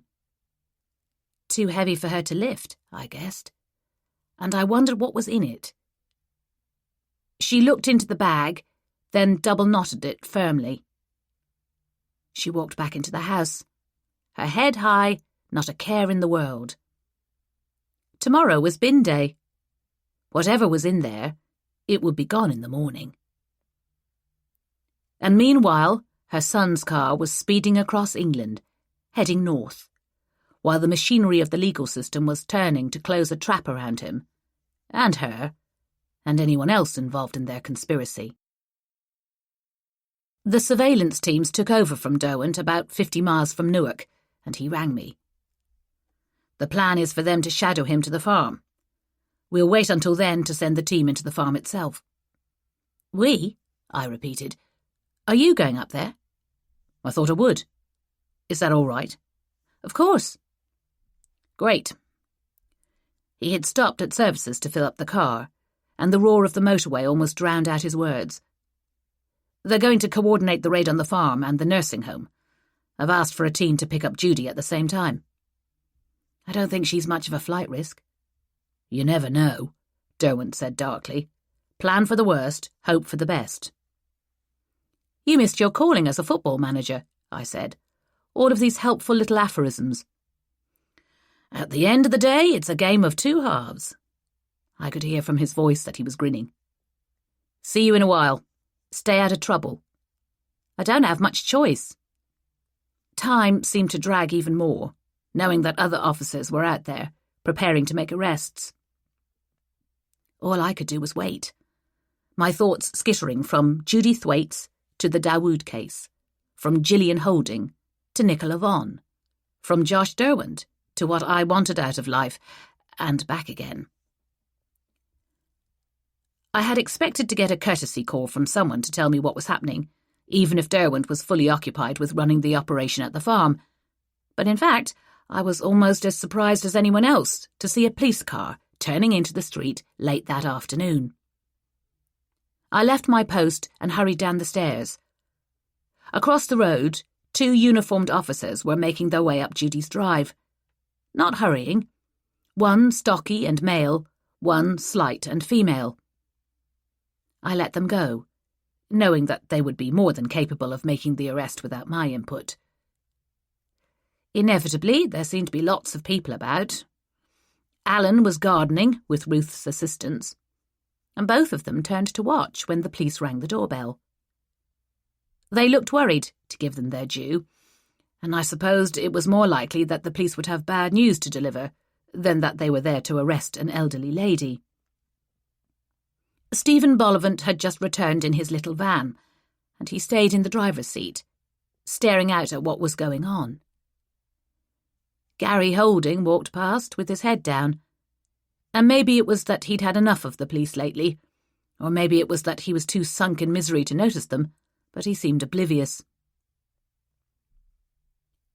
I let myself out of the house, my wallet tucked into the back pocket of my jeans, for the first time since I'd arrived in Jellicoe Close. I walked across the road to where the 2 police officers were guiding Judy down the drive.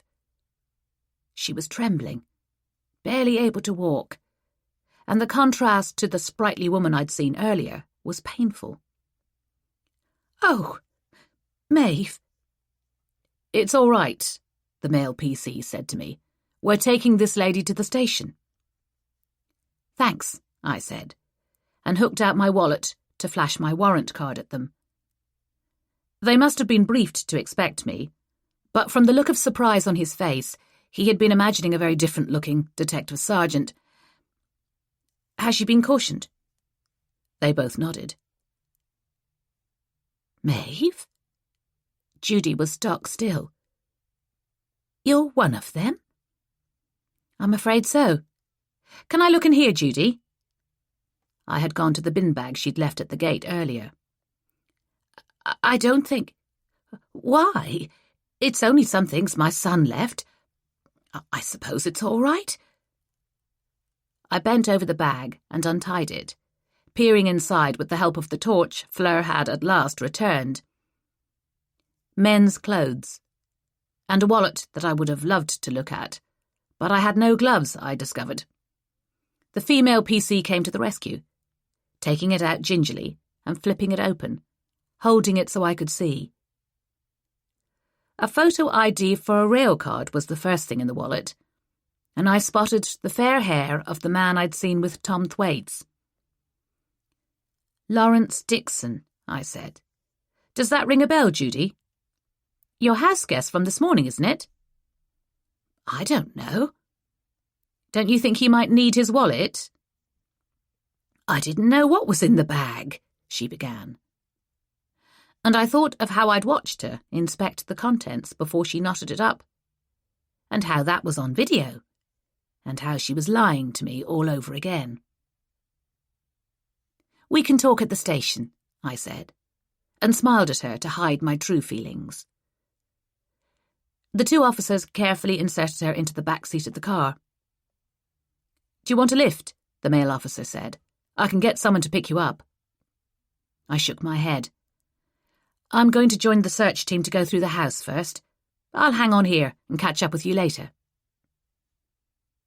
They duly drove away, Judy's small head bobbing as the car went down the road. I thought she was in tears, and I suppressed the pity that was my first reaction. Lawrence Dixon had probably cried too, but no one had cared. The car turned onto the main road, and Judy disappeared from view. Then, and only then, did I allow myself to make eye contact with the neighbours. Their expressions ranged from shock all the way through to betrayal. I suppressed the urge to shrug at them and turned to go into Judy's house, feeling obscurely guilty myself. Chapter 44.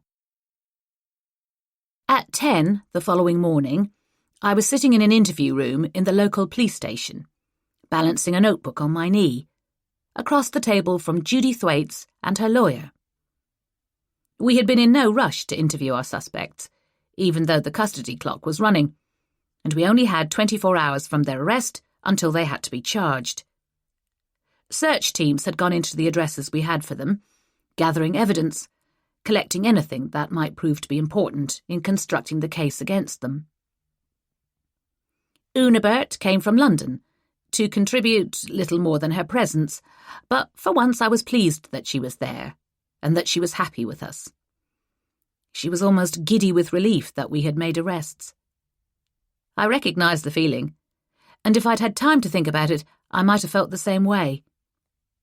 Instead, there were updates from the farm, where 3 men were rescued from conditions of the utmost squalor and taken straight to hospital. Derwent's voice broke when he was talking to me about it late that night on the phone. The officers from the task force took the lead, and thank Christ for that, because I wouldn't have known where to start. They're like skeletons, the 3 of them, barely able to talk. Filthy. And the place they were sleeping was a shed. They had nothing. No comforts at all, not even blankets. How anyone could treat another human being like that is beyond me. Were they working on the farm? Yes. One of them thinks he's been there 5 years. He was the most communicative one. None of them has any family. They were terrified to talk to us.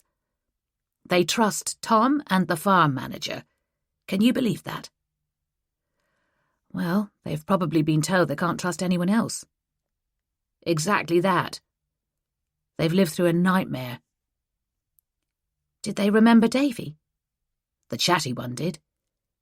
He said he didn't escape. Tom was the one who took him away when he got sick. Did he? What did Tom say about that?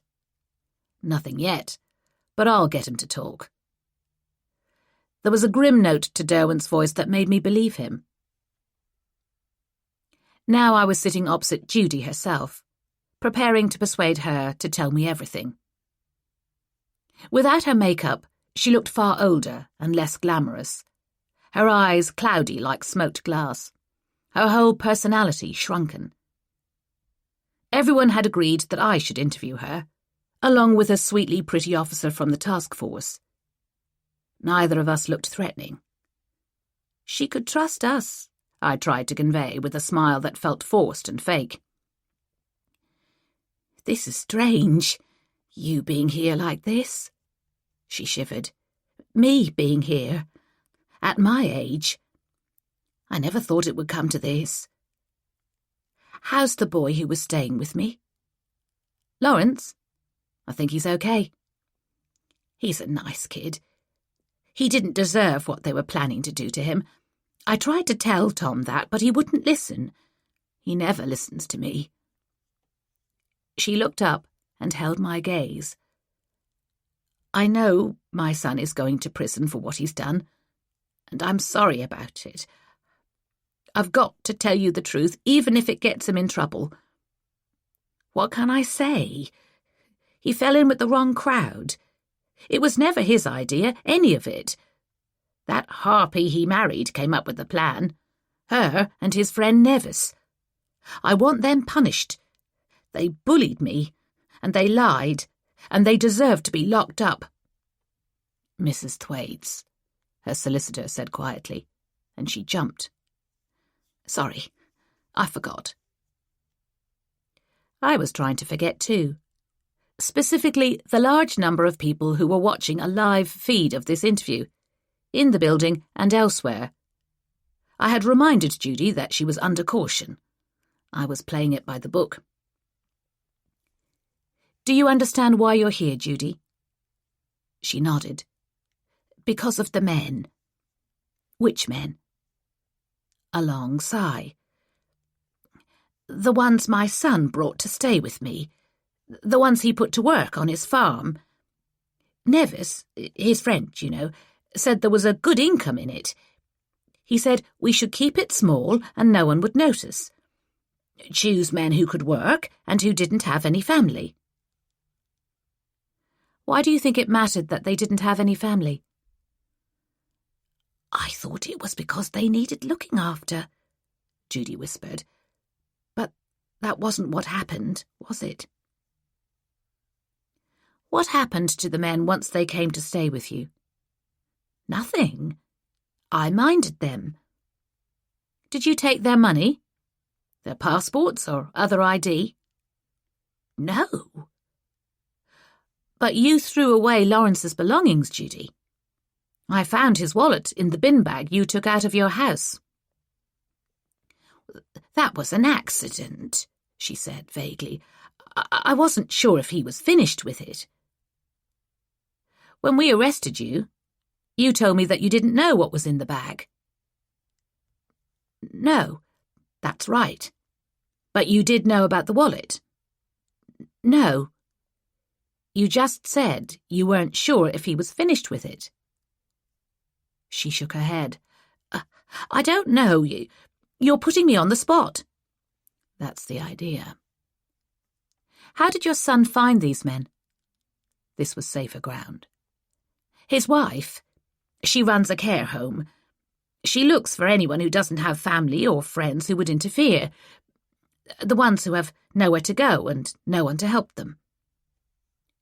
Judy blinked. "Nothing to do with me, really it wasn't. I told you, Maeve, that woman is poison. It was all her idea." "When did it start?" "The first one was a few years ago. They did one, and then I got cold feet." She gave an uneasy little smile. "I was worried about getting found out. I wouldn't touch the money they gave me." "How much did you get?" £2,000. She whispered it, her eyes wide at the unimaginable wealth it represented. "And you kept it?" "Yes, but I didn't use it." "How much did you make altogether?" £6,000. It's in my attic." I leaned across the table. What about the 40,000 in your freezer, Judy? Cash. Used notes. Where did that come from? Her whole face tightened, 100 new wrinkles appearing. I had found the money, frozen, in Ziploc bags inside Tupperware containers full of dry-looking casseroles. You hid it well, but not well enough. I didn't know it was there. What did you say? 40,000? I had no idea. Where did it come from if you didn't put it there? Someone must have put it there. I raised my eyebrows. And made casseroles to cover it? And you didn't notice? Come off it, Judy. You hid it there. It wasn't mine, she said. Tom asked me to keep it for him. So you did know it was there? A small, uncertain nod. You're confusing me. I'm sorry you're confused. We can take it slowly. I just need to find out a few things, you see. I changed tack again, smoothly. It was unsettling for her, interrupting her every time she found her groove. Do you know what happened to the men after they left your house? No. Her response was a shade too quick. They worked. I don't know what the work was. She started to fidget. I don't know. You'll have to ask Tom. I was only a helper. No one paid attention to me. I took my time in leading her through the events that led up to the first man arriving and his disappearance, and then moved on to the second. It was the places where her story went murky that interested me, because she was specific and helpful when it implicated anyone else in wrongdoing, but her whole narrative was designed to make me think she was helpless, in Tom Thwaites' thrall. When she became vague, my attention sharpened. Let's talk about Davy. Who? Judy turned to her lawyer. Is there any chance we could take a break? I'm very tired. I only have a few more questions, I said sweetly. Davy Bidwell, 2 years ago. Davy? Yes. Could I have a cup of tea? We'll have a break in a minute. Davy was how old? 30-ish, I think. And you met him how? My son brought him here. To your house, as usual. You had it all worked out. The same routine, the same result. But it all went wrong, didn't it? Because Davy wasn't strong, and he got sick. He ended up in London, and his body was discovered in a derelict house. And then it went wrong again, because he wasn't completely alone in the world, was he? His brother is married to Ruler Jacques, the Mayor of London's assistant. Panic flared briefly in her eyes. She turned to her solicitor. I don't know anything about this. You were interviewed about it, Judy. You said you didn't know anything about Davy, but you had his bank card in your house, between 2 books, on a shelf in your study. We found it a few hours ago. I don't know how that came to be there. Her face was sullen. No.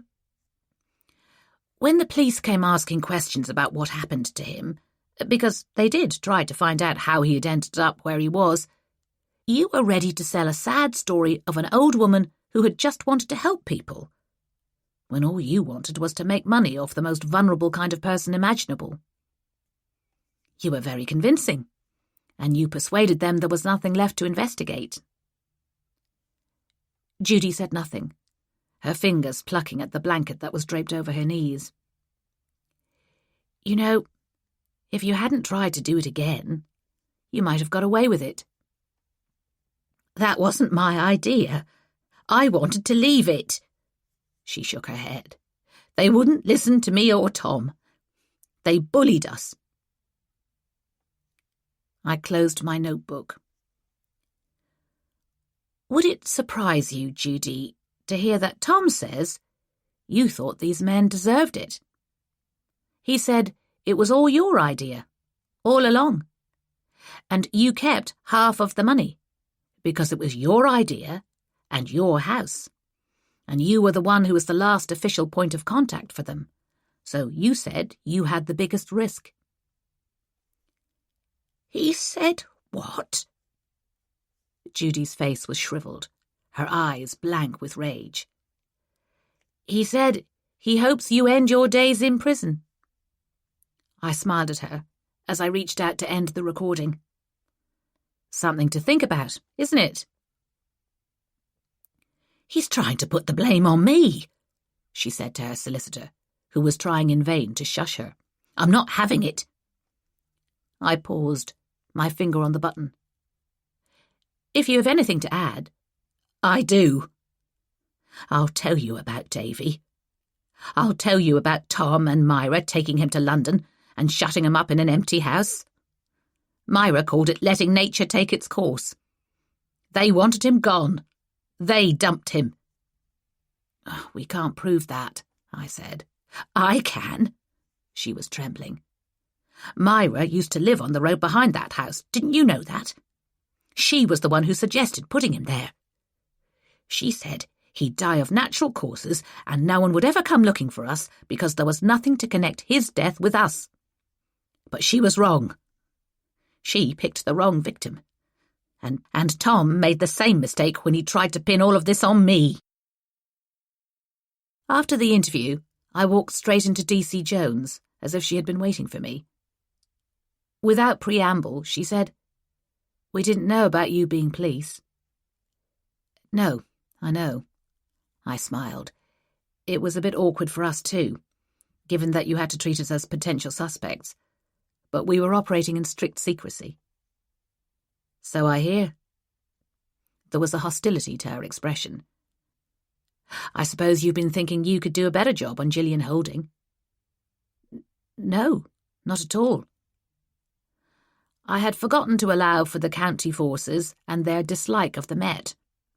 We were viewed as arrogant and overconfident, inclined to dismiss our colleagues in other parts of the country.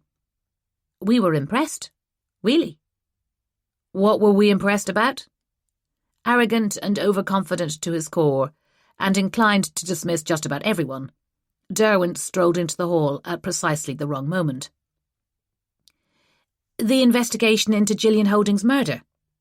I made eye contact with him, hoping he could read my thoughts. Be nice, don't be an arsehole. "Oh, yes. Maeve said how much she admired your interviewing technique, actually," he said smoothly. DC Jones coloured with pleasure. "Really?" "Absolutely. Very instructive for us to be on the other side for once."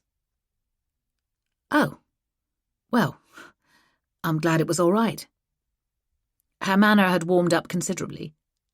I tried to put myself in her shoes, interviewing senior officers without knowing who they were or what they did, and I thought I might have been prickly about it too. "It was a fascinating experience," I said truthfully, and she beamed. "Our superintendent was wondering if the two of you would like to come and see the incident room we have up and running for Gillian Holding. Meet the team properly." "The thing is," Derwent said slowly. I cringed, hoping he wasn't going to brush off the offer because we were too busy, for which they would hear too important. "Maeve and I don't want to intrude on your investigation." "Oh, it wouldn't be an intrusion. We'd be delighted." "If you're sure." Charmed, she led us down the corridor. A glance showed me that Derwent was smiling to himself.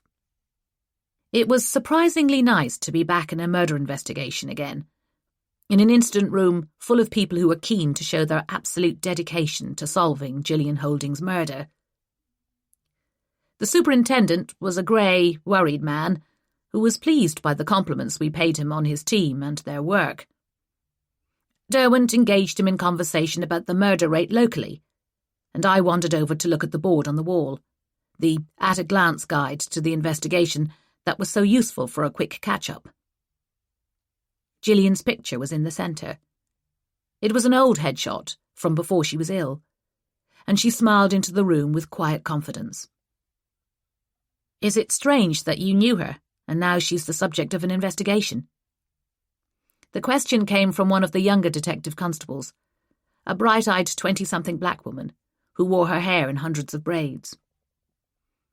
A little. I was just thinking that I never knew this Gillian Holding. I wouldn't have recognised her.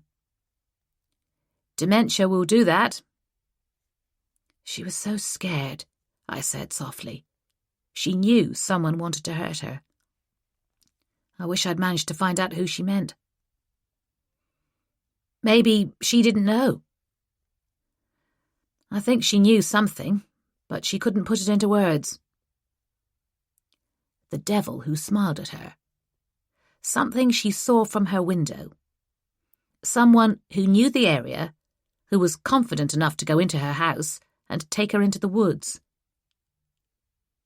The tiny fragments of knowledge I possessed spun around and around, like a kaleidoscope that refused to fall into a pattern. I know you were looking at her son, but he seemed loyal, dutiful. He's not the most appealing person, but I can't see him killing her. Not in a public place, anyway. He's still on the list, but further down. We're looking at all of the local sex offenders. Obviously, given your evidence that she seemed to be concerned about a young girl's welfare, and burglary suspects, in case it was a break-in that went wrong. I don't think that's it myself, but we have to start somewhere. She glanced at me. Don't say I said that, but I wanted you to know. I appreciate it. I sighed. If you want to know how this feels, I hate it. I missed an opportunity to help her, and now her killer is laughing at us. We're not giving up, the young detective said, folding her arms and staring at the board as if the answer was on it somewhere. We'll find him. Thank you, I said, and meant it. Chapter 45. Of course, after locking up Judy and her son, there was no reason for us to stay in Jellicoe Close any more. Number 7 was empty, the curtains drawn, the contents ransacked by a determined Pulsar team that had swept the place after our initial search. There was still Pippin to look after, but Derwent had news about that from Una Burt. The usual dog sitter is available again. She can start on Saturday. Vanessa is happy for her to take over from us for the next few weeks until she gets back. Pippin knows this woman and likes her. What about the dog sitter's mother? She's made an excellent recovery, apparently. Out of hospital, doing well. Derwent looked up from his phone. So, we get to go home. Great.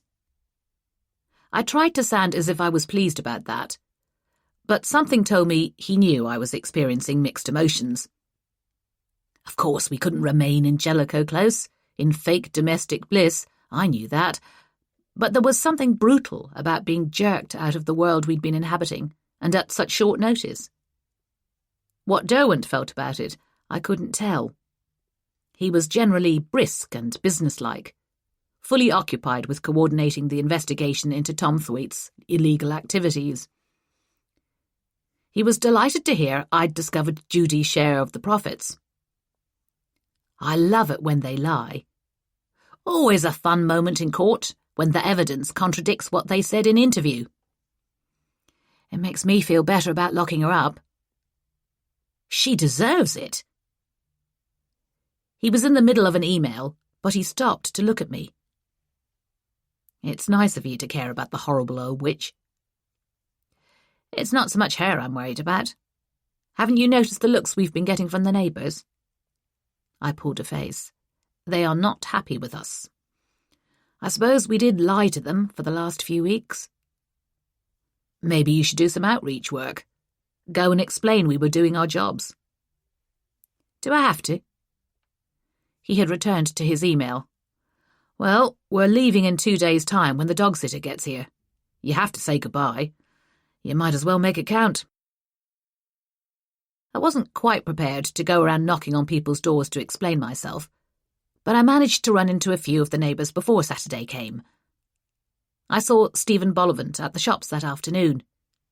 He gave me a shy smile and said he hadn't guessed, and it was none of his business, but he was glad it had all worked out. A knock on the door was Brian, with a misdelivered parcel for Vanessa, and I invited him in for a cup of tea. Ah, I'd better not. Fleur is cooking dinner. He wouldn't meet my eyes. Fair enough, I said levelly. I understand. He started to walk away, then wheeled around and addressed me from halfway down the drive. You had us all fooled, didn't you? That was sort of the point. Do you not have any conscience about it? I was doing it for the right reasons. I can't tell you anything about Judy or what was going on here, but it was the sort of thing that can't be ignored. He looked me up and down. A police officer. I would have had no idea. Again, that was the point. It's a bit transgressive, isn't it? A nice Irish girl being in a position of authority in an English police force. I recognised the needling tone. I had heard this kind of line so often before that I wasn't going to rise to it. There are a few of us around. What do your family think about it? They're proud of me. All of them? What about the extended family back in Ireland? Well, there are always pricks who have an opinion about the job I do, I said pleasantly, but I've learned to ignore them. He gave a shout of laughter. I deserved that. Sorry. Keep probing for a weak spot. I'm enjoying it. I wouldn't dare. He hesitated for a second. We all liked you, you know. You and Josh. Before we found out you weren't who you said you were, we were talking about how we could convince you to stay. You could have lived in number 1. Tidied up a bit and Bob's your uncle. That would have been lovely. I sounded far too wistful. I looked over my shoulder to be sure Derwent was safely out of earshot. Look, I'm sure everyone will forgive you in time. Except for Ruth. Ruth?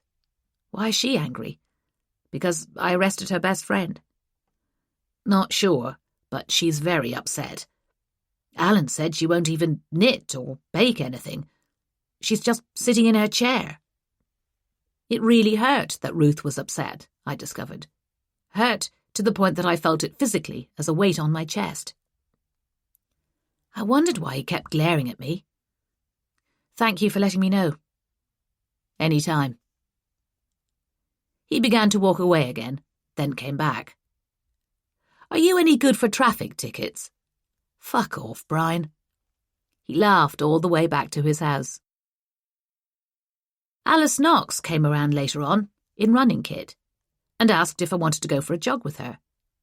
I was surprised but pleased, and said so when we set off, heading towards the common rather than the home wood. I hadn't been back since I'd found Gillian Holding's body there. I wanted to let you know that we're keeping the running club going, Alice said, after we had settled into a comfortable pace. It's a really nice thing to do, and we have you to thank for it. That was Josh's idea, I said. He has his moments. I'm trying to persuade Camilla to join us. She could do with getting some fresh air. Teenagers. I don't think I left my bedroom for about 3 years. I hesitated. There was something that had been bothering me for weeks, and I'd never get another opportunity to ask about it. What happened with Camilla last year? Ruth said something about her going missing? She disappeared for a couple of days. Do you know, it was Mike who actually found her in the middle of London and brought her back. Alice was smiling to herself, proud of her family. Tip told me where she was, and Mike persuaded her to come home. How did Tip know where she was? I don't know. He and Camilla have always been close, though. She broke up with her boyfriend Isaac afterwards. Wouldn't talk to his sister Elise either. Usually, with that kind of drama, it all comes back to me eventually, but neither of my two would talk about it. Did you talk to Nicola about it? Alice snorted. She wouldn't have known anything. She barely pays any attention to her children. Far too busy worrying about what her husband is doing. My attention sharpened. And what would that be? I don't suppose it matters if you're leaving. I can tell you. Rhys had an affair. That doesn't exactly shock me, Alice. With Fleur. What? I actually stopped running, I was so surprised. Fleur? Briefly. I think she realised it was a mistake as soon as it started. Rhys took advantage of Fleur when she was at a real low point, when she'd found out she was the reason they were having trouble conceiving. She pulled a face. I've always got on with Rhys. Don't get me wrong, but I don't bring out that side of him. When he sees an opportunity, he goes for it. But he's never gone for me. Probably just as well, given that he's so friendly with Mike. You know, Gillian didn't like him. I've been wondering about that lately. She said it in a rush, as if she'd been holding the words back for too long. I remember standing talking to her and Gary one day, and Rhys cycled past with Mike. She stared and stared at them. Then she told me he wanted to kill her. Rhys wanted to. That's what she said. Did you tell the police this? When did she say it? It was months ago. I didn't like to. She was very wild that day. She wasn't making sense about anything. Gary told me she was paranoid. She was barely sleeping at the time. I would pass it on, I thought, for what it was worth. Please don't say anything to Fleur. She knows that I know about her and Rhys. No one else does. I'm glad she and Brian stayed together. I told her, you can't run away from your past, but you can learn from it. Alice ducked her head. Sorry, that makes me sound very prissy. No, it doesn't. I think I needed to hear that. She looked surprised, but she didn't push me to elaborate, and we ran on together. If we had stayed longer, I thought, in this alternate reality, Alice and I could have been friends. Chapter 46. I had expected a polite thank you but no thank you from the local CID in response to passing on Alice's information, but I was wrong. They were more desperate than I had thought, I realised, as they dragged a protesting Rhys out of his house very early the following morning. He was wearing sagging boxer shorts and a T-shirt that rode up so far too much pale skin was on display for my liking. He complained about the way he was being treated, and how tight the handcuffs were, and how ridiculous it was to be arrested for something like this. Nicola watched from an upstairs window, her face distraught. Thea stood by her side, with her face pressed against her mother's arm, unable to look. I felt sorry for them, and tired. And I hoped there was more evidence than Alice's uncertain recollection of something Gillian might have said. The question of why Camilla had run away scratched at the back of my mind like a starving cat trying to get in. It felt significant somehow, and connected, and I couldn't make sense of it. This is getting to be a habit, Brian said to me, strolling up to me in slippers, a hoodie thrown over his pyjamas. Seeing the neighbours being carted away, I mean. Déjà vu all over again. We both watched as the police van lurched away, carrying its furious burden. I take it this has something to do with you? Me? No. Not really. I gestured at my own nightwear. I don't go to work like this. Did he kill her? I don't know. I'm not involved with the investigation. I glanced at him. But would it surprise you if he had? He shook his head slowly. I think he's capable of anything. I had Alice's words about learning from mistakes in mind when I knocked on the door of number 6 a couple of hours later. Nicola dragged the door open. She stared at me blankly, without a hint of recognition. I didn't blame her entirely. I had reverted to the jeans and t-shirt that I would have chosen to wear if I hadn't been undercover. And I knew it changed how people saw me. Nicola would have struggled even if I'd been wearing a name badge, though. I wondered whether there was any point in trying to talk to her if she was lost in a chemical haze. "It's you. The policewoman." "That's me. You can call me Maeve, though. May I come in?" She turned and walked away. I followed her into the kitchen. "Would you like a coffee?" "Just a glass of water, please." I watched her moving around the kitchen like a sleepwalker, taking a glass from a cupboard and holding it in both hands as she crossed to the fridge. The ice maker in the door rumbled, and 2 pellets fell into the glass. A slice of lime from a covered bowl kept in the fridge. Water, at last, from a filtered tap. It made me uneasy that she was taking such care over the simplest thing, as if someone had taught her to expect the worst if she didn't try her best. By contrast, she made herself a mug of instant coffee, the boiling water tap sputtering dangerously. She caught her breath as it splashed her, and I went towards her, wanting to help. "Careful." "Oh." She shook her hand where the water had scalded it. "I keep meaning to get that fixed." "Have you heard from Reese?" "No." She was trembling. "They said not to expect him back for a few hours." The house felt empty. "And the kids?" "All at school for another couple of weeks." "Come and sit down." I drew out a chair for her at the table, under the neon artwork. "What do you want?" She said it to her mug rather than to me, drawing her elbows in, taking up as little space as possible. The question wasn't confrontational. It was a prey animal's awareness of threat. She was used to reading ulterior motives, and she knew I had a goal in mind. "It's not official business." I sipped my water. "It's about you. Your safety." "My safety," she repeated. "I'm safe." "Are you?" "That's not how it looks to me, Nicola." "Reese." She smiled bitterly, not meeting my eyes. "You're worried about me because you think Reese is dangerous. Am I wrong? I've met men like him before. I've arrested men like him before." I turned the glass around, a half turn. "Don't be fooled, Nicola. You're not safe.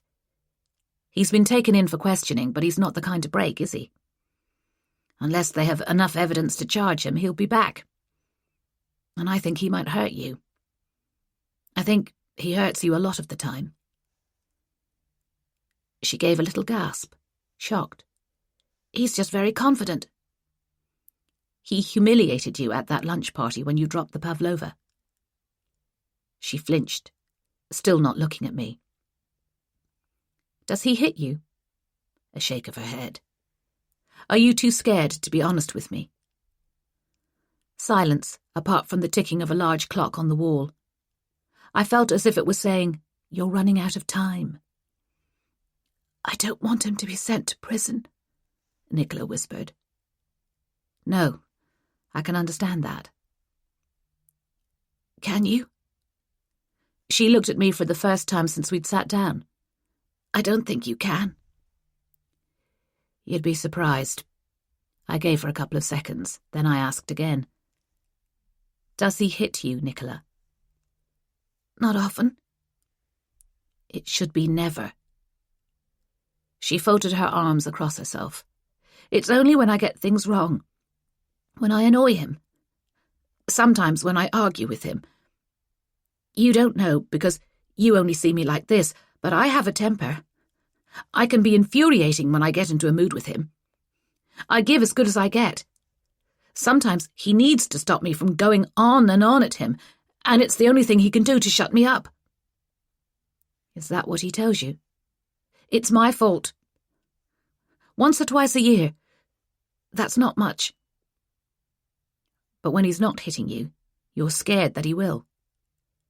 Once or twice a year is enough to make you afraid of him all the time. Nicola, I want to help you. I've seen him belittle you. And it's not just you in the house, is it?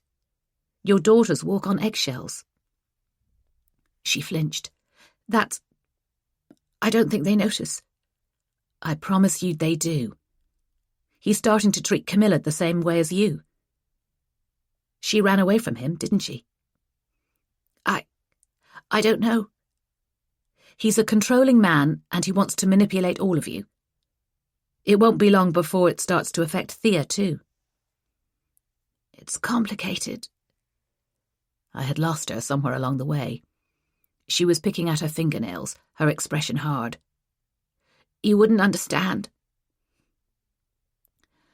I know it's hard when you have kids. Derwent had said as much to me, I remembered, with a strange kind of intensity in his voice. His girlfriend Melissa had fled her violent husband, Thomas in tow, and all of Derwent's protective instincts had kicked in. I'm not saying it's easy. What are you saying? She shifted in her chair, on edge. I needed to win her over. You can't run away from your past, Alice had said. But you could use it, when you needed to. My last boyfriend hit me. He broke my cheekbone. He broke my collarbone. I lifted my hair. He gave me this scar on my forehead. Nicola Vaughan was staring at me. You? He hit you? Even though you're a police officer? I think that made it better for him, I said. And I hadn't voiced that thought before. I think he got a thrill out of it because I was a police officer. What happened? First, he cut me off from my friends and my family. Then he sapped my confidence by telling me I wasn't good enough for him. He kept changing the rules, so I didn't know when I was doing the right thing, unless he told me I was. I lived for his praise because I couldn't stand his disapproval. I swallowed, aware of a bitter taste in my mouth as my stomach tightened. He said he loved me, and the first time he hit me, I thought it was my fault. And then? Then he nearly killed me. And I was so ashamed of myself for mistaking him for a good person that I almost let him. What happened to him? He went to prison. I gave evidence against him. It was the hardest thing I've ever done. I didn't want to admit what was happening even to myself. I didn't want to admit I'd been a fool to trust him. But it wasn't my fault that he hit me, and it's not your fault that Reese hurts you. It's the same. Just the same. Her eyes were brimming. The first time was before we were married. And I wish I'd gone then, before we had the children.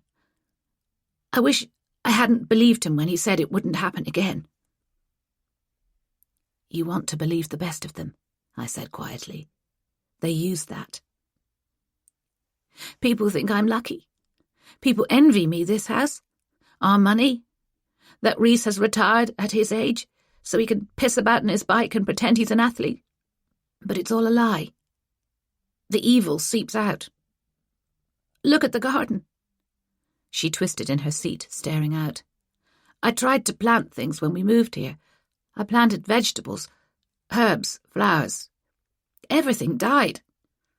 Nothing good can grow in poisoned ground. I should have remembered that. More people realize what he is than you know. Everyone wants you to be safe and happy, Nicola. I put my hand on the other woman's arm. It could be any of us, any time. It's not our fault. It's theirs. But you don't have to put up with it. He said I'd lose the house. He told me I'd lose everything. A house is just some walls.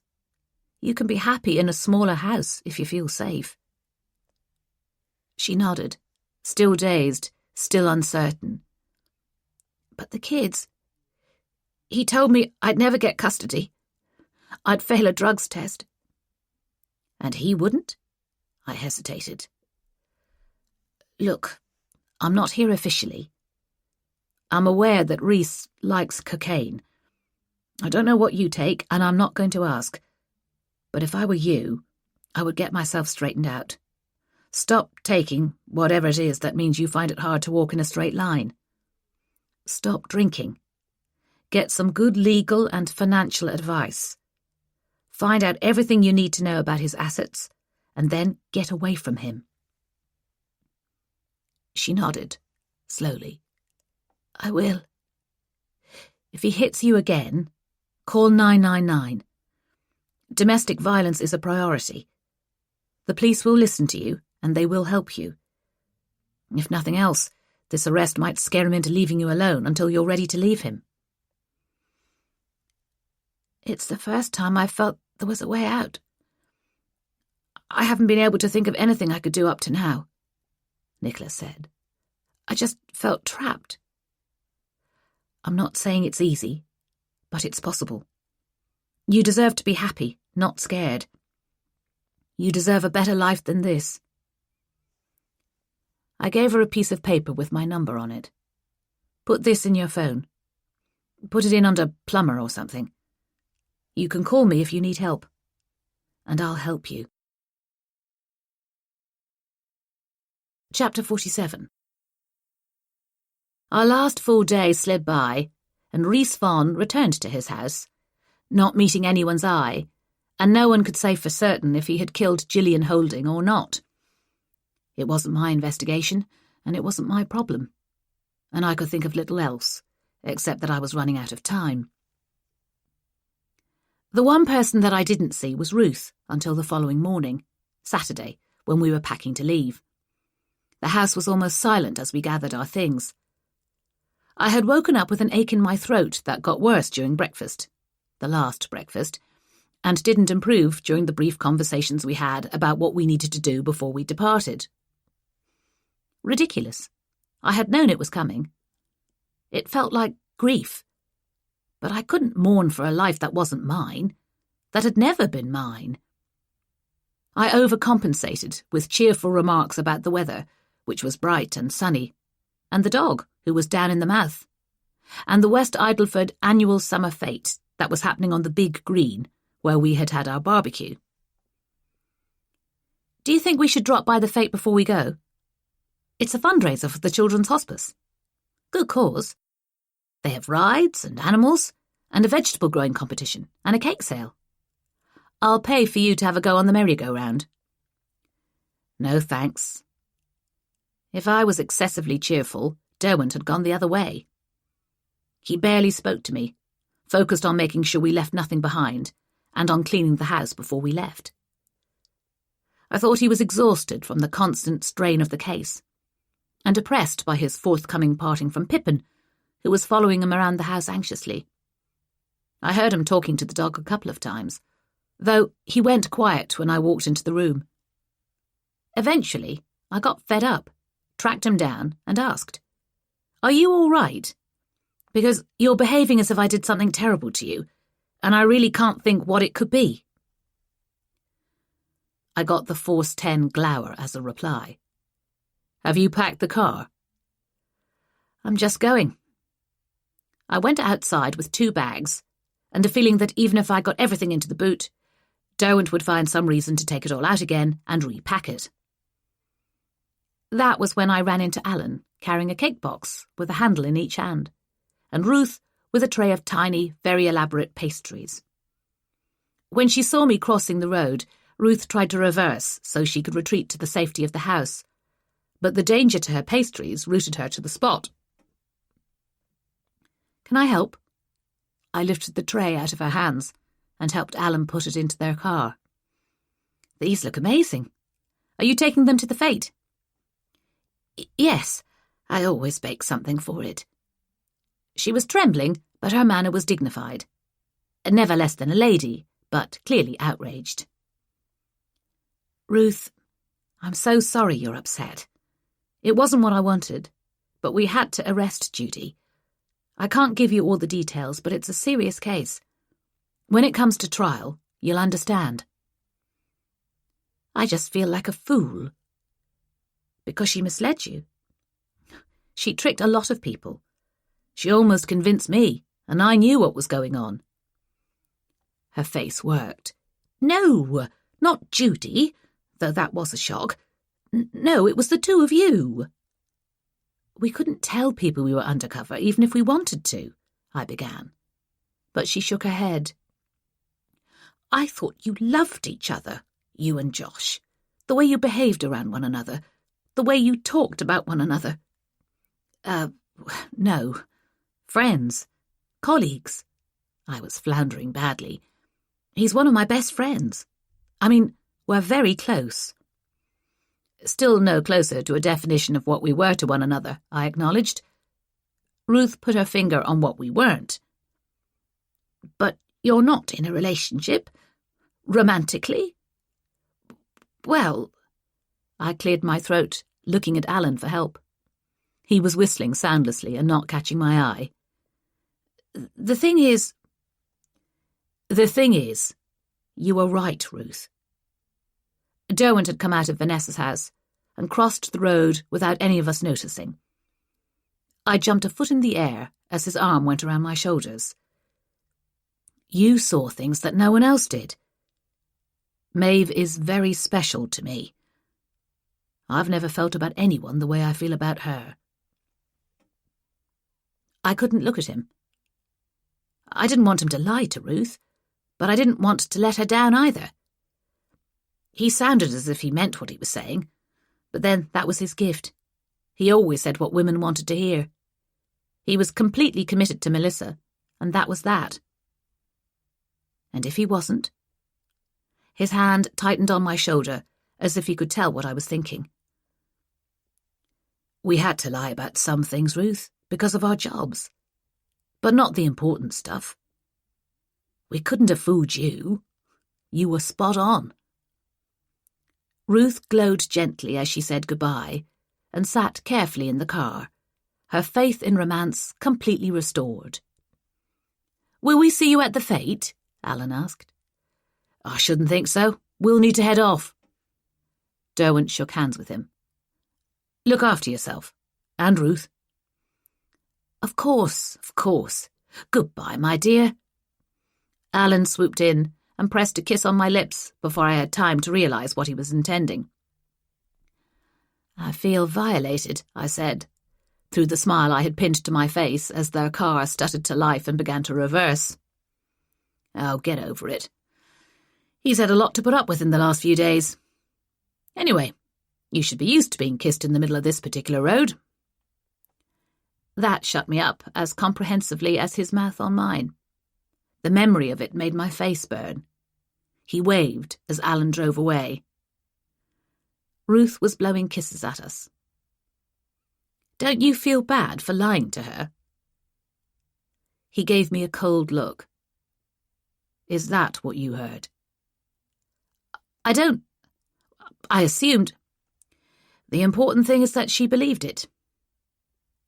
As soon as the car was out of sight, he dropped his arm from my shoulders and stalked back into the house. I blinked, more confused than ever. Ruth had looked at him as if he'd hung the moon for her, and he was treating me as if I'd shot it down.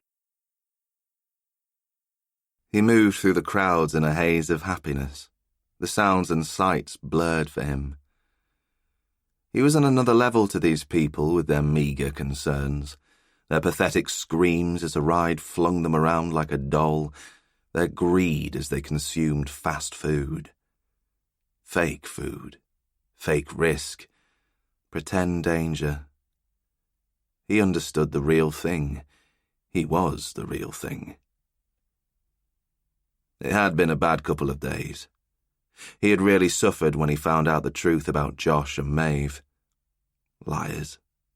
All coppers are bastards. He had wanted to scream it to the night, to spray it on their fence or their car. He had imagined 100 little revenges, small to big, all the way up to petrol through the letterbox and a conflagration while they slept. Vanessa had betrayed everyone in Jellicoe Close, and he intended to punish her for that when she came back. He imagined her screams if she found Pippin pegged out on the lawn in the back garden, that shitty little noisemaker that had ruined his night when he had been watching them. How close his escape. How unfortunate he would have been to be caught then, before he had been able to take Gillian Holding's life. He would have been a half-person, a sketch of what he was becoming. Unrealised, immature. He would have missed out on so much. What had nurtured his spirit in the last couple of days was the thought that Josh had been too slow to catch him, despite his training and experience, and that neither of them had been remotely suspicious of him afterwards. They had been friendly, amenable, unsuspecting. His cover was perfect. He was perfect. And now they were going, taking the whole show with them. Life would go back to normal without them. He would be free to do what he wanted, when he wanted. The local police were no problem. They were easy to outthink, outplay, outmaneuver. It was clear that no one had the least idea why Gillian Holding had to die. She hadn't managed to tell anyone what she'd seen, not in terms that they could understand. The only other person who knew was No Risk. Not now. Not after Gillian's death had proved he was serious. All in all, his mood couldn't have been better. He felt all-powerful. He felt as if he could do anything. By lunchtime, we were ready to go. I did a last check around the house, peering under beds and in drawers. The rooms looked just as they had when we arrived. I would miss it, I thought. Even the pornographic artwork had a strange sort of nostalgic appeal now. The doorbell rang, and downstairs I heard Derwent greeting someone. In the kitchen, Pippin was barking with high excitement. The dog-sitter, I guessed. She was half an hour early, which I found unreasonably annoying. In practical terms, we were ready to go. Emotionally, I was far from it.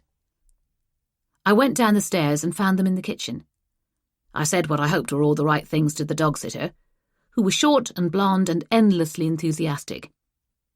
Pippin kept dashing off to find a toy to throw into her lap.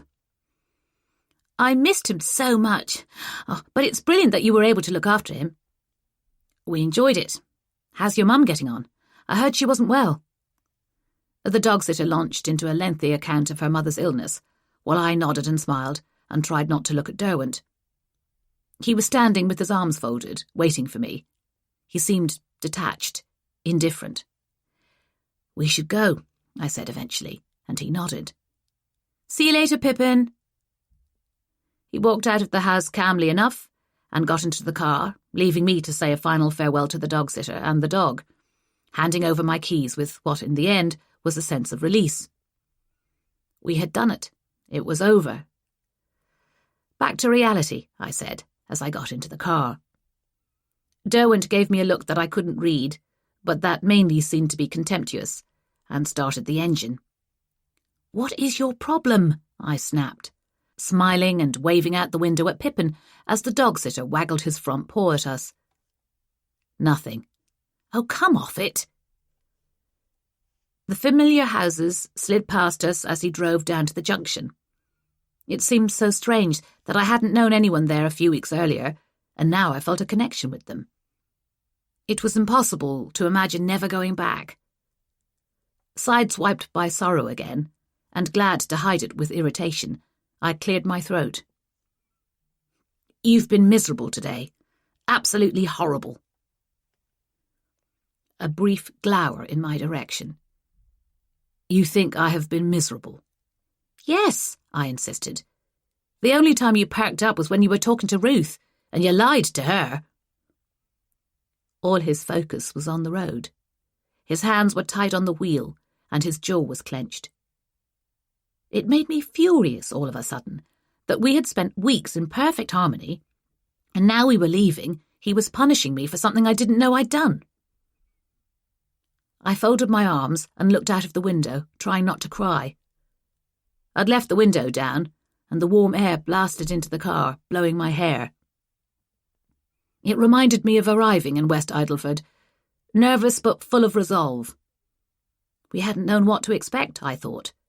I hadn't known what lay ahead. If I had known, what would I have done differently? Clearly, he hadn't intended to do anything at the fete. He was there because it was what the local community expected. He had done his share of throwing money around and talking with the neighbours. He had ticked every box, crossed every T, dotted the I. No one would think twice about his behaviour, which was the point. He wasn't acting as if he felt guilty, like a murderer might. He wasn't arousing anyone's suspicion. His mood was excellent because he was glad he had killed Gillian. If anything, he was more pleasant and popular now than before. But there were so many of them, these girls, flitting around from stall to stall in groups like flocks of tiny, brightly coloured birds. The clothes they wore, the midriff-bearing tops, the cut-off denims, the running shorts cut high on the thighs so their spindly little legs looked endless, their suggestive T-shirts, the makeup, inexpertly applied to advertise that they thought they were all grown up. It wasn't his fault that they were there, available to him. It wasn't his fault either that he was turned on by them. Their shoulder blades arched through the skimpy tops, their soft skin, their newness, their perfection, their trust in goodness. He had come to realise that the earlier you got them, the better. There was no point in waiting until they were cynical and bitter. Everywhere he looked, he saw them, as if someone was nudging them into his path, as if it was meant to be that he should take one of them, as if it was a gift to him. And even then he might have turned away if one hadn't smiled at him in recognition. Hello there. Hi? There was a trace of uncertainty in her voice. She was a confident girl, he knew that, but she could be shy around people she didn't know well, and he supposed he fell into that category. But she would have seen him talking to her parents. She had grown up knowing who he was. He could warm her up. You having a good time? Amazing. It's such a cool fete this year. I've just had some candy floss and now I'm going to queue for a slushie. She held out a handful of sticky coins. Do I have enough? Let me see. Not quite. Her face fell. But I don't know where Mummy is. He jangled the coins in his pockets, looking past her as if he was lost in thought rather than scoping out the territory. One, neither of her parents was in sight, and no one nearby looked familiar. Two, her friends were distracted, chattering to one another, oblivious to him. Everything had fallen into place. He hadn't even had to try. The green was on our left, a chaos of colour and noise, the fete in full swing.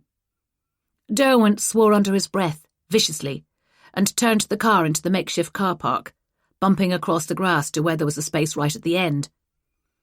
A fence made of bamboo canes and string marked the border of the car park. Beyond that fragile boundary, to the right of our car, people wandered, laughing and talking, tending to children, queuing for rides. I felt as if I was watching them from a great distance as I looked past Derwent, wishing I had nothing more on my mind than whether I wanted a hot dog or a ride on the Ferris wheel next. He turned to face me, propping one elbow on the wheel. I wasn't going to do this. Do what? Talk to you about this. He took a deep breath. Look, Maeve, I know this hasn't been an easy job. I wanted you here for 2 reasons. 1, you needed it. You were disappearing in London. You know what I mean, don't you?" I nodded. "I'd have done anything to bring the old you back," he said softly. "I thought if you took some time off, you might find yourself again. And you did." Emotion was making my throat tight. I managed to ask, "What's the second reason?" The second reason was for me. I needed a break too. I wanted to know what a different life might feel like." He half smiled. "I thought it would help me get over what I couldn't stop myself from wanting." "And what is that?" Instead of answering me, he looked away with a tiny shake of his head. "That is none of your business." And he was right. It wasn't anything to do with me. I fixed my eyes on the area of the fete that I could see over his shoulder. The people a brightly coloured blur. It was a quiet stretch of stalls near the back of the fete, away from the great press of people who were crowded around the main attractions. 4 little girls had gathered in the gap between the stalls, and I watched them whispering together. I wondered what scandal or tragedy they were discussing, and whether it was more easily resolved than mine. "I'm sorry. I shouldn't have asked you that." "No, don't worry." He winced. "The one thing I didn't want was for things to be awkward between us." "It's fine. Everything is fine." The first thing was to get out of the conversation. The second was to escape from the car. I swallowed hard and watched the girls. They were arguing, one shaking her head, one on the verge of tears. The whole time we've been here, I had to keep reminding myself it was work, and we were playing a part. "Me too?" He sighed, and his voice was heavy when he spoke again. "But it was just a job, Maeve." I was beginning to see where he was going with this. "It's not your fault. It's just that it wasn't real, even if it felt like it was. I have a life already. You really should have given that a bit more thought. But since you didn't, I don't think we can work together anymore. We can't go on like this." The little girls' heads turned as if they'd been jerked with a string, and my focus switched from idle interest to something much sharper. They were looking back between the tents, and I couldn't tell what was worrying them. Derwent was still talking, but my attention was now wholly absorbed, as with one purpose they turned to run away. From what? The answer came as one stopped, yanked backwards with main force, her face terrified. He moved into view then, holding onto her arm as she squirmed and tried to get free, up on her toes. Rhys Vaughan, a man who had no business to be going anywhere with a little girl that didn't belong to him. A man whose expression was a giveaway that he was up to no good. I had the car door open before I'd consciously decided to go, jumping the string, running full tilt across the tussocky grass towards them. I didn't breathe, I didn't blink, I didn't think. All of my focus was on moving as fast as possible to get there in time to stop him. Chapter 48. He saw me coming, of course, but he didn't let go of the little girl. She was 7 or 8, fine-boned. Her hair was tied up with a rainbow scrunchie, and her t-shirt had a sequined unicorn on it. She was sobbing desperately. I could hear her as I got closer. "Please leave me alone, Mr. Vaughan, please." He dragged her closer to him, his eyes fixed on me, his face drained of colour. Caught red-handed, and what would he do? Try to take her hostage? She was too fragile, too vulnerable for me to play games with him. "Let her go," I said, skidding to a halt a few paces away from him. We were outside the fortune-teller's tent, but the flap was closed. She was on a break. No one else was around. The noises of the fair seemed surreal around us. How could people fail to notice what was going on? "You? It would be you." He gave a horrible, cracked laugh. You got me arrested, didn't you? I did. I'm about to do it again. Let that little girl go. Bella. But I need her. His hand tightened on her arm and she cried out in pain. You don't understand. I understand enough. Let her go. I'm not going to let you do this. Bella's helping me. She's Thea's friend. He shook her, hard enough that the little girl overbalanced and would have fallen if it wasn't for his hand gripping her. Tell her. I can't, Bella wailed. Let her go. The other 3 girls were standing together, holding on to one another. She's telling you the truth. Please, Reese. I took a step closer. You're making this worse. I'm making it worse. Christ! He shoved Bella away from him, so she staggered, off balance, before sprawling on the grass. And that was what I'd wanted, even though it left him free to deal with me. We were starting to attract attention, I noticed out of the corner of my eye. The gaps between the tents were filling with curious faces. But I didn't dare look away from Reese to take it in properly. He glowered at me, his head down, like a bull about to charge. Why is it always you? Why do you always get in the way? And then, louder, what gives you the fucking right? I reached into my back pocket and took out my wallet, flipping it open so he could see my warrant card. This, mainly, since you ask. I've got to go. He looked away from me, his eyes red-rimmed. I don't have time for this. You know who I am and what I do, and you know I can't let you walk away from me. I've got more important things on my mind. More important than being arrested for attempting to abduct this girl? He sneered. I'd like to see you try, you interfering bitch. Have a go, I said. See what happens. His hands balled into fists, and he charged towards me, getting close enough that I felt a breeze as Derwent connected with him, his shoulder driving into the other man's midriff. The air left Reese's body with an audible whoop. He went down as if he'd been hit by a train. On the way to the ground, his head collided with a metal sign that was advertising the fortune-teller's prices. He lay on the grass, his body slack, his eyes unfocused. Derwent slowly got to his feet and inspected him for a few seconds. Yeah, I think he's done for the day. That's proper concussion. You took your time, I observed. I was wondering if you were ever going to show up. I think you mean my timing was impeccable. I was getting into position. He glanced at me as he rubbed his shoulder. He didn't even touch you. Bella was still sobbing hysterically, as were her friends. I went to pick her up and calm them down, moving them away from the immediate vicinity of Rhys Vaughan, who was making confused noises. 2 uniformed officers were hurrying towards him, but Derwent could deal with them, and with the paramedics who would need to treat him. It was a shame Vaughan had been concussed. It added a layer of difficulty to arresting him. He would need to be checked carefully before he was interviewed and charged.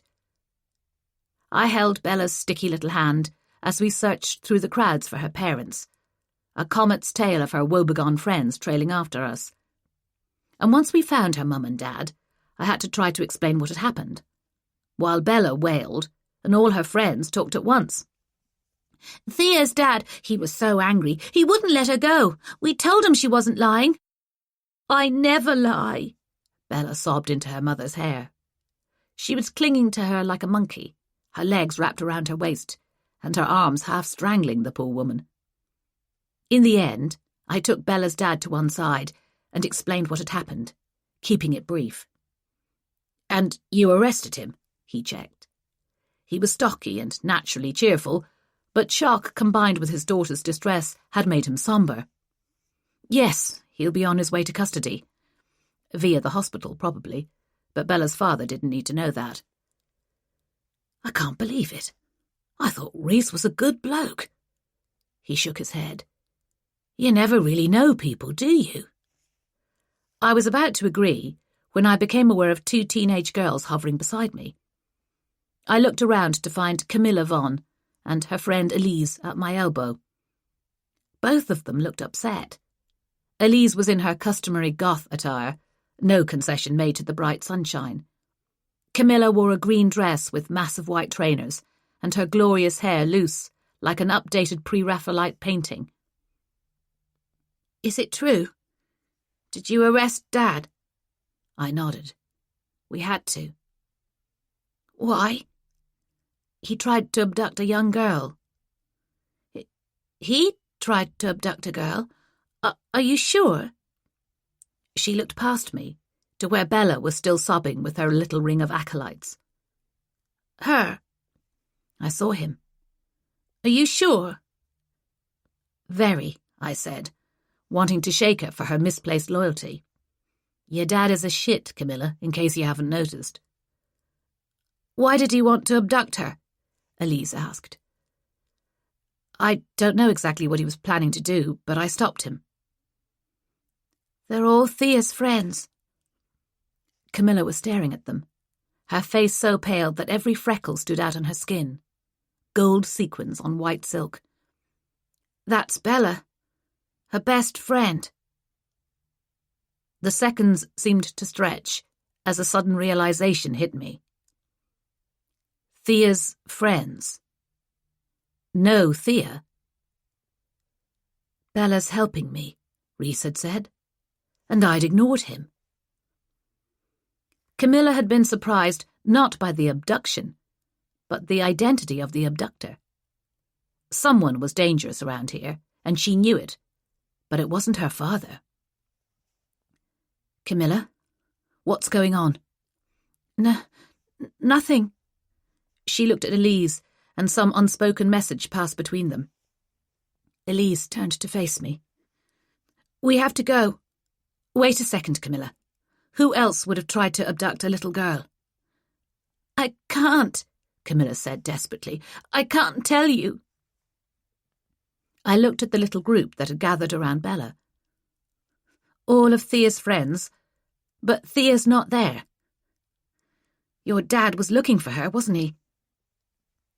"I need to find her." Camilla's eyes were wide and fearful. Beside her, Elise looked petrified. "Do you think someone has taken her?" My mind was racing. If Rhys hadn't been trying to kidnap Bella, if he had been asking for help, if Rhys wasn't the predator I needed to worry about, then who? The answer came as loudly as if Camilla had shouted it. A man who had been in plain sight all along. "It's Mike Knox, isn't it? I thought it was your dad, but it was Mike who scared Gillian. It was Mike she saw with you. She tried to tell people, but they didn't listen. I didn't listen."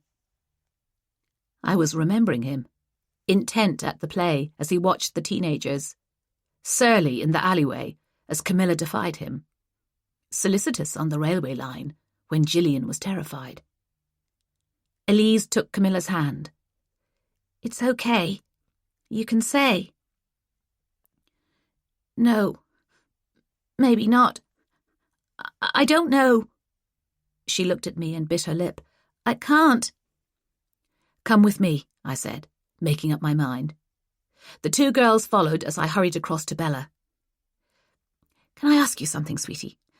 Just quickly, it's important." Bella's dad leaned in. "It's all right, darling. You can talk to her. She's here to help." Help? I had made a huge mistake. A mistake that might have unthinkable consequences. I tried to smile as Bella twisted around to look at me. She hadn't let go of her mother yet. "You know how Mr. Vaughan was holding on to you?" Bella's mother bristled. "Is this really necessary?" "Yes," I snapped. "Can you remember for me, Bella? What did he tell you he wanted?" I don't think," Bella's father began, but his daughter was speaking, her voice clear and precise. "He was looking for Thea, but we hadn't seen her. She went off with the other man." "And What did the other man look like? I wasn't expecting much from her. She was only a child, and even adult witnesses were notoriously unreliable. But Bella solemnly described the man in every detail, from his shoes to his beard. Mike Knox. The teenagers were both crying when I turned back to them. Camilla, I need you to be brave. I need you to be honest with me about Mike. I need you to forget any loyalty you think you have to him, or anything that might stop you from being honest. They had both stopped blinking. I thought they might have stopped breathing. Last year, Camilla, you went missing. It was Mike who found you and brought you home, wasn't it? I waited for a response, but none came. They were as still as a painting, an allegory, a myth. One of my father's favourite poems came to mind, in his slow, lovely voice. 2 girls, both beautiful, one a gazelle. But he didn't have to find you. He knew where you were. He had sent you away himself. A single tear rolled down her cheek. And you were a child, Camilla. You are a child. You didn't do anything wrong. Whatever he told you, however he threatened you, he was lying. I'm going to arrest Mike, and I'm going to make sure he can never hurt you again, okay? But first, we have to help Thea. Your dad tried, and I got in the way, so now it's my job. She nodded once. Where is he, Camilla? I don't know, a whisper. He's taken Thea somewhere. It will be somewhere he feels safe. I kept my eyes locked on hers. Where did he take you? Different places. Narrow it down for me. Where was his favourite? The boathouse in the home wood? I thought of it. Damp, musty, dark, and silent among the trees. The lake water oily around its base. Great, thank you. But he won't be in the boathouse, Elise said. I had almost forgotten she was there. It's too busy at this time of day, too risky. He wouldn't use it now. He wouldn't want to be interrupted. So where? Another look passed between the two of them. The first time, Camilla said, he took me to the empty house. Number 1. Elise nodded. Me too. The empty house. Upstairs. There's a mattress. Camilla nodded. The back bedroom. Both of them. I was so tired, I thought. So tired of this tide of harm that seemed to roll, unstoppable, over the weak and the vulnerable. But there was still a chance for Thea. I pushed my feelings to one side. Let's go. Chapter 49. The house brooded in the sunshine. The weeds in the front garden shiny with honeydew. The windows were blank, boarded up with plywood. Behind me, Jellicoe Close was silent. No one was around, and nothing moved except for the 3 of us. The teenage girls were, like me, out of breath from racing across the green. We faltered to a halt and looked up at the house. It was giving nothing away. You stay here, I said, gulping air. I handed Elise my phone. I've called for backup. They're a couple of minutes away. If that rings, answer it. They might need more details from you. A nod. Her hands were shaking, but her eyes were steady. I trusted Elise to do what needed to be done. If D.I. Derwent, Josh, calls, tell him where I am. His phone had been engaged when I tried it, and I hadn't bothered with voicemail. He would see that I'd called. He would call back. He was probably tied up anyway, with Reese. I didn't even know if he was still at the Fete or miles away, en route to the hospital with his prisoner. Camilla, you're not coming in either. But I'll send Thea out to you if she is in the house. You need to be waiting here for her. I don't want you anywhere near Mike Knox if I can keep you apart. What are you going to do? Go in, get Thea, arrest Mike. On your own? I flashed a grin at her. No problem. It was a problem, obviously. I didn't have a choice about it. 2 minutes, the control room had promised me, but that could be more like 5. And Knox was ahead of us by who knew how much. Anything could have happened inside the house. Anything could be happening at that very moment. Get on with it, Maeve.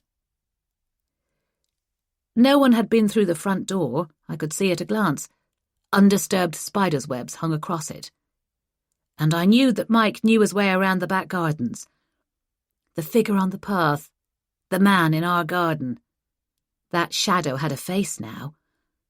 I couldn't prove it was him, but I thought he was the sort of person who was constantly looking for titillation and thrills wherever he could find them. He must have been walking behind us when Derwent kissed me after the barbecue, not far from where I was standing at that moment. He had seen an opportunity. He had wanted to watch us. He had taken too great a risk, drawn Pippin's attention, and interrupted us.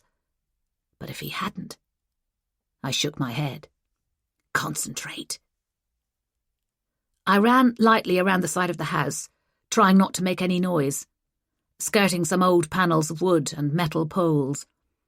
Brambles had taken over the back garden, great swathes of them, the fruit still hard and pale among the leaves.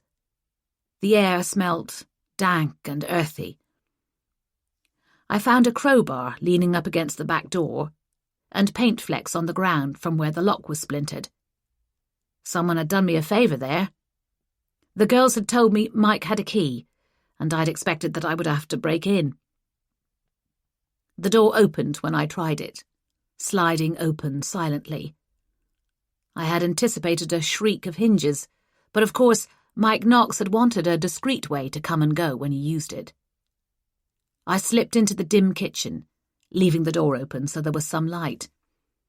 The crowbar was reassuringly heavy in my hand, a lot better than nothing. The kitchen smelled of mice and mould and pipes that had been dry for too long. I gagged, the back of my hand pressed against my mouth to muffle the sound. Upstairs, the girls had said. The back bedroom. I moved through the hall, my ears straining for any sound, my eyes wide as I passed the doorway that led into the sitting room. Nothing moved. A floorboard creaked as if someone had moved upstairs. A murmur from behind a closed door followed, and a high-pitched wail that stopped at a snapped command. Shit. I flew up the stairs, my trainers as silent as I could manage on the uncarpeted treads. The door to the back bedroom was shut. I tried it gently, locked. But it was a rotten door, the panels cracked, daylight showing through gaps around the handle.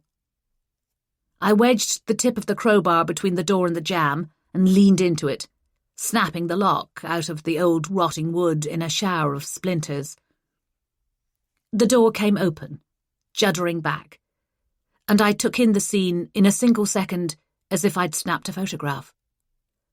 Thea Vaughan, standing in the corner of the room, with her finger in her mouth, unsure, her face flushed, a mattress on the floor, and Mike Knox, frozen, staring at me with his hand inside his unbuttoned jeans. He was surprised, that much was clear. He had been fully occupied with Thea, and he hadn't heard me coming. I took advantage of his surprise to lunge at him, swinging the crowbar, aiming for his knee.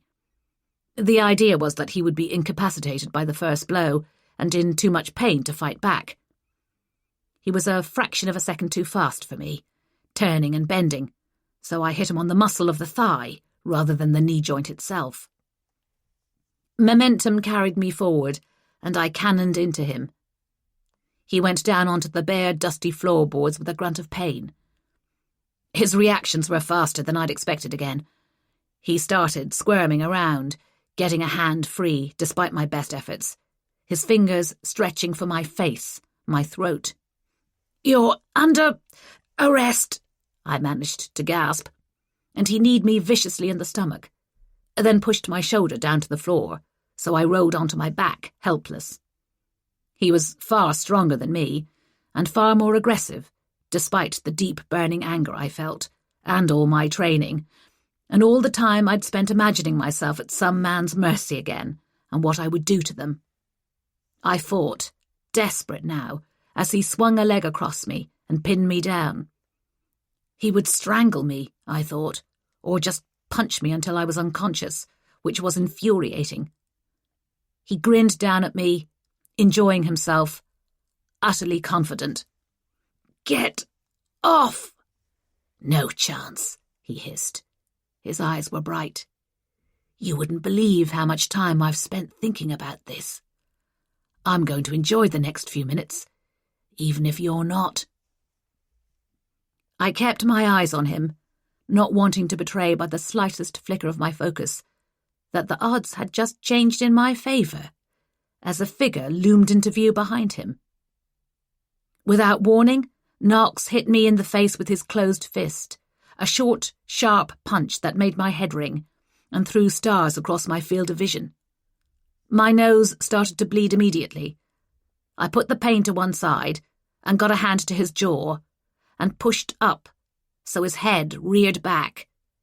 And Camilla, wonderful Camilla, who had ignored what I'd told her about staying outside, Camilla, who had wanted to take the fight to Knox as much as I did, hit him on the side of the head with one of the metal poles from the garden. He went down like a felled ox, instantly and completely unconscious. I was peripherally aware of Camilla dropping the pole and running to her sister, which I completely understood. But blood from my nose was coursing into my throat and pooling there. I couldn't move or breathe, and Knox was a dead weight, and I was in serious trouble as I made weaker and weaker attempts to get free. He wasn't even awake, and he was going to win this fight. Derwent would be furious. Knox moved an inch, and then another, sliding down my body in jerks. I raised my head and saw Elise was dragging him off me, heavy though he was, 2 hands locked around one of his ankles. She was sobbing, but she was determined.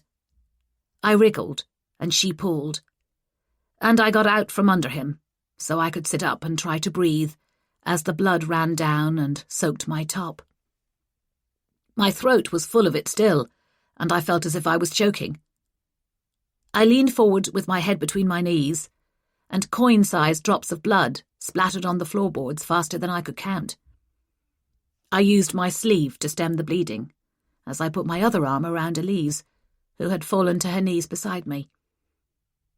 I checked back over my shoulder to where Camilla was holding Thea, so I could be sure that I was right when I said, "It's okay. Everything is going to be all right."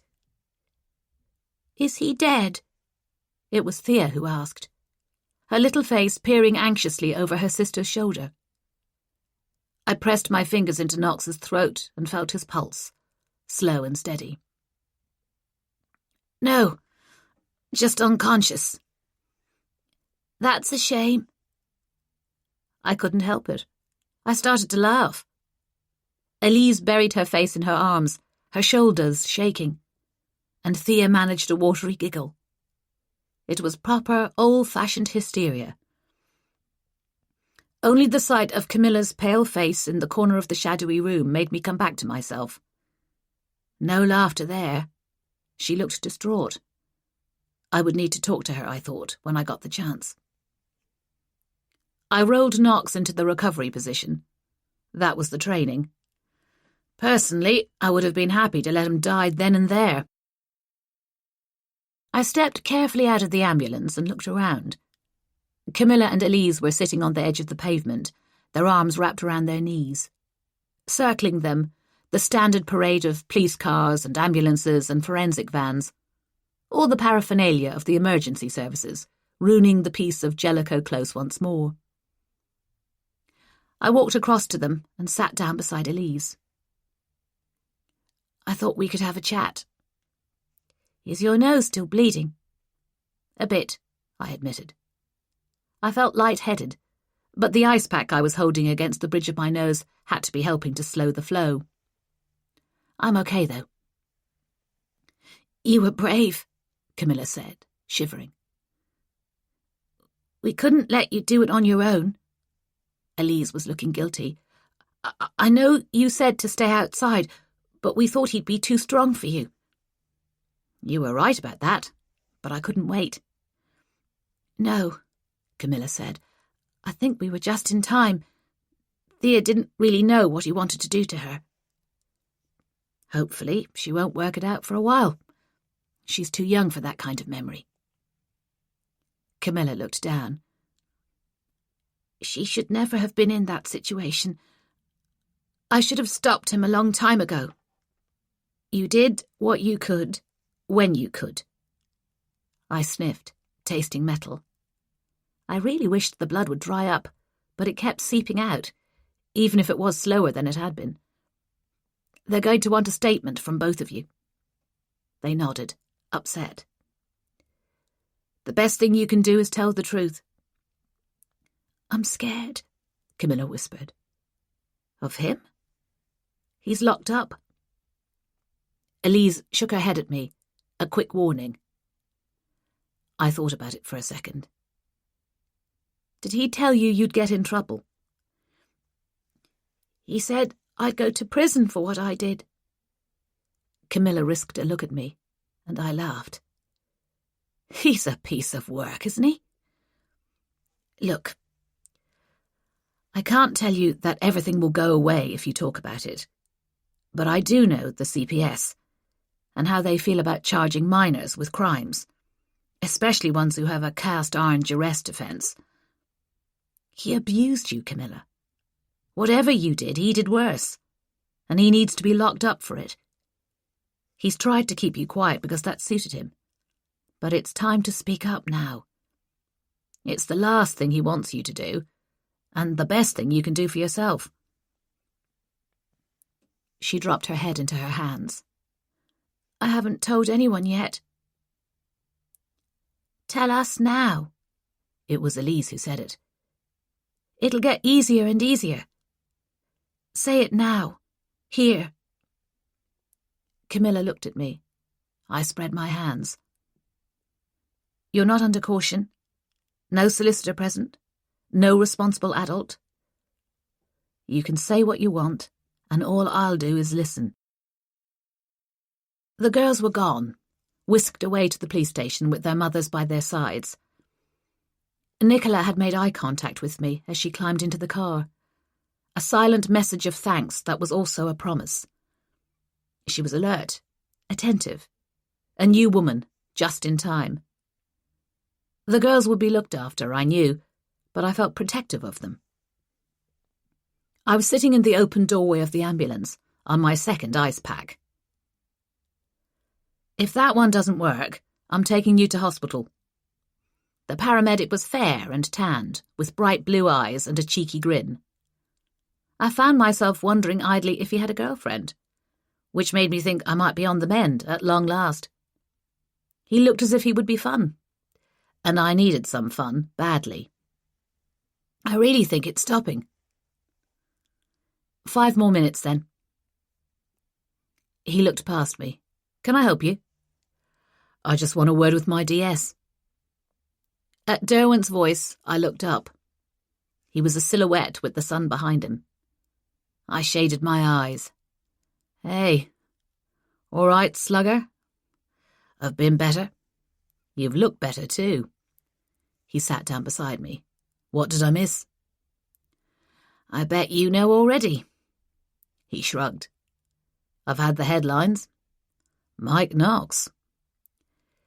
He's a very bad person, I said soberly, trying to hold the ice pack so I could look at him. My arm was starting to ache. Camilla's been telling me what he did to her. Give me that.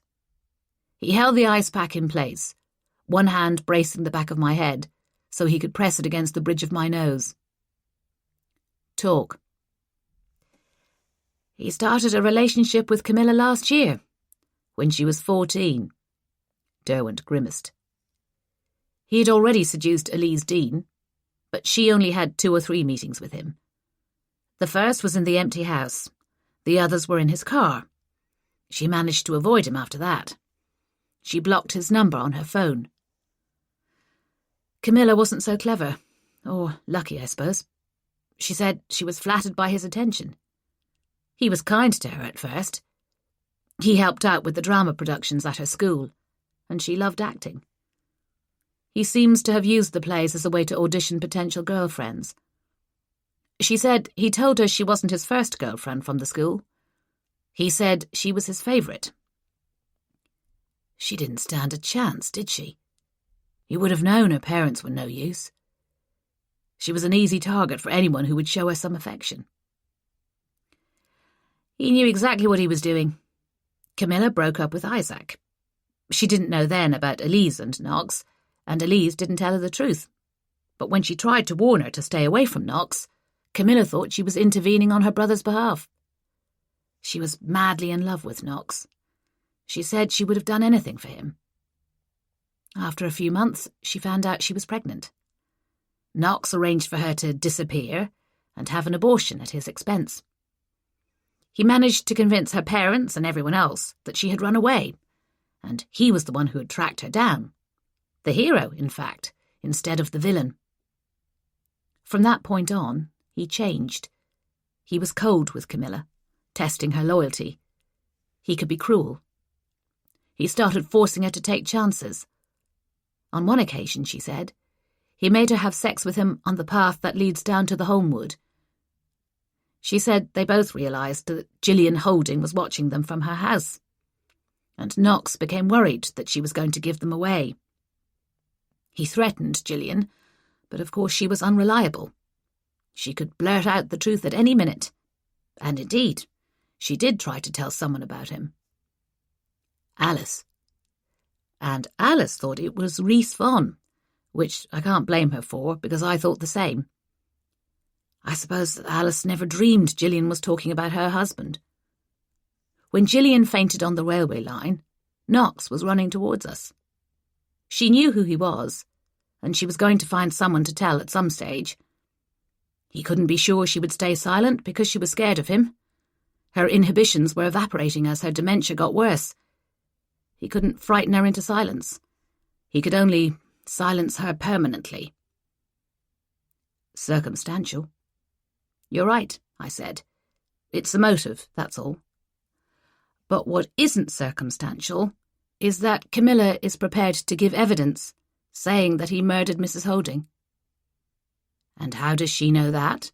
Derwent asked. She watched him do it. He winced. His head was aching. The adrenaline had worn off, leaving only sadness. We all wondered how he persuaded Gillian to leave her house when she was so scared of him. He used Camilla. She went into the house. She asked Gillian to come with her. She said, as he told her to, that she was afraid to go out on her own. Gillian wanted to help Camilla from the start. She trusted her. She walked out of her house and into Mike Knox's hands, which is why there was no trace of his DNA in her home, or any signs of a struggle. He made Camilla walk with her down to the lake, in case anyone saw them. He hung back until he was sure there was no one else around to watch him murder her. And when he'd killed her, he told Camilla that she would be next if she said anything to anyone about it. But you got her to talk. Because he's in custody. She feels safe now that he's locked up. And because I saved Thea, I suppose. I shifted my weight, my bones aching from tiredness. Elise can back her up on a lot of it. Camilla remembers where she went for the abortion, and the hotel where they stayed. There will be details they can corroborate. Is she credible? I believe her, I said simply. I don't know about a jury. I think they'll feel sorry for her. He lifted the ice pack away. Has it stopped? Maybe. I was cautious. It stopped before, but then it started again. It's not broken, as far as they can tell, but he hit it pretty hard. You should have called me. I wouldn't have let him do that to you. He was careful not to sound hurt, but I knew it mattered to him. I had to prioritise backup. Anyway, you had your hands full with Reese. It's not funny, Maeve. What would I do if anything happened to you? Sorry to interrupt. The paramedic again. He occupied himself with a series of checks, while Derwent wandered a short distance away, his hands in his pockets. It was a good thing you didn't hang around, for Thea's sake, he admitted. I said. Do you think he was going to kill her afterwards? The paramedic's head snapped up, his eyes wide with shock. Derwent had sounded casual, but I knew he was anything but. I was wondering about that. I think he'd have had to. Whatever he was planning to do to her, she was old enough to tell someone. She was too young to fall for the girlfriend line, and he couldn't be sure he could frighten her into silence. She knew who he was. She would have given him away. And he'd killed once.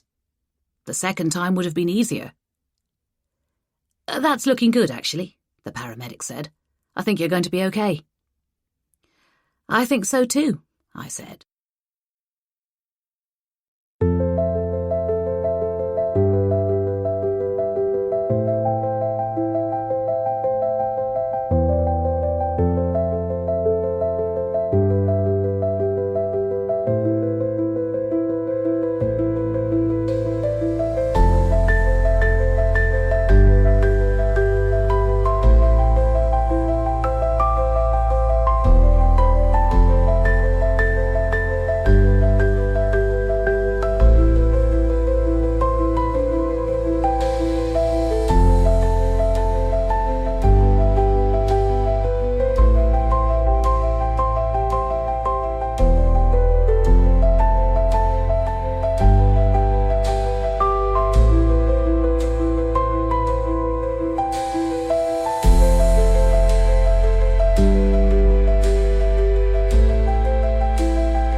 Chapter 50.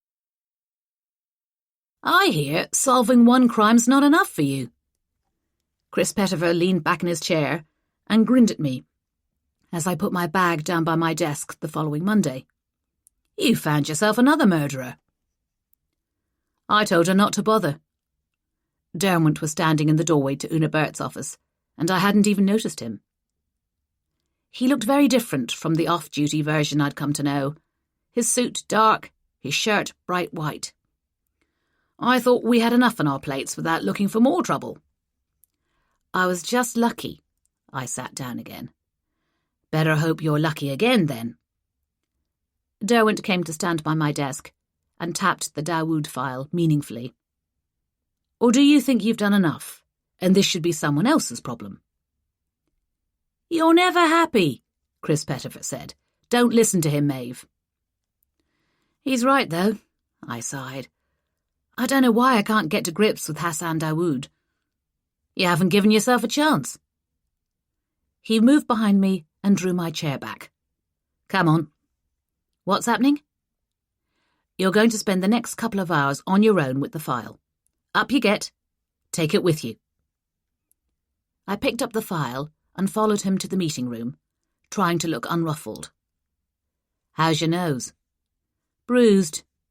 I had 2 black eyes as well, but they were fuzzy and undefined, so I just looked as if I hadn't slept for a week. Coincidentally, that was exactly how I felt." "Shut the door. Ruler Jacques is coming in today, and I don't want her to sneak up on me. They've allowed 3 hours for the meeting. I think they should call it an interrogation." That explained the good suit. I made sure the door was closed, and he sat down, flipping the file open. After the briefest of hesitations, I sat down too, leaving one chair vacant between us. "Like that, is it?" He wasn't even looking at me, but I blushed. "Everything's back to normal." "Of course it is." It was a good thing we'd had a day apart, I thought. It helped to meet this professional, hard-edged Derwent in the office, instead of Josh with his unpredictable acts of kindness and unguarded honesty and occasional nudity. "Are you hungry? Thirsty? Need the bathroom?" "I'm fine," I said, wary. "Why?" "The only thing you need is time alone with this file.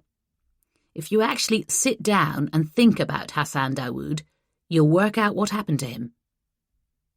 He got up and looked through the glass of the door. "There's Ruler now. Wish me luck." "Good luck," I said automatically. "But you won't need it. She must think you're wonderful now." "That might be more trouble than when she hated me." He tucked in his shirt and straightened his tie. "How do I look?" "You look fine," I said. And he went out of the room, whistling, cheerful as could be, as he locked the door behind him. 2 hours later, he came back. I was sitting on the windowsill, looking out at the street below. He leaned in through the door. "Well?"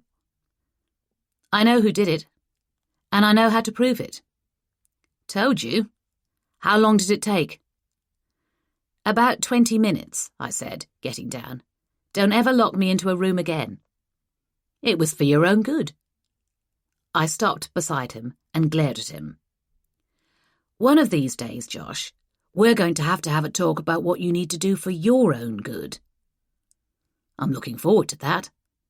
"Not as much as I am." The interview room looked dingier than ever when Liz St. John walked into it. She was perfectly turned out in a white silk t-shirt, half tucked into pearl grey jeans. She had all of the attributes of the wealthy young mother.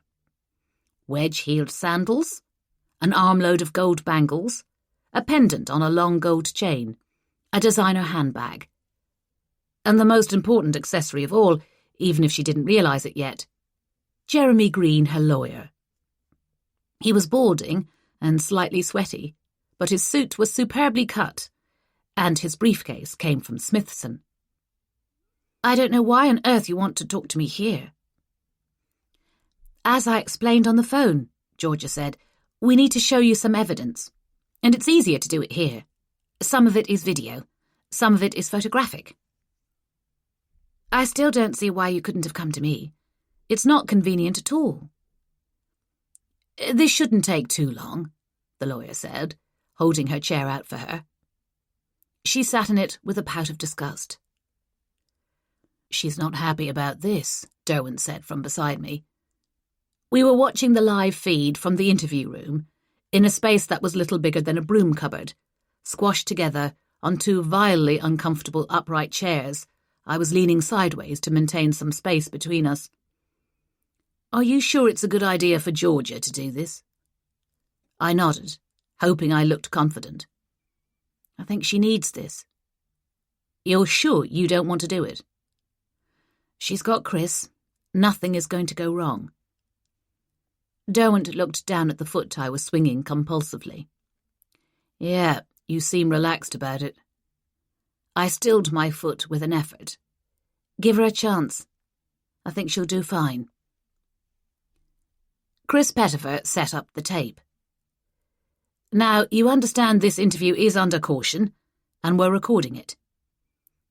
Yes, but I don't understand why, Liz said, irritated. He nodded to Georgia.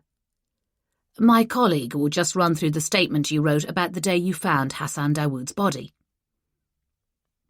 Georgia did exactly that, pausing so Liz could agree every so often. I don't see the point in this, she said at the end.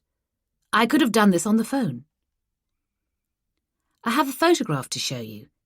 It's a still from some CCTV we collected. Georgia flipped open her folder and took out a black and white picture, the clearest one that we had of the man in his Ralph Lauren jacket. Do you know this person? Look at it carefully. Take your time. Liz's hand trembled as she drew the picture towards her. I don't think... I'm not sure. You don't recognise that man? Look again. No, I don't. She pushed it back with an air of finality. That's odd, Georgia said brightly, because it took Cameron Dawood about a second to recognise your husband. That's what I thought. I thought it was Hughie. She looked up, agonised. But it can't be. Does your husband own a Ralph Lauren jacket like this one? Yes, but... And could he have been at the hospital that night? Only if he left the children on their own.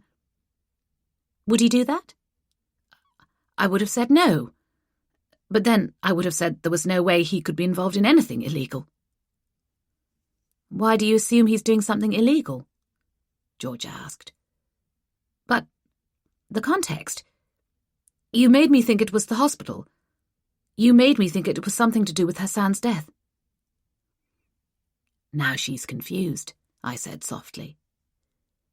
You jumped straight to the conclusion that he was there, and that he was there for some illegal purpose. What did you think he was doing at the hospital? I don't know. Her hands were clenched in her lap. Could he have been disposing of Hassan Dawood's body? I don't know. You do know. Georgia started laying photos out in front of her. This is your husband driving Hassan's car into the car park. Hassan is on the back seat under a blanket that I suggest came from your house. Forensic analysis will confirm that. He is your husband, pretending to leave the hospital. He is your husband, doubling back and going into the disabled toilet. Here he is, having changed his clothes. See how we can trace his movements? I had no idea. She looked from Georgia to Pettifer. Why would he want to dump Hassan's body? Could he have killed him? What sort of relationship did they have? The lawyer stirred. You should ask Hugh St. John about that, not my client. I want your client's impression of their relationship, Georgia flashed back. Good girl, Derwent said. He stretched, and I smiled to myself. Tension was knotting his muscles, if mine were anything to go by. She's learned a lot, hasn't she? I taught her everything she knows. They were friendly enough. Liz was rooting in her bag for a tissue. A plastic dragon fell out onto the table, along with a half-eaten biscuit. Oh, God. They were more than friendly, actually. Georgia showed her the email correspondence about the flat, and the statement she had taken from the cleaner, who also recognised the man in our CCTV image as the man who had been arguing with Hassan Dawood, arguing so fervently that they had overrun their allotted time. Your husband was in love with Hassan Dawood, Mrs. St. John. He wanted Hassan to leave Cameron, and he wanted to leave you. He spoke to an estate agent about selling your house. He viewed a penthouse apartment in central London and said he would be living there with his partner. Georgia leaned forward. And you found out because the estate agent called you. That was a mistake, Liz said sulkily. How did you know about that? We recovered a deleted text message from Hassan Dawood's phone. It came from a number that also sent intimate messages to a WhatsApp conversation between Dawood and your husband. I don't think that can be true. Hughie wouldn't. We know he did, Pettifer said idly. And we know you knew. She hesitated for a second. So what? I was furious with him, but shit happens and I forgave him. He had to get it out of his system. We're a good couple. I wasn't going to let him go over a stupid little fling. That wouldn't give him a reason to murder Hassan. No, but it gave you an excellent motive. Georgia was smooth, totally unflappable. You just said it. You wouldn't let him go. But that was what he wanted, not your forgiveness. The fact is, Hassan was horrified. He didn't want to leave Cameron. He knew he'd made a mistake with Hugh. And Hugh killed him because he was so distraught. I can't believe it. Oh, tears. Derwent checked the time. We should have had a sweepstake on how long it would take her to turn on the waterworks. That's not what happened. Georgia smiled at her. Do you remember us asking you about deliveries the day Hassan died? He missed a delivery at 3:06. The delivery guy said he left a card, and he said he left the parcel with the next-door neighbour. He remembers it well, incidentally. You made quite the impression on him, Mrs. St. John, Pettifer said heavily. He wasn't expecting to hear language like that from a lady. Hassan was getting changed to go for a run, we think, based on what he was wearing when he died. Maybe he didn't get to the door in time. We think he went to pick up the parcel. He left his phone behind, which makes us think he wasn't expecting to be out for very long. He took the card with him. It wasn't in the house when we searched it. Georgia took out another photo and slid it across the table. Did you know that the company who supplies your alarm system and video doorbell keeps a record of every movement at your front door on their own server? They keep it for 3 months. They were very helpful when we approached them. You'd deleted it from your own home system, but when they looked, they found it. She had gone completely still. I think we should bring this interview to a close, Jeremy Green said heavily. I think you should shut up, his client snapped. I wish, Derwent said, I'd remembered to bring popcorn. I elbowed him. Shut up, we're not home yet. Go on. Is that all? Liz St. John sniffed. It's not much. This is the delivery note. Georgia circled it with the end of her pen. This is Hassan. And this is when you answered the door and invited him in. She paused.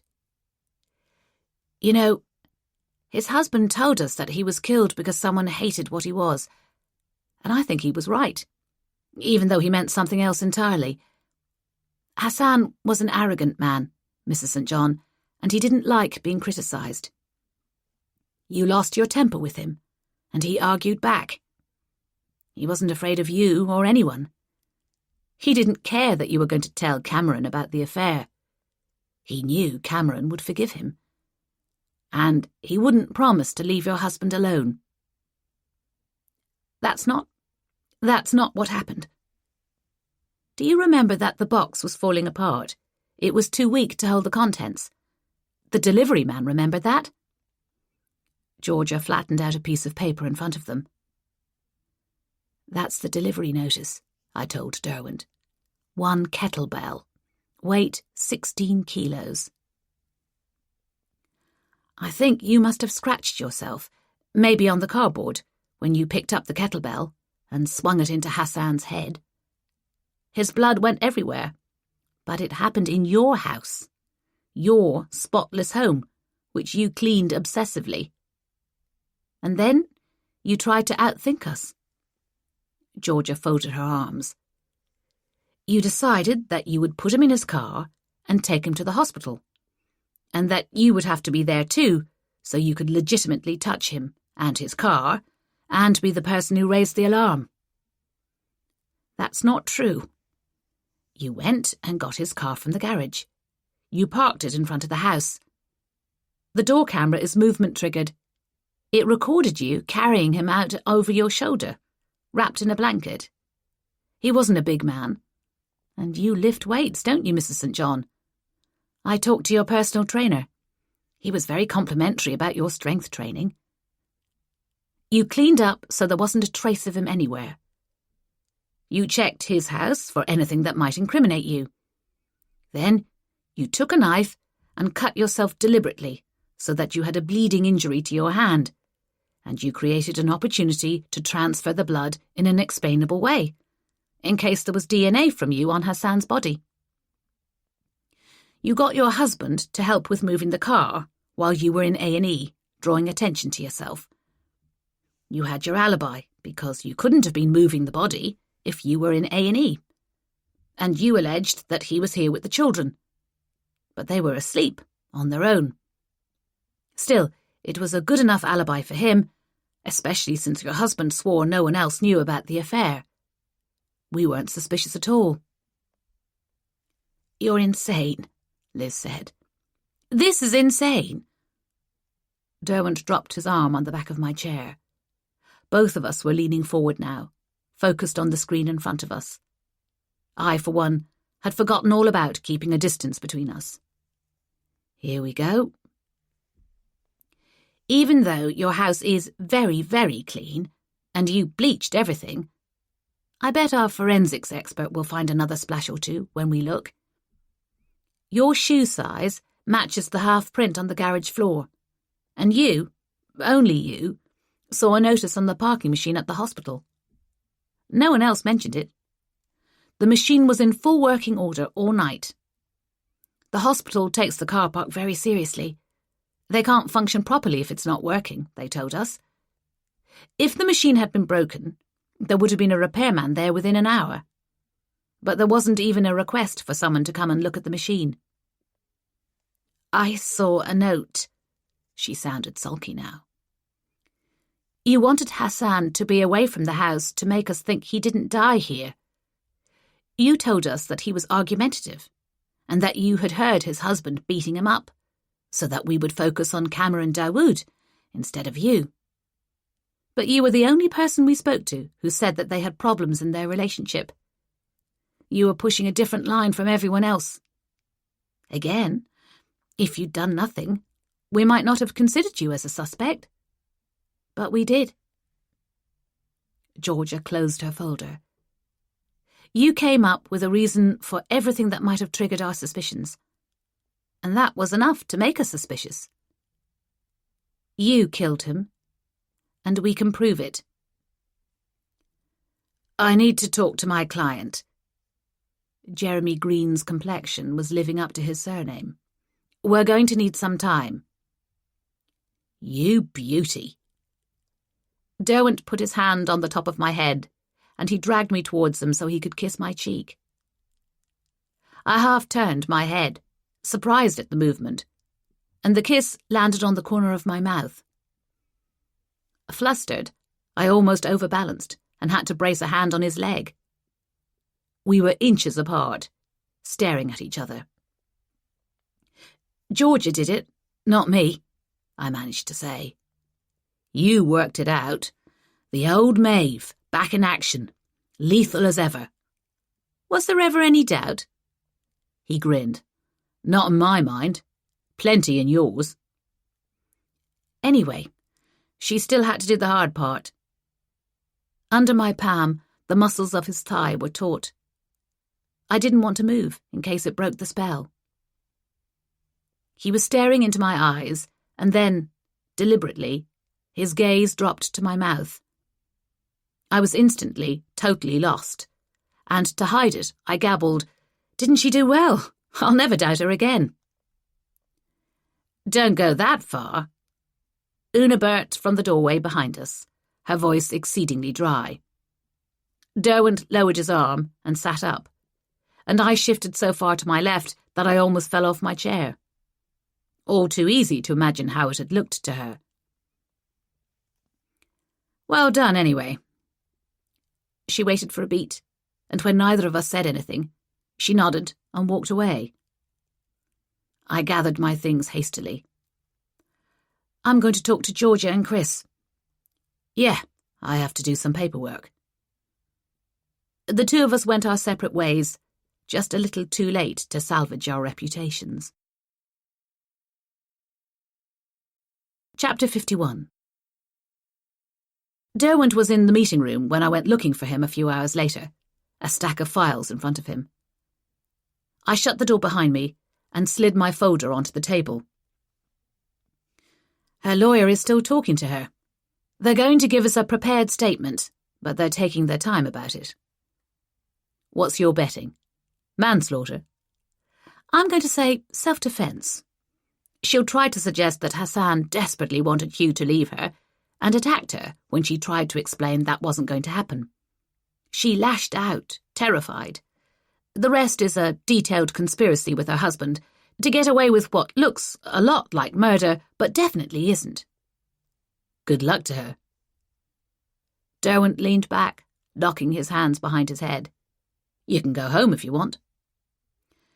"I'm going, but there's one thing I wanted to ask you first." He looked, if possible, even more relaxed. "What is it?" "I had plenty of time to think earlier, when you locked me in here, and there's one thing you never told me." "What?" He was warier now. He would be expecting me to pick up the conversation we had had in the car, or almost had. And another time I might have, but there was something I needed to know. "What did you need to ask Melissa when you ran away and left me?"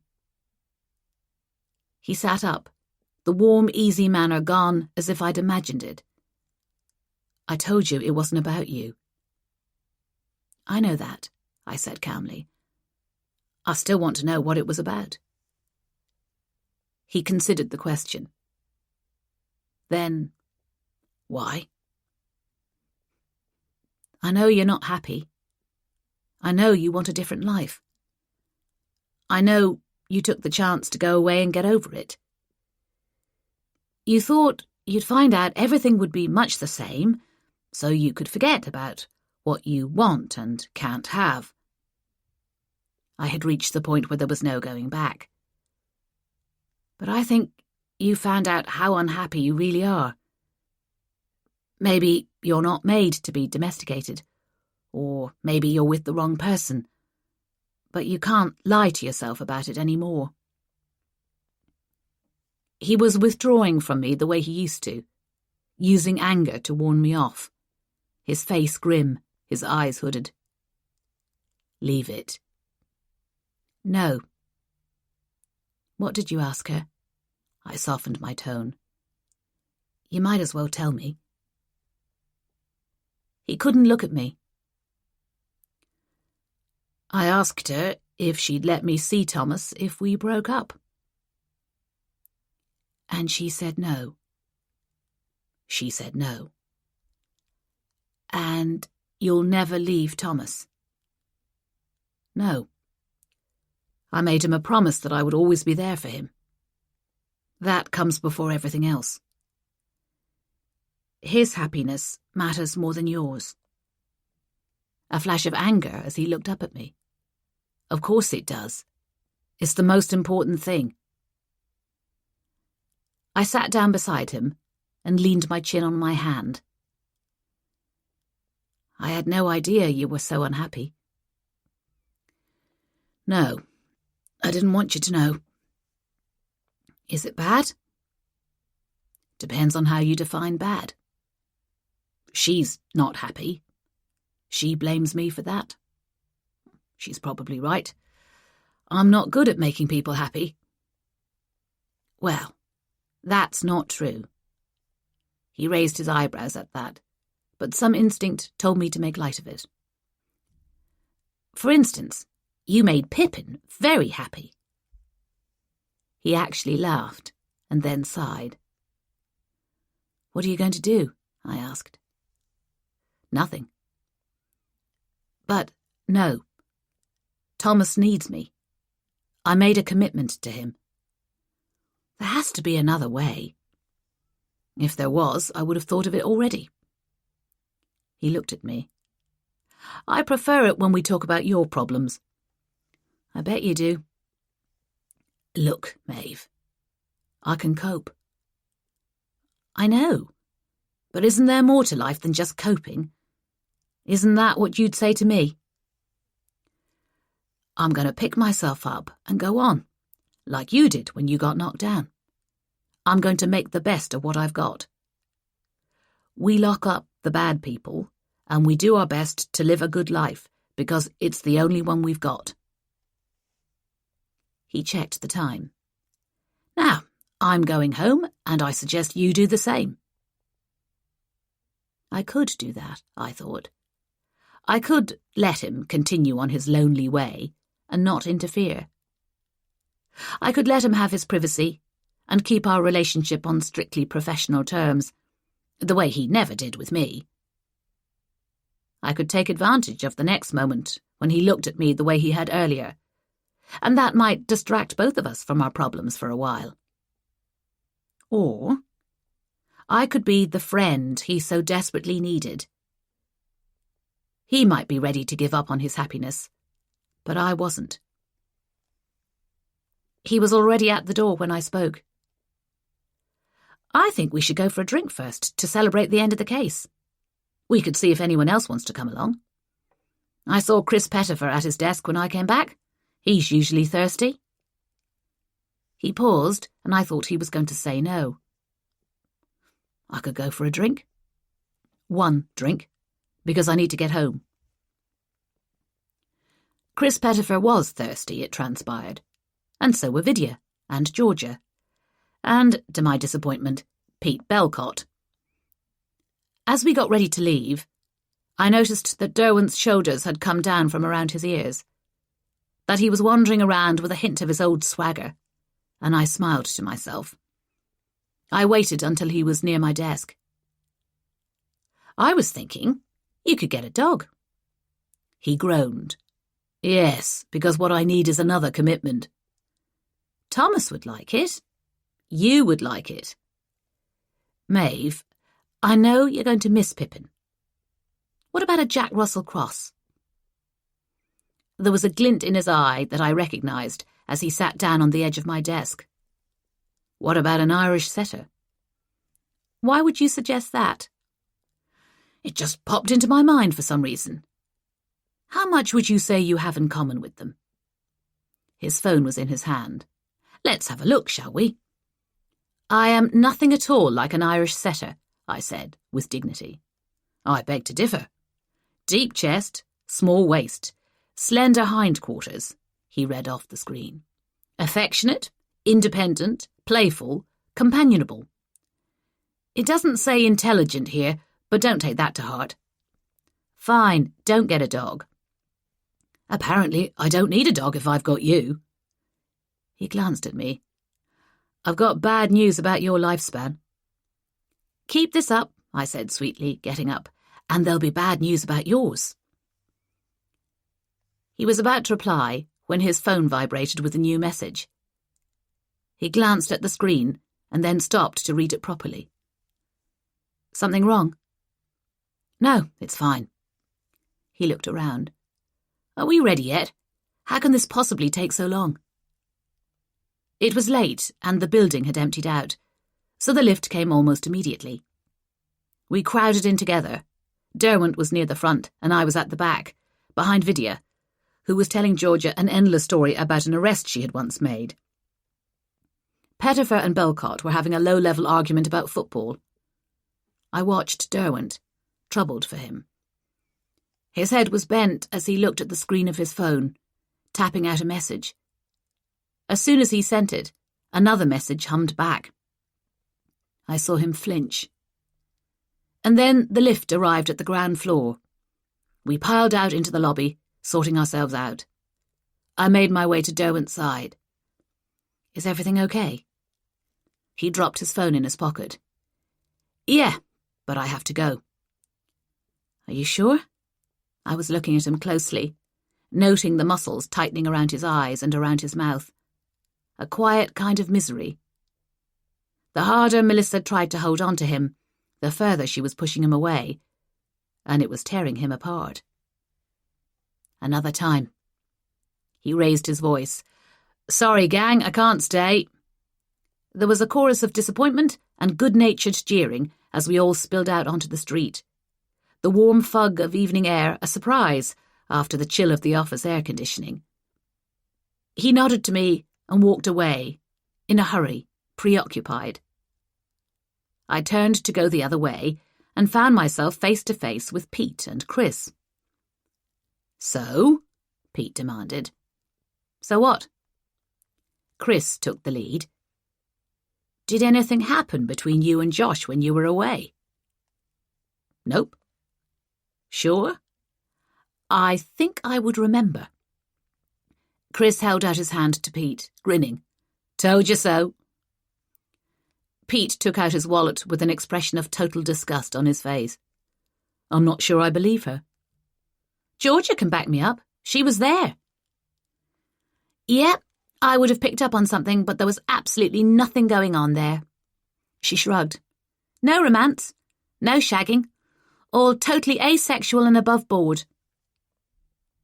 Pete handed Chris a £20 note as I kept my face completely neutral, and memories flashed through my mind.